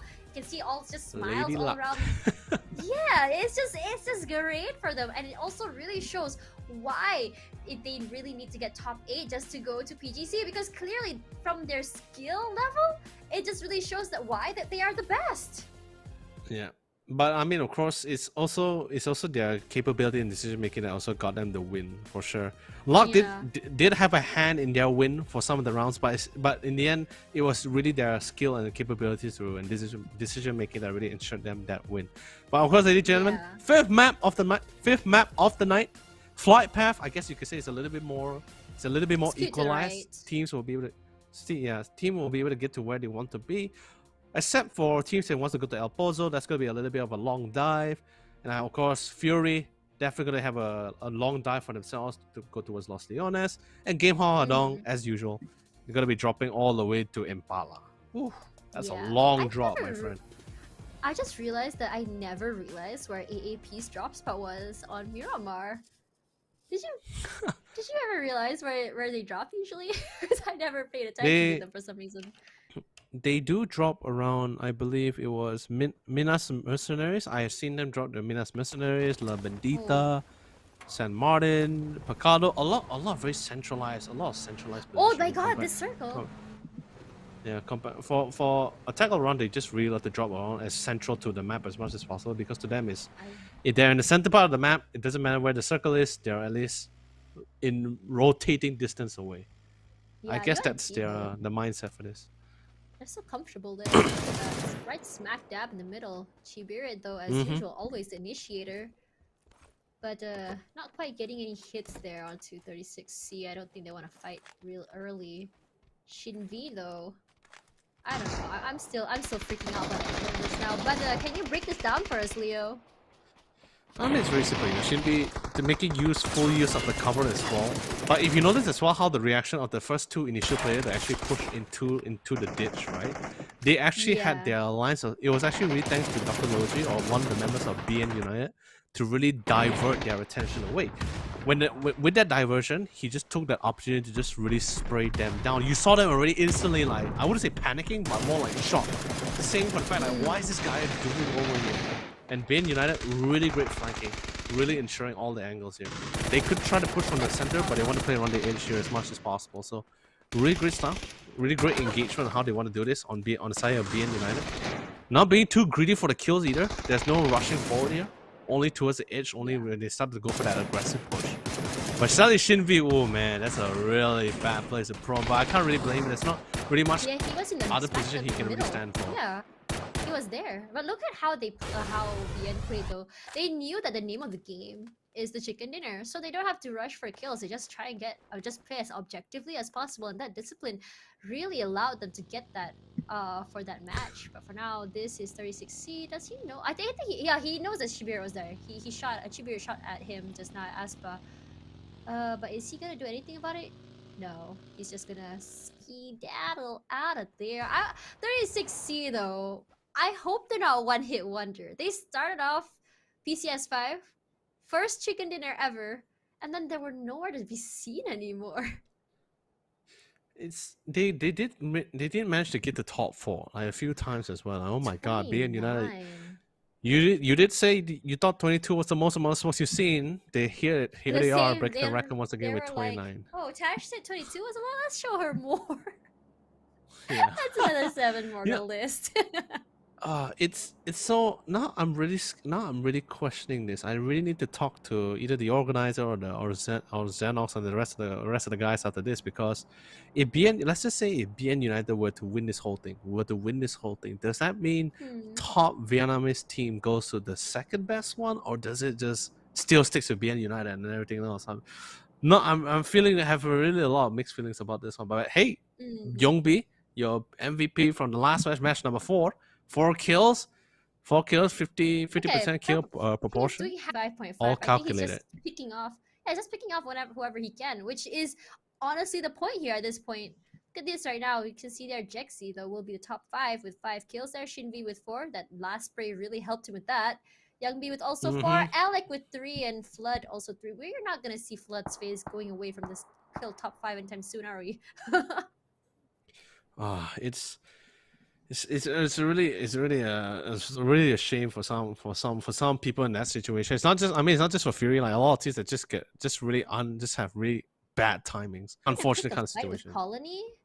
Oh, they are cherries though. They do have they have the man advantage as well. Killer can run. He only has a Tommy gun in hand as well. I mean, he does have the SLR, but that's not gonna help him out in this situation. He can only hope for this Tommy gun. Is Alec going far away from him? Yeah, I think Alec is heading the other side. They're not really though. Now they're coming back. They're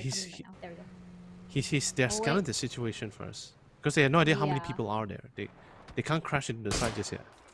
Ooh, there you go. They know that the other members of Colony are coming here. Cherry though throws one shot out as warning, I suppose, or trying to get some damage into that. But now that he kind of already revealed his position just by doing that, I believe. So for now, the other members of 36 Seed right outside. Some shots coming out to the side of Mamonji, but not enough to actually do any damage to his vehicle or him just yet. They have a safe killer. It's mission. Safe private killer right now. Grenade comes out and a smart move to get out of the vehicle over there. Takes a little bit of damage. Another grenade wants to come out. He doesn't know where exactly Killa is. He knows he's in here somewhere, but not too sure where exactly he is. Right now, getting shot at by Kalps from that side. He takes a little bit of damage, 66 HP, still very much healthy over there. Mad Dog from Archangel Predator, though, has an idea that fight's happening, has his eye on the member of Colony PH, but not quite doing anything just yet. He wants to make sure that if he's gonna try and get Killa, at least gonna be clean for now. Mamonji doesn't even know that he's over on that side. Killa on top of the building now. Wants to see if he can get anyone outside if he can. Anyone just yet. Mamonji though with the spray. Suspect so low right now. Grenade comes out. He's cooking up a bit. Throws it out. Will it connect? Not quite, but it does blow up the motorcycle. And that motorcycle is gone now. You see there, Cherry though wants to see if anyone's trying to sneak into him right now. Ooh, suspect so low once again. Beautiful grenade from the side of Killa, I believe. Mamonji though not seeing anyone just yet, gonna reposition. They know that suspect as well as Cherry's on the other side over there. P4 though answering back with another grenade. Does it hit Mamonji? Not quite. Mamonji is still so low. Has to heal up as fast as he can. Now they're pretty sure that 36 is already out. That's right. Now more shots coming to the side of Mamonji. Cherry though, he knows Cherry's over there, but it doesn't do any damage. They're playing it real safe right now. Doesn't want to rush out if they shoot some shots out, and they're very much aware that there's a third party waiting over on that side. But Mad Dog, despite his valiant efforts, doesn't quite get any damage on any players on that side. This is a very slow, close quarters fight right now. Cherry though taking some damage, I think, from the side of Mamonji. Was it Mamonji? I can't be sure. Cherry though so low right now. What do you think, Leo? Oh man, it's a little bit. I guess you could say a little bit of a Mexican standoff in the midst of the desert. A classic cowboy situation. It's a classic cowboy situation for these boys. You know. Look at the design. You got a bar, you got a couple of compounds, and a bit of a nade comes in from Kalps. The Sakura Cherry is knocked down, and of course his fate is sort of sealed as well. The rest of the members of 36 also looks like suspect gonna be joining in suit as well, as Kalps will get the 2K by Nate alone for the P4 just running for his life. Either way, so he is planning trying to make a stand here. He could really out. Yeah, that's right. P4 though, all alone. I think they may want to take a kill. Mike the Muka is probably like, hey bro, that was my kill. Nah, that was what I would do though. But for now, this is... No, it's my kill. No, I'm just kidding. You want to be on the top skill feed, don't you? You don't want your face up there for everyone to see. It's an honor. Gosh, she greedy, guys. She greedy. I am so greedy. I am so greedy. So I think they have a reputation online here. They're gonna be like, bro, we're supposed to be a top team. Come on. I don't know what's going on to them. I don't know how the conversation's going, but I would feel that way though. But that's just me. A cast. I don't know anything. Flood though on the aggressive. Who is that? I can't tell. It's just some unfortunate member.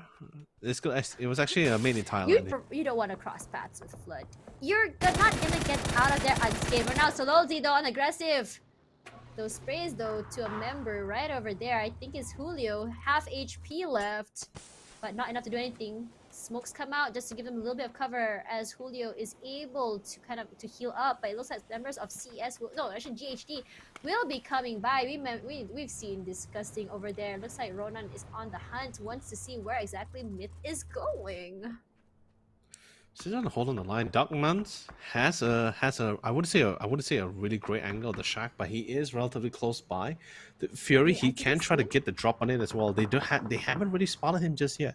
There's no vehicles around Duckmans as well, so he really needs to be careful about this because he reveals himself too early. He's gonna be a sitting duck, like literally a sitting duck. By the way, he realized that for a fact. A little bit Fury going for a quick migration rotation, but here comes the beginning of the power race. Fury, Wakigamuga stops at the sidelines, at the side of the road, because he's very confident with that spray. Goes on a couple of tabs, but he's actually gonna get picked up on the other side. Ronan, Say Ryu, the Bane, the team that was the Bane of Fury for 2 matches in a row, is here back again at the, literally at the back of the throats of Fury member. They are hitting them hard and also reminding them that they're here. Fury definitely is very fierce about this. They are definitely looking out for blood.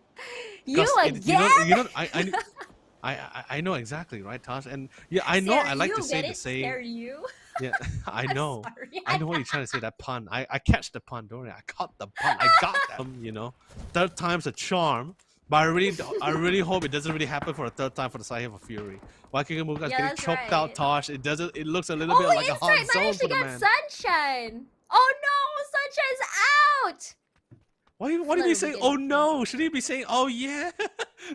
Oh yes. I'm sorry. I'm still a PUBG mom. I'm sorry. Fernando, this is a great pick by Insight. Though. Sorry, They're soccer mom. They're probably just sick of being bothered. So honestly, picking out Sunshine is a great pick for them. So once again, Myth still hanging out here. I'm not sure if AAP is aware if they're over here. 1, 2, 3. Where is Ascalesia? That's the question right now. Well, Ascalesia definitely scouted this out. How does that worry too much of the blue zone? It's still phase 2. The rest of the member Fury, they don't really care. They just want to get to the zone. No more delaying anymore.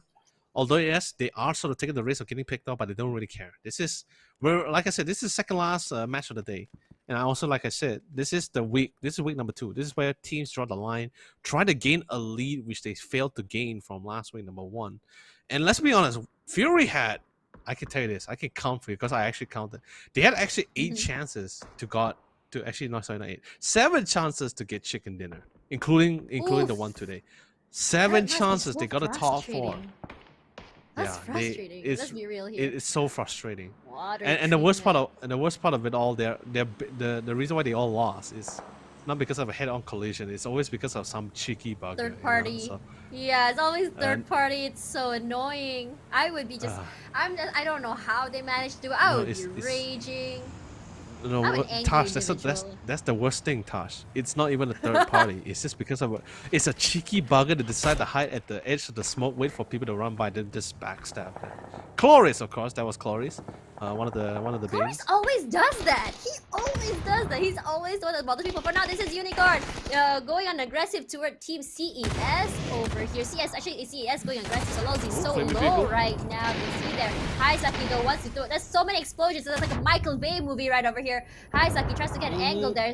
Spots out someone. Chu though solo right now, but Fap is just crawling for his life. Right now, Chu is just baking to death on top of that fire. He's so low, but Haizaki will be managing to pick him off right now. You can see that Solozi got finished off by Ban, and Hung though so low, but thank God he managed to get a good spray onto 3 members, I believe, and that is the end of CES. And UNP comes out alive, and this is honestly one of the better wins for them today. Definitely, they definitely love this, and the best part about it, they didn't lose a single member. They almost lost Chu, but they were able to retaliate defensively as well, perfectly to really ensure their teammates' lives. Myth, on the other hand, definitely having a little bit of tough time. They're being piled on by the hail of bullets by the hands of Fury. They're slowly approaching their compound as well. Our injured predators, they're not too far behind. And thankfully for the rock formation as well, they're not going to be able to easily pick off members of Fury. But it looks like Fury is not going to be engaging this fight. They notice it's at the edge of the circle, so there's no point for them to really commit resources to take that compound since it's going to be moved away. They're getting a little bit closer into the circle, but they're going to be careful. That Marauder is going to be smoking very soon. But suddenly one of the members got knocked down. Mad Dog's gonna be Oh, the no, one to do that. Thankfully, nice timing with the defensive smokes. They're gonna be able to pick off Flood. It's gonna be is paramount for them to really pick him up at the same time. They really need him. Nice time, nice defensive smoke coming in from Ronin. Really quick about this too. They're gonna be able to get Flood up in time, but the smoke still has enough time for him to go for the heal. Yeah, that's right. For now, 17 nil, half HP left. Not too sure what happened there. Jakku, he has his eye on Ryu. Oh, I see what happened there. So Ryu wants to try push in, just meets with AAA. Not a great team to meet up with right now, though. They're getting shot at right now from the side of BN as well. Attack all around, gonna have to try and reposition as quickly as possible. Ryu, though, doing the same.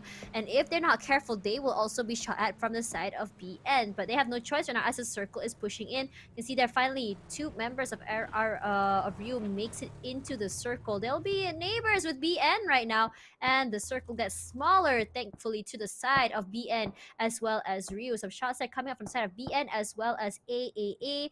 And I guess Ryu is public enemy number 1 right now.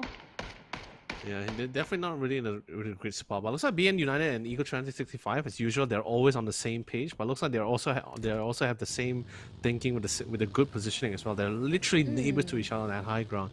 Dead set in the circle as well. Fury is going to take the gamble to actually run into water treatment. Hopefully, Daytrade doesn't really spot them out in time. They do hear the buggy, but they're not going to check out the windows just yet.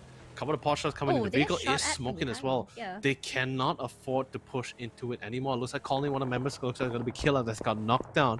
Ikalusia is trying to push in, but they got tagged to the sideline. The Marauder does give away their positioning towards the colony. And I don't think they know that the colony is actually on top of them as well. They do want to get to the high ground to see to clear things out. But let's see whether they win the fight against the colony first. But it looks like Carl's going to be able to find Hanawa and knocks him down. The nade is so good. Thankfully, it's not on point. If not, that's going to be 2 knock for the side for Daytrade. And Vanatika, he's happy. I can tell you this right now, Tosh. He is absolutely happy as he bombards them with even more nades. Comes in, connects. Thank God for the heals. But the nades is not ending. It's continuing. And they managed to find inside in the onslaught.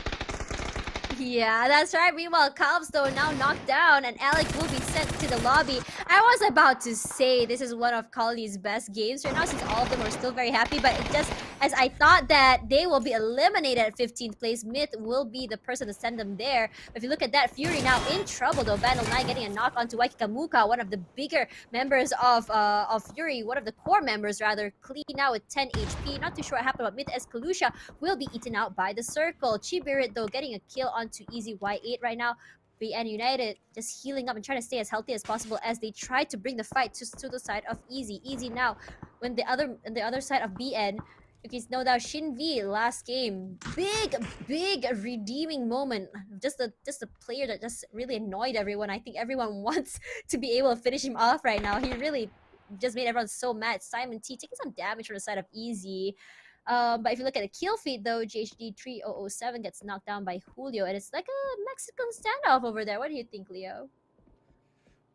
It's a little bit of a struggle for some of them, but also Game Home Pandong is really going to be put to bed early tonight here. It's going to be the 14th team to be eliminated away, courtesy of MSC. Our Angel Predator, Evil Patrick, slowly scaling this mountain. I can tell you this guy is not only a jungle man, but he's also a rock. He's also a rock man, guys. He loves rock climbing. He loves jungle tracking. He loves hiking. He knows all the rock formations and also hears everything in it. He's waiting for the right angle, waiting for anyone to go for the quick pick. Is he getting shot at? Push, the zone does answer. No, he's not getting shot. One member of Myth so low, though. I think he's gonna... Yep, there we go. Jacob, though. Get knocked down. The grenade comes to side by AAC Angel Predator. The grenade comes out, doesn't really hit. Duckman's the only member left aside. I don't think he's able to save Jacob. He's just outside of the circle right now. And AAP is right down there. Duckman's just in trouble, but Jacob will be finished off thanks to Boss. Simon T. What the? That headshot. Flash! We had no chance! No, I can tell you this. I'm not surprised. Day trades, they are so good at picking.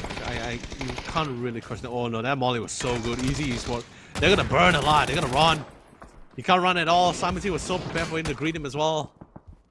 Sadly, the door going to be able to climb through for a little bit of safety. Shin V, the last man standing. Sadly, this is not going to be the final circle, so he's going to be going out of the game as the 12th team to be removed. But the rest of the squad is not having a fun time, especially for Fury. Fury is literally stuck between a rock and a hard place. I meant it like physically as well. Yeah, it's actually true.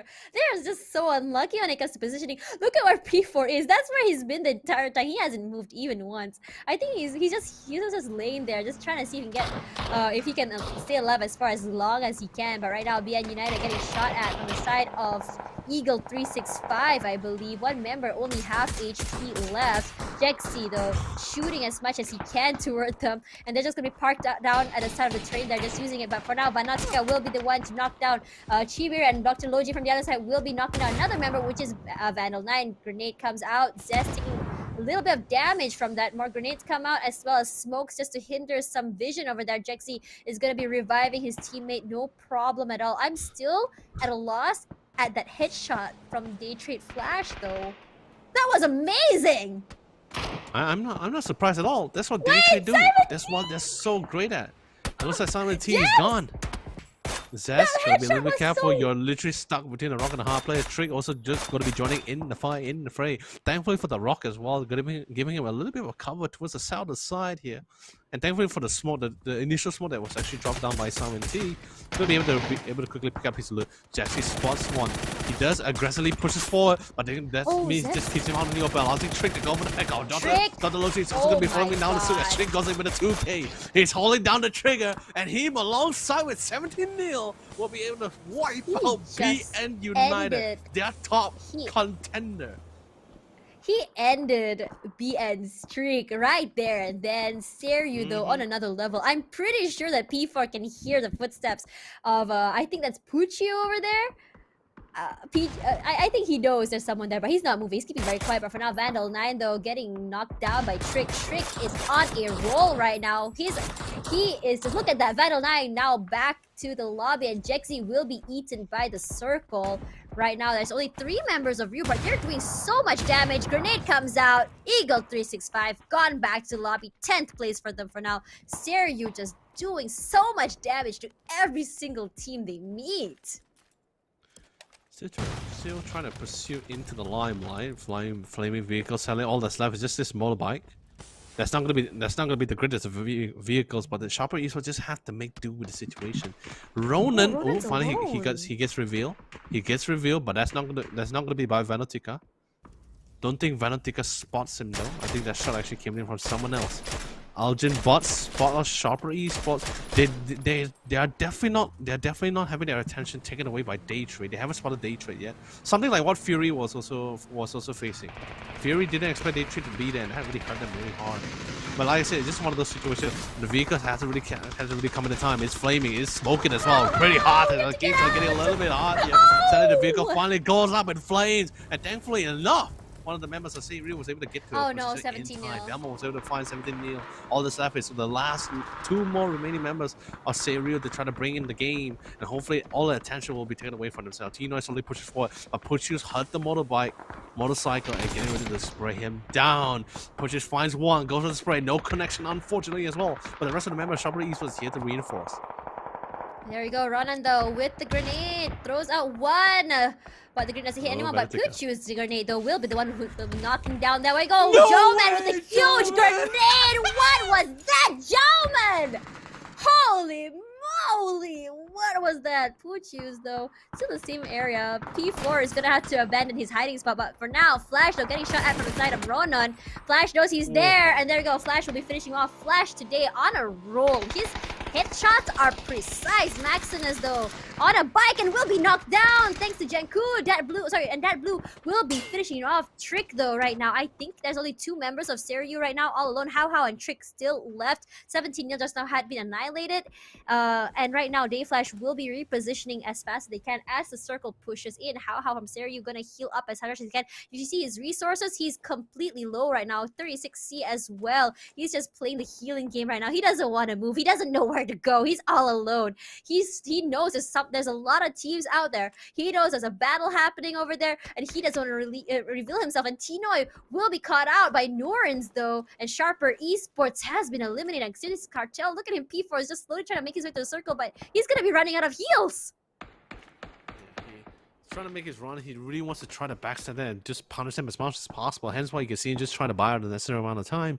But also, in certain, just using up all the first aid, whatever he got from his rest of his teammate. Finally, the next circle is sort of decided. Serio still has two other members, Hao and Trick, that already played the game here. UNP, they're very happy. They managed to get this far. If they can get this chicken in, they will definitely tip the scales back into their favor. But a nade comes in for P4. Talk about a little bit of a revenge kill here. But finally, the zone eventually gets close to P4 and removes him from the game. Thankfully enough, it was only 2 members instead of 4. So Daytrade will be able to pick up the rest of the remaining members, but that's going to give an opportunity for Trick to go for the backside. Oh, if this can reveal Trick. from the back line, it's going to be courtesy of UNP. That blue will be saving the backs of Daytrade before Trick can do any form of damage. All that's left right now is Hao, but UNP is currently gatekeeping him and also keeping the line of sight from any potential push coming in. Hao, he's locked in. He can't run. He can't do anything about this. Yeah, that's right. For now, Gems is bleeding to death right now. Jauman wants to finish him up, but Hao though managed to knock onto Vanotica. Not a great day for Vanotica right now. But if so long as Vanotica is happy, I'm pretty sure they'll be able to make it to the end. When it comes out to time, Hao so low right now. Thankfully, doesn't knock him out, but Gloom. So if you look at UNP, we'll be going back to the lobby. But you see there, Hao now back to the lobby as well. And we have our top 4 right now. It's Day, MSC, as well as UNP. One member of AAA left right now. And there we go. Jayers will be the one that we eliminated last, thanks to Rogue Nanzi. Still pushing down the line. Beautiful spray. They actually tried to run to safety. Just really unfortunate they couldn't. Smolcher does really finally pop out in time, but sadly not quick enough. The real challenge here is whether UNP is going to be able to take the win. This is the one that actually trying to look for. Ooh, Julio! Beautiful nade coming in. But I can tell you this: all this conflict that's actually happening between these 2 teams right now. UNP is clapping their hands. They're smiling with glee. They're hoping for these 2 teams to damage each other just enough or kill them all off so that they can come in and they become the cleanup crew and hopefully take this chicken dinner win. I think the fact that the minute they found out, like, okay, the other team, UNP, is not really pushing in. Let's try to chill. Let's fall back a little bit, reset our mindset. This fight is going to end a little bit of a stalemate. We're running out of utilities as well. Only 2 members here of MSC is only going to be keeping Daytrade in check, while Chu and even Hong Vodi is slowly pushing in. Wait, are they going to backstab? It looks like Puji's not going to be able to watch on the time. Puji gets picked off and melted down away. Tosh, this looks like going to be quite the pickle here for Daytrade. Yeah, that's right. Great. Here comes Molly's come out. They're just trying to try and see if anyone's inside of the smoke, but actually there's no one in there. Hung Dik though manages to finish off Vanotica. Not we say if Vanotica is happy, then something happens, but Vanotica is not happy right now. Will this be the end of Daytrade right now? Flash and Nurin's left. They're just playing at the shack here if they can, but Hung Dik has them in his sights. For now, you can see there. MSC though just playing it safe right now. I was actually surprised that UNP wanted to go and push in, but actually I just realized that they have to push into the circle. That's why they passed by them. Nurins though outside wants to even get a pick onto a member of MSC. MSC on that side. Rogue throwing out some smokes there just to give them a little bit of cover so they're able to push forward. The only one that's actually in the circle right now is a few members of MSC as well as Day. So see that MSC is already quickly trying to get into the circle and reposition as much as he can. Ooh, nice quick frontal assault as well. This is going to be putting some of the members of UNP in check as well. Now they can't focus too much on Daytrade, but Chu coming in with a beautiful pick. That was the exact opening they were hoping for. But defensive smoke has already been dropped down as well. So Road Nancy is going to be able to pick him up. Ooh, nice timing with the prone. The smoke is also giving them a little bit of cover so he can sort of sustain and heal up. And thankfully for that one lone rock, Van should be fine to go for this fight here. So now all the teams are sort of keeping each other in check. This might be a little bit doable for the side here. Daytrade still has a little bit more time to play around here. But Seed really needs to get a drop on Vaughn. If he can knock out Vaughn right here, right now, UNP is going to be in a pinch. Because Vaughn's position is so crucial. He's the one that's going to be keeping half of the members of MSC in check here. Literally, just Vaughn alone. Yeah, that's right. For now, MSC though, they're out there in the open. Seat though, still aggressive to Van. He has his eye onto him, but you can see there, Day has to move away. He's actually out there in the open. He wants to see if he can actually get a pick onto a member of UNP. Nurins though, if you see that Nurins only has two heals right now. Now let's have a look here right now. That blue on the aggressive sees two members of MSC there, but Flash though will have knocked down Jauman, and UNP takes that as a sign to push up if they can. They're going aggressive. They want to push up these 2 members over here. That Blue just making sure to have his teammates back from the back seat though, throwing out some smokes just to get them some cover. The zone is pushing up to where Julio. They have nowhere to go. It's either they die to the zone or die to UNP. Right now, Vando getting a knock onto Rogue. They see one more member. He's trying to push forward if they can, but that Blue so close, 5 HP, but he'll be able to get a knock. God bless. Julio is just kind of like is just crawling for his life right now. See, I'm not sure if he's able to pick him up. Oh no. It's gonna be a classic down. UNP, they barely suffer from this conflicts at all. C is trying to sustain and trying to stay alive as much as possible because the minute he falls, that's gonna be pretty much it for the side of MSC. But Home for Dish gets a little bit of a drop down by Norris. He finds him on the sideline, but there's only one member left, but it's a little bit too much to ask. And UNP steals the chicken dinner away once again, playing it with the time here, playing it safe. And they managed to turn things around for themselves, getting that chicken dinner. I know we were talking about it just now. If UNP was not able to get that chicken dinner, they'll be in the spot. But they definitely came back with it and ensured they're gonna be securing that top spot all the way. Yeah, that's right. It's gonna be one more chicken dinner for them if they want to overtake PN United. But with the chicken dinner, definitely secures them on the top spots for this week. So congratulations to UNP. It is great to see their revival. But will they be able to get the amount of kills they got last week though? I want to see that if possible. But it seems like the games are getting a lot faster pace, I believe. Not seeing early fights, but we are seeing some early picks though now and then. And you know, these early picks are actually really crucial, I believe, because it just kind of cripples the team from team's survivability. But we've seen teams actually survive till the end with only 3, so it may not be a problem. So right now though, Seryu's performance today still consistent. I thought they would be a one-hit wonder like in PUBG Challenger Rumble. They were either up or down. Sometimes they would be doing so well, sometimes they would be doing not really so great. But the thing is, their consistency is honestly so baffling to me. No, like I said before, it really depends on the nature of the circle and where you're currently at. So far, UNP in that very last round itself, I'm not gonna say that they won by luck. Don't get me wrong. Really, don't get me wrong. Their just positioning was just really good. Yeah. I'm just gonna point it out that it was such a smooth sailing for them so far, all the way to the very end. They barely had any conflict at all. Yeah, literally no other conflicts. They trade, nobody else was keeping them in check. It was actually really interesting. I just have something to say though. It was really interesting that whenever we see a 3-way sort of fight, right? We always see like a 2-way fight and then one team just waiting in the back. But in that fight, just now everyone was shooting toward each other. There was not like one team waiting just to finish off the rest. So why do you think that was the result of that? No, the thing is, if you notice how he was really playing it out, right? It's yes, they are trying to go for the kills, but majority of the time, you know that you see them playing it a little bit more back because their goal is really just to close in the distance, get a lot more closer. You only started seeing them retaliating back when they get shot back because they really want to apply pressure. For example, Von out of the open actually got caught off by one of the members of MSC. Instantly, the rest of the members started firing back, dropping down suppressive fire to tell the team, we are here, look at us, don't look at Von, look at us, look at Von. Sorry, don't look at Von, look at us. Don't look at Von, look at us. That kind of situation. That's actually good. Yeah.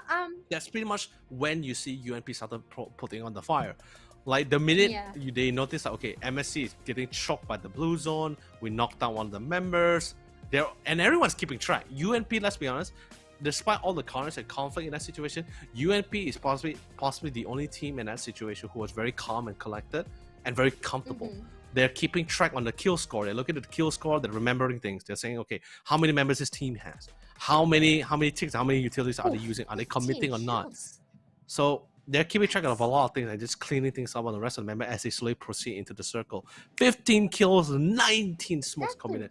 That's a massive amount of kills. Yeah, that's one of the highest we've seen. I'm not sure if it's highest, but definitely one of the highest for sure. Not a lot of throwables used like we saw by BN United, but still enough. 14 grenades used. I think the difference between BN United and Phoenix, I see some similar playstyles now and then. I think it's because they are from Vietnam together. But UNP definitely more aggressive compared to BN. BN is just really picking their fights, and UNP is trying to win as much as they can. I think that's what I really like about UNP. I just love the aggression, and as you said earlier, I just love bloodshed. For now, this is Hangbo Dick though, 5 kills just now, 533 damage, 33.3% kill proportions as well as 30% damage proportion, which shows like it shows a more balanced amount of, even though like he had player of the match, but you can see there in terms of like a damage as well as kills, I think all of the team members are equally contributing, you know. And as you mentioned last week, you know, one thing about UNP is that they have a mutual understanding. They all have a mutual understanding on how they want to play. Chu wants to play aggressive, and the other teammates will be joining in as well, and I love that. It's really great because it's like it's not like the team chemistry. Yeah, I mean, besides the team chemistry, of course, there isn't a team that in this tournament itself where there's only one main fragger, like one top dog. Sure, every team there's definitely going to be one player. There's going to be that one shooter that's of course a little bit above or compared to the rest, right? But the thing is, everyone is able to carry their weight. Everyone is able to work together in terms of damage and kills. It's not like, okay, this guy is our main gunner, our main carry. He's going to kill everyone for us. If that guy dies, our whole team falls. That's just pretty much it. End of story. It's not like that. Everyone here is able to carry their weight. Everyone's able to ensure they're able to support each other. I think that's really fantastic. But so far, this is the total leaderboard for the first 5 matches that we have for the day. BN United, of course, is taking the lead here. Although yes, UNP has 1 kill additional more than BN United, but the game we're still following the game format, which is the number of chicken dinners. But you see what I mean? Oh my god, that 1 chicken dinner alone literally elevated their positioning from 8th place all the way to 2nd.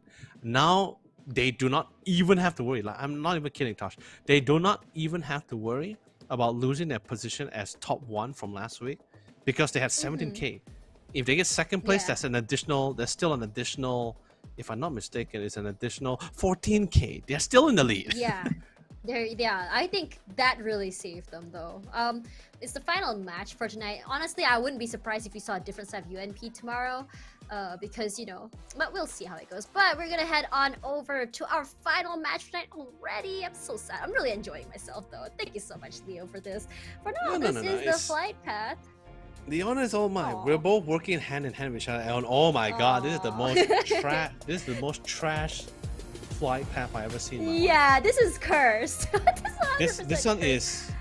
This is like, it's like if you thought match number 4 flight path was bad because it was so western side of the map. This is so southern side. But the only thing for the circle was like the very north. Imagine. Yeah. It's definitely gonna be a race of time. But like Tosh, the thing about this, right, is the beauty about that gamble that Fury had to make there was that he already suspected that, okay, if more than they were just hoping for a fact that maybe because of the flight path, not many people will drop a military base, and it's also one of their favorite drop pods as well. So when they dropped there was only 3, actually not even 3 teams. It's just 2 teams and 1 member just for the car. So in other words, Fury is still, I guess you could say they're still on the safe side here. But the rest of the squad, you see, everyone's going for long drops. And my god, the circle goes to the western side. Oh man. I mean, we have a lot of teams already there, but the ones at the very Nilta there, MSC, oh, how pain to get in. Look at how many teams they have to go through in order to get inside.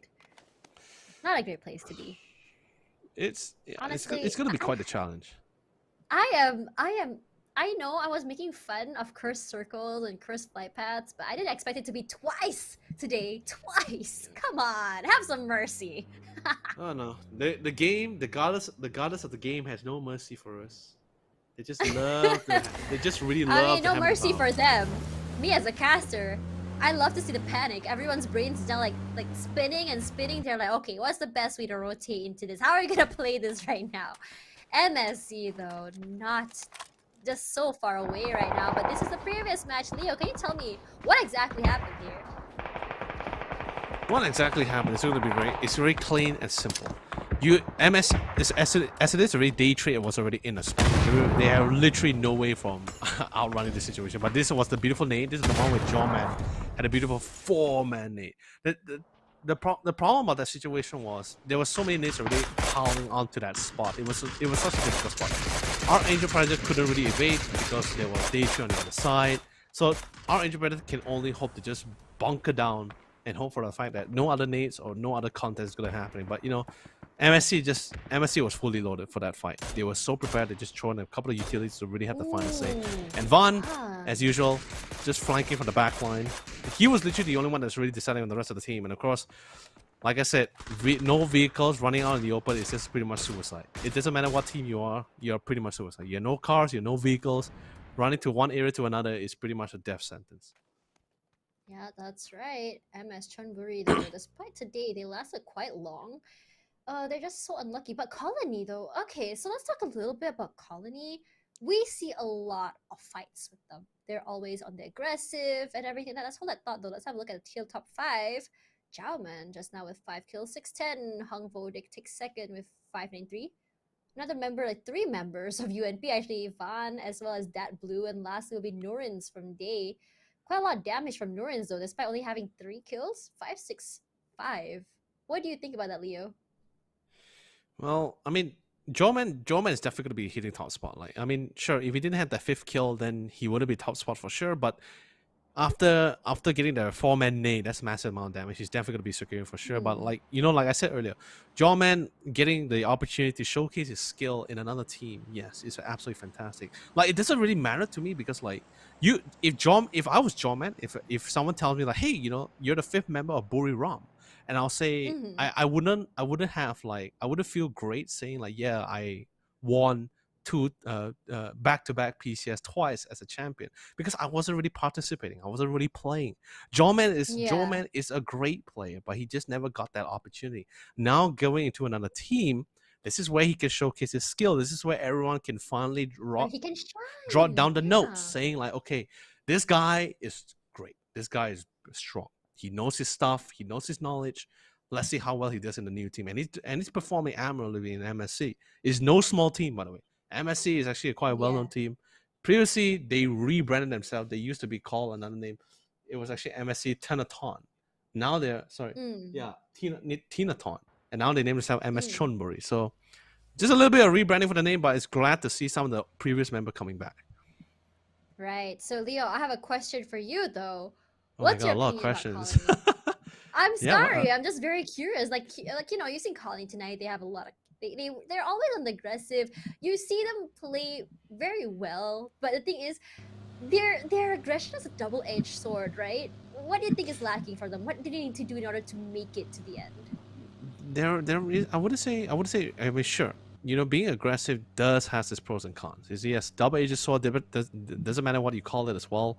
It's I wouldn't say they're lacking in any other department. It's just that a lot of teams have very similar rotation routes, has really similar movement patterns when it comes to answering or coming to or moving or deciding or adapting to a certain particular nature of a circle. So because of that, everyone just ends up running to each other. You see Colony getting a lot of kills. I see the kill feed, although sometimes the observer doesn't show us, but the Colony is actually winning some of those fights. It's because all those fights are happening, they're drawing attention of others, and others that's nearby also want to ensure they get control of the edge of the circle. And then when they join the fight, then the Colony has to refight. Sometimes they're not really ready or battle equipped after winning the initial fight to take on the second one. So in the end, I would say they're lacking. It's just more like even the strongest of players will, I would say unlucky. I guess you could say even the strongest of player will be put in a pinch if waves after wave of T keeps crashing upon them when they have no time to heal. It's not instant heal, remember guys, it's not instant healing. Yes, but you know, Clash, right. I know you like pod racing, I know you like Fast and Furious. It looks like you might potentially see one now. I don't think they're just gonna be passing each other peacefully. Oh, dang. Peacefully. But Y8 though, he got a knock onto someone over there. We're gonna see a fight here happening. You can see there's 6 sacks so low right now. He might be bleeding to death, but his teammate Belmoth will be right there just the same. But he is so low right now. Y8 really wants to finish his food. He's ready for the grenade. He has it out right now, but he just cannot really see where he is. So he'll be picked up, no problem right now. No problem. No, grenade comes out a bit too late though to actually finish him off. Right now, look at everyone just making their way through the circle. Eagle 365 will be coming from the side of Sosnovka Island, and Fury will be at the side near the pier there. I'm not too sure how Eagle 365 is planning to get into the circle. It does, but I think it's gonna be through that bridge unless they decide to do the whole, what do you call that thing, boat thing. But for now, Sito on the aggressive. The peace treaty has ended. He is just shooting to the side of Asba, but not enough to actually do any damage. Asba will just be getting out no problem, and they'll be repositioning themselves. But it looks like MSC is coming by. Is this the fight, the car fight that we want to grow? Oh my god, he just passed us by right now. Not quite enough to do any damage or anything like that. P4 actually got out of his car to fight back, but not quite anything doing happening. But MSC will be like, okay, that didn't work out. We're just gonna get out of here right now. But it looks like Suspect wants to chase. Oh my god, this is the pod racing you were talking about, Leo. Everyone loves pod racing. I know you love car chases as well. But although yes, we're slowly approaching the plains. We're slowly approaching the open plains as well. So no more chases going to be happening between MSC and 36C. Everyone's just going to quickly get to a set of combat as quickly as possible. As you already noticed as well, pre-firings already started to begin. it was fun while it lasted. I was really hoping for a drive-by shot or ramming into cars, but that's not happening. Julio, though, making sure that no one's coming for them because they were actually outside the open in case somebody saw. This is Ronan, though. Look at how Fury's playing. They're still doing the 2x2, I believe, and he's just trying to see if he can get any information if anyone's hiding in this terrain. Doesn't seem like anyone is here, actually, but for now, though, Six Packs again knocked out. Duckman sprayed through Asba knocked out. Duckman's another spray onto Suspect. Suspect will be eliminated right over there, and Asba as well. When you talk about another 2 members left on the side of 36C, not quite sure where they are, but for now, SP's side, though, 2 members are knocked down as well. From the side of Easy, and Tino is on that side. He's trying to play a sneaky deaky, I believe.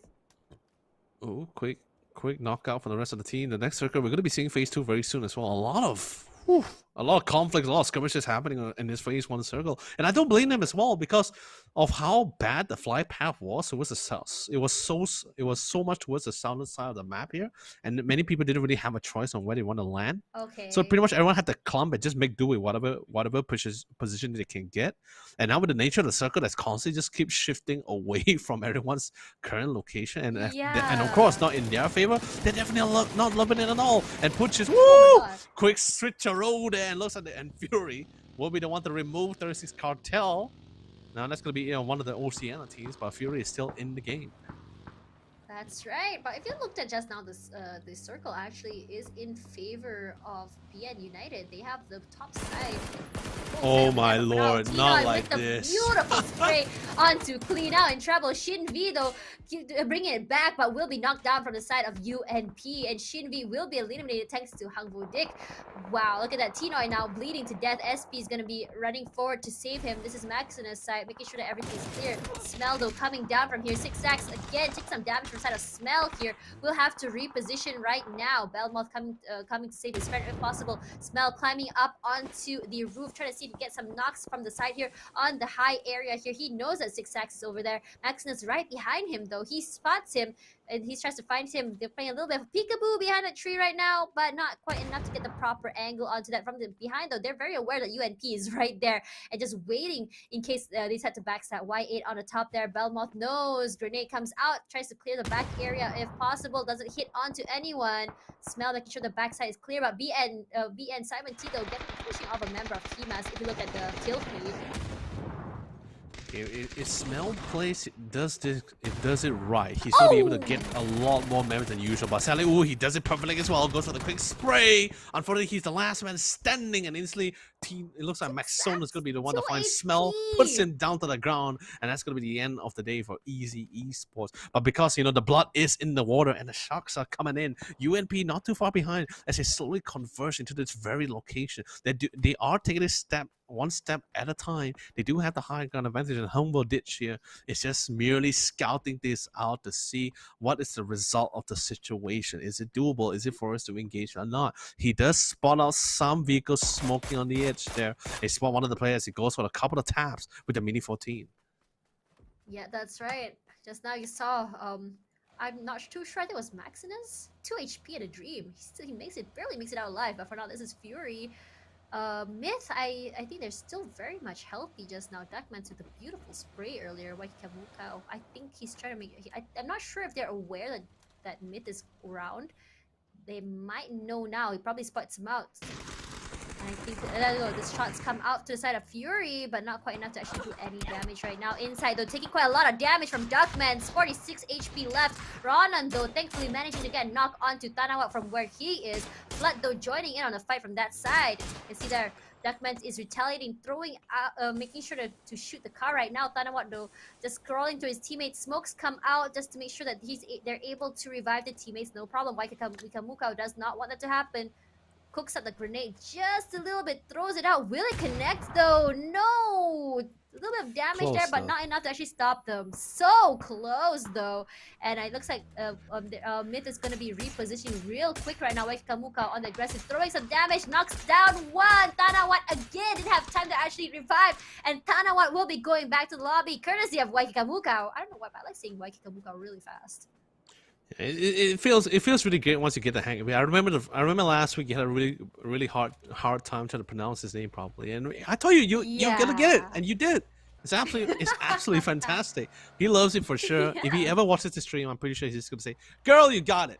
You did it. You got my name right in the most fastest manner." It's absolutely amazing. But you know, like coming back to the game here, everyone is just waiting for this phase 4 circle. This is gonna be the one, Tosh. This is gonna be the one where we see how the rotation and movement is going to be like for the rest of the team here, because everyone is, yes, they are in the circle, but they're all in their respective compounds. The nature of the map towards the western side here, let's be honest, the location around Gatka is a lot of hills, open plains, but a lot of hills. If it continues to proceed towards southern side here, yeah, I'm not even kidding. If it continues to proceed towards Gatka, all this team is gonna love it. UMP is gonna love it. BN United is gonna love it. Cerberus is gonna love it because they're already in their respective compounds. They're already in their covers. It's open plains. If any vehicle comes by, they're gonna be able to spot it from a distance. But if it gets away from Gatka, if it gets further down south here, or north, or even eastern side here, then this team is gonna have a really hard time because they're gonna be running out together and they're gonna be clashing. Yeah. Speaking of having a hard time though, AAP having quite a hard time today. They're just so, I wouldn't say they're unlucky, but their positioning hasn't really been in their favor if you think about it. They're just getting either picked out or they're just, I think they have the firepower, but when it comes to fights, it's just they're getting this flanked and third party. And you know, I think a lot of teams are starting to pick that that way of fight. But for now, Duckman's though getting knocked down by Waikamuka. He's just bleeding right now. It looks like Fury is just not done with Myth. They just want to bring this fight to them. And it's been quite a while. I wouldn't call it a Mexican standoff, but it's more of like, you know, they're just not letting Myth move forward if possible. Look at how Fury is just stopping them from moving forward. Myth and Jacob, though, and the rest of the teammates will be able to push forward. But they'll be in trouble, though, as Grusha getting knocked down. For now, Vanautica from the side of Day Trade goes on aggressive too. Colony PH gets knocked down from 6 sacks. There we go. The three-way fights is all here already. Oh man, it's gonna be a really tough time as well. And like Fury just really want to get control of the edge because they know for the fact that it's too late for them to get to the circle on any of this compound because all the other teams would have got there first. They also drop a military base as well. So pretty much I guess you could say they dropped the furthest away to get to any form of safety. So they really want to get control of this edge, get a little bit of a sense of security before they push down into the sites, because they for sure damn know that there are going to be a lot of people to really peel through. Ooh, but thankfully enough, the circle does favor that towards the southern side here. Yeah, but it is slowly slowly moving away from Gatka though. So there's a lot of open area. Happening. Yeah, many Miramars are happening. But Flash though, getting knocked onto Alec. They're on aggressive. Flash on a roll today with those headshots. Norin's though knocking one, looks for the other. Will he get him though? Alec, I believe, goes prone. Grenade comes out. He wants to finish them both off at once. Killa, though, getting knocked down by Flash. There's 6x joining in the fight from behind. And 6x will be sending Poochius back to the lobby. Mamonji will be back as well. And that's two members of two different teams. Actually, one member of each team all gone. Alec will be joining the other teammates, but for now there's only one member of Colony still up and the other one just bleeding to death. And I don't think he can do anything to pick up Killa, because on that side there's SP and a Day Trade is over on the other side. Kalps though moving forward, I think he still wants to try for it. I'm not too sure what he's trying to do here. He's trying to just be as sneaky as much as possible. The thing is this, right? He has no vehicles at all. So the only thing Cops can really try to do is just try to put as much damage as possible. Since this is also the last game of the day and he's also alone and also the killer. But it looks like at the same time, as Flash is going to be finding a beautiful headshot on Cops and it's really quick and swift as well. Will be enough to remove the Colony from the game. And looks like, and for this Tosh, looks like Colony and 36C and Easy Esports will be put to bed early tonight. I'm still at loss. This is 3 games in a row that Flash has been overperforming with his headshots. I don't want to play in the same lobby as Flash. No, he sees me, I'm dead meat. My head will be popping. But for now, here's Gosh, I told you Escalucia. before, Day Trade, they're so good at poking. It's unbelievable. It's really crazy. Yeah. Oh my god, here we go. CS. Haizaki though now in trouble. Yeah, he's gonna. I think he's gonna be left behind for now. He's gonna get shot at from the side of AAP. Flash though still over here with Norins over here. Haizaki gone now thanks to Mad Dog and Julio though. If you look at the kill feed, getting a knock onto. I'm not too. I don't remember. I didn't see it right. I didn't catch it. But for now, this is UNP. They're going out of the circle. Gonna have to find another way into the circle as they get shot out. For now though, you can see they're gonna have to find another way inside. SP not in a great spot right now. They're hiding in the smokes. Oh my god, that grenade so good thanks to Jamin. I can see that Maximus though replying back to that. Jamin now knocked down. Rogue Nanzi wants to go and aggressive here, wants to save his teammate if possible. Right now that he's just waiting. He can't see anything thanks to the smoke. You look at that. UNP that blue now thanks back to the lobby thanks to Zest, and Julio finishes off Belmoth. Chu has no choice. They already have no choice but to really bunker and hold down the line. Maxonus was able to flank from the other side, but C will be able to retaliate a little bit more faster though to literally remove Sharper Esports from the game. Now it literally comes down to the remaining members of MSC against UNP. And it looks like across the circle, UNP was able to find a nice spot in the circle to hunker down. But it's still not the best spot. They don't have enough cover. They're literally dependent on smoke trails that they pretty much preset for themselves. But because of all this smokes, it is giving them the opening. It is giving them the opening for nades to fly in. They're pretty much literally telling everyone, letting everyone know still there? that this is the part where the nades are coming in. More are also running upon them. The flame vehicles are also going to be blown out of the way. They're trying to prone and try to give them a little bit more form of cover to try to sustain as long as possible. But it looks like Nancy was able to find Simon T to return the favor and retaliate back into the game. But the Young Beast nade comes in strong on Julio, and finally he gets knocked down. Yeah, that's right. Simon T now bleeding to death. UNP gonna be getting out of there. Julio though has to be able to be revived. You look at BN, the one member is bleeding to death. They're gonna come from the back. Oh my god, Cerberus has been limited thanks to Fury though. Not too sure what happened, but they're gonna have to pick out Waikika Mukau. Fury now only with 3 members left actually. See, it's so low right now. They're gonna have to be careful, but Nurins though, they a knock onto a member of Rio. Trick getting knocked, but Chloris will be the one to finish him off and get the kill. And it's honestly, I feel like it's really dangerous right now for Rio because one member is now down. And it's actually Trick. Trick is the most aggressive member that they have. 307 though getting a knock onto another player. They're not too sure who missed that. But UNP gonna be repositioning. BN knows that UNP is here. They want to bring the fight here if possible. UNP avoiding as many fights as possible because, like I said before, they really want to be aggressive, but right now they just want to try to win this game. They really want to try to sustain as long as possible. So they're avoiding all the fights. They were initially at one spot, but then because of one beautiful diversion and conflict between BN United and even MSC, they took the opportunity to really run away. But they're still not safe from the circle though. They're still going to be pushed out of the house though. They're going to be right out in the open, and Zest is preparing to hammer them on hard. But the minute he can't really take any pot shots, the minute he reveals himself, he's going to be a sitting duck because all he has is literally a yarn to literally for that form of cover. But that's not gonna help him at all. So he can only pray and hope that he doesn't get spotted and find the right time to go for the pickup. But ooh, Waikikamuka was able to find I how think with a he's bit so of a happy headshot right now. to return the favor. And Say Ryu playing around with the smokes to try to close in the distance. They're trying to pick up members of Fury. This is no longer a revenge match round number 2. This is round number 3, the last one for tonight as well. And Say Ryu how has to give himself up to the zone. Yeah, that's right. Meanwhile, there, UNP in the middle there. 17 Neil getting a knock onto Dorrance, and 17 Neil will be finishing him off right now. You can see there right now, Rio, there are the 2 members left, I believe. I think it's Fury probably so happy right now. They're actually going prone, gonna play the worm game right now just to make sure that they don't get headshotted. But the circle will be favoring the side of AAA. Fury is right outside. I don't think they're gonna have a problem trying to get into the circle, but look at the open area in there though. They're gonna have to play it real smart. And that's just one of the... Actually right now, it's getting a super aggressive from every single team. Rio with only 17 nil and Sunshine left, only 2 kills this round. 17 nil though grabs the 3rd. Flash will be going back to the lobby, and that's the end of Day Trade Gaming. Waikikamuka, he has his sights on Rio. He's unhappy about what they did to him before. They did him so dirty. They want to finish off. 17 now knocked into inside.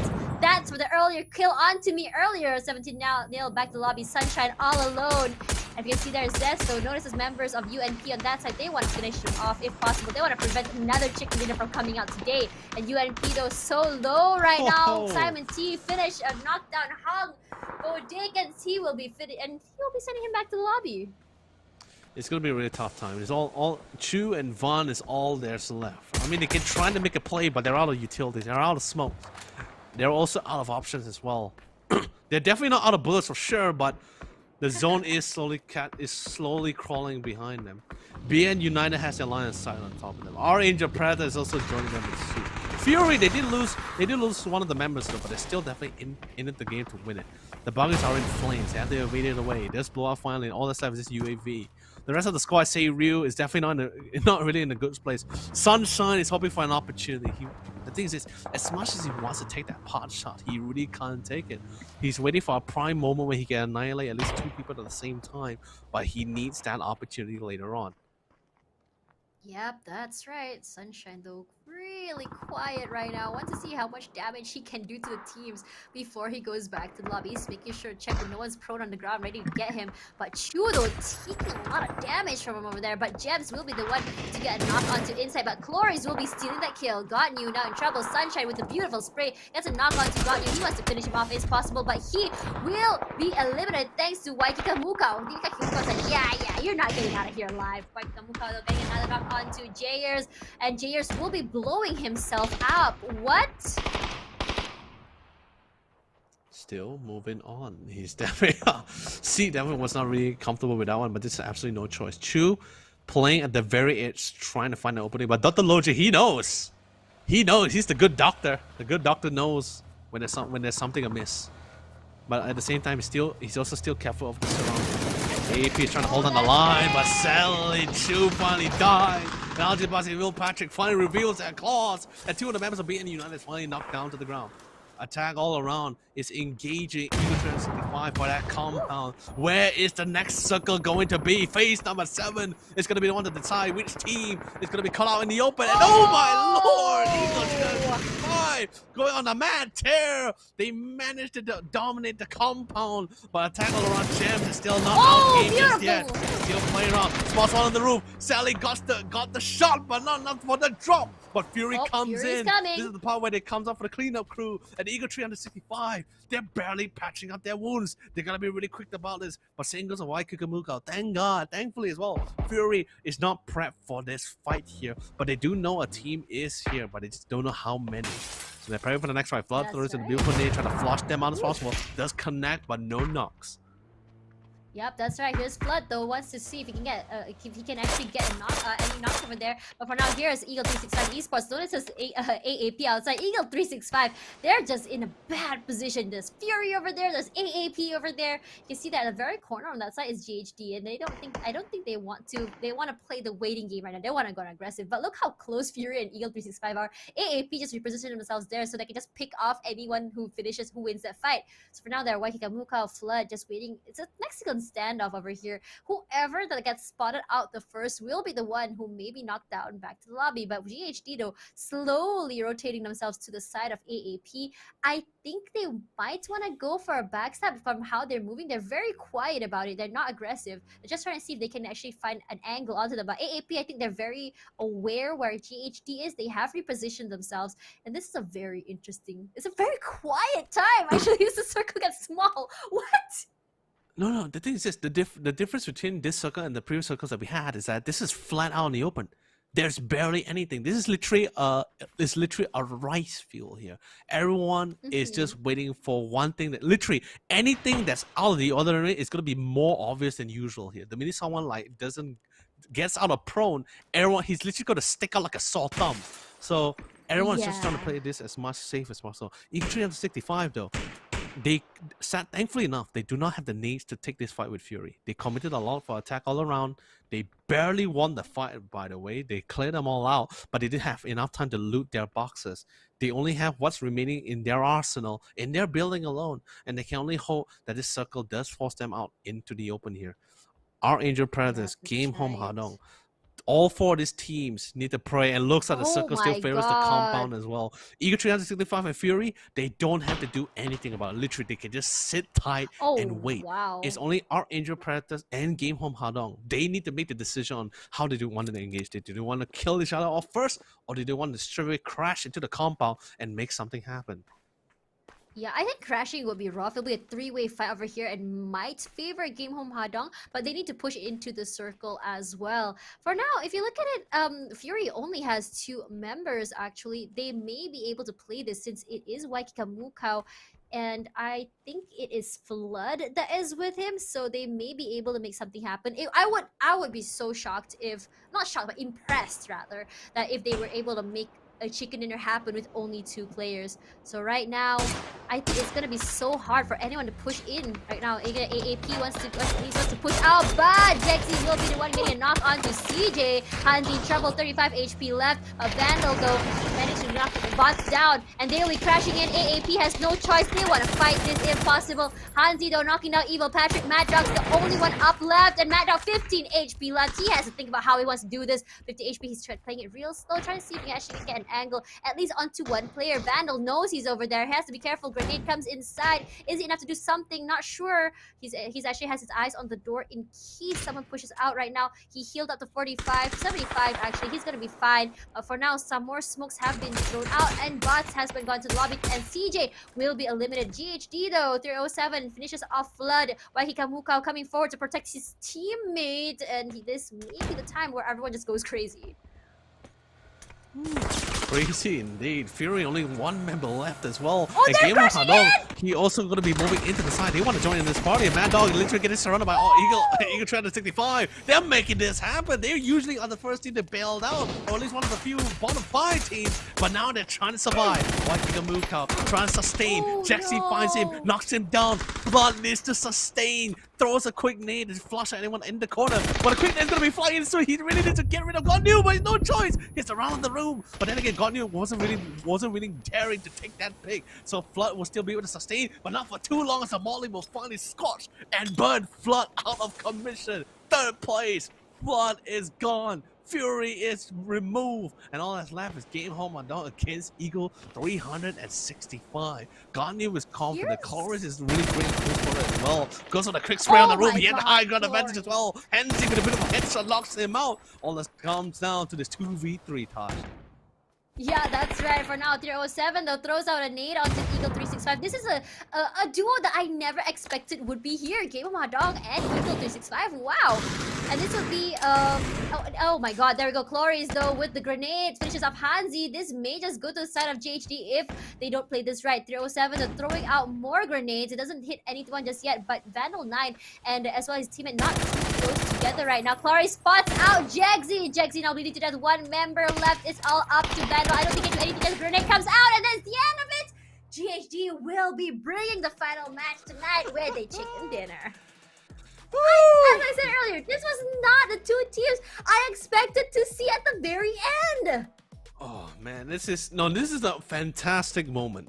Like I said before, a lot of times a lot of times all these teams where people thought like, okay, these teams aren't gonna be able to get far. It's not because they can't get far. It's because there are other teams in the way. And finally, when the opportunity has presented for themselves here, each of these teams is gonna take that opportunity to take that title. And of course, Game On Madong, one of our few oldest teams that actually participated in this Continental series, has finally got their first chicken dinner here in this PCS5 APAC.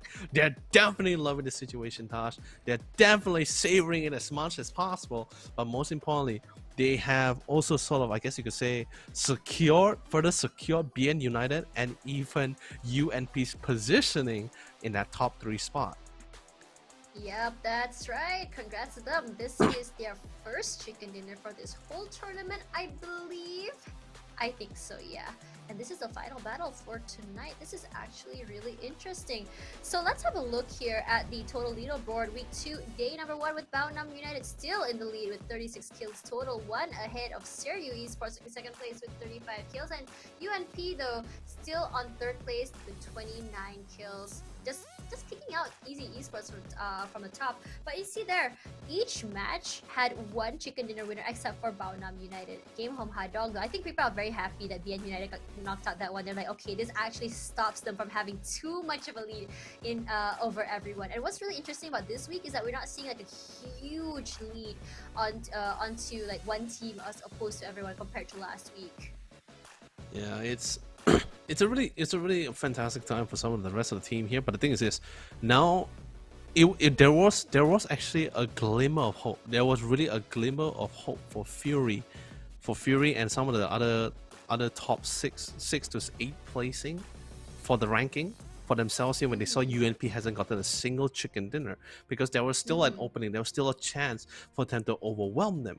Because for UNP right now, with the calculation and the increase in the amount of cash that you can earn in this week as well, if UNP just gets like top 3 spot, like any of the top 3 placing, they already furthered their cash placing and still will remain top 1 in the ranking. Okay, maybe not top 1, but they are still will be at least maintaining top 2 or top 1 or maybe even top 3 placing here, denying all the rest of the team to really gain that lead. Fury is definitely increasing in the ranking for sure, but the only issue right now is that UNP's spot is sort of, I guess you could say, getting more solidified here.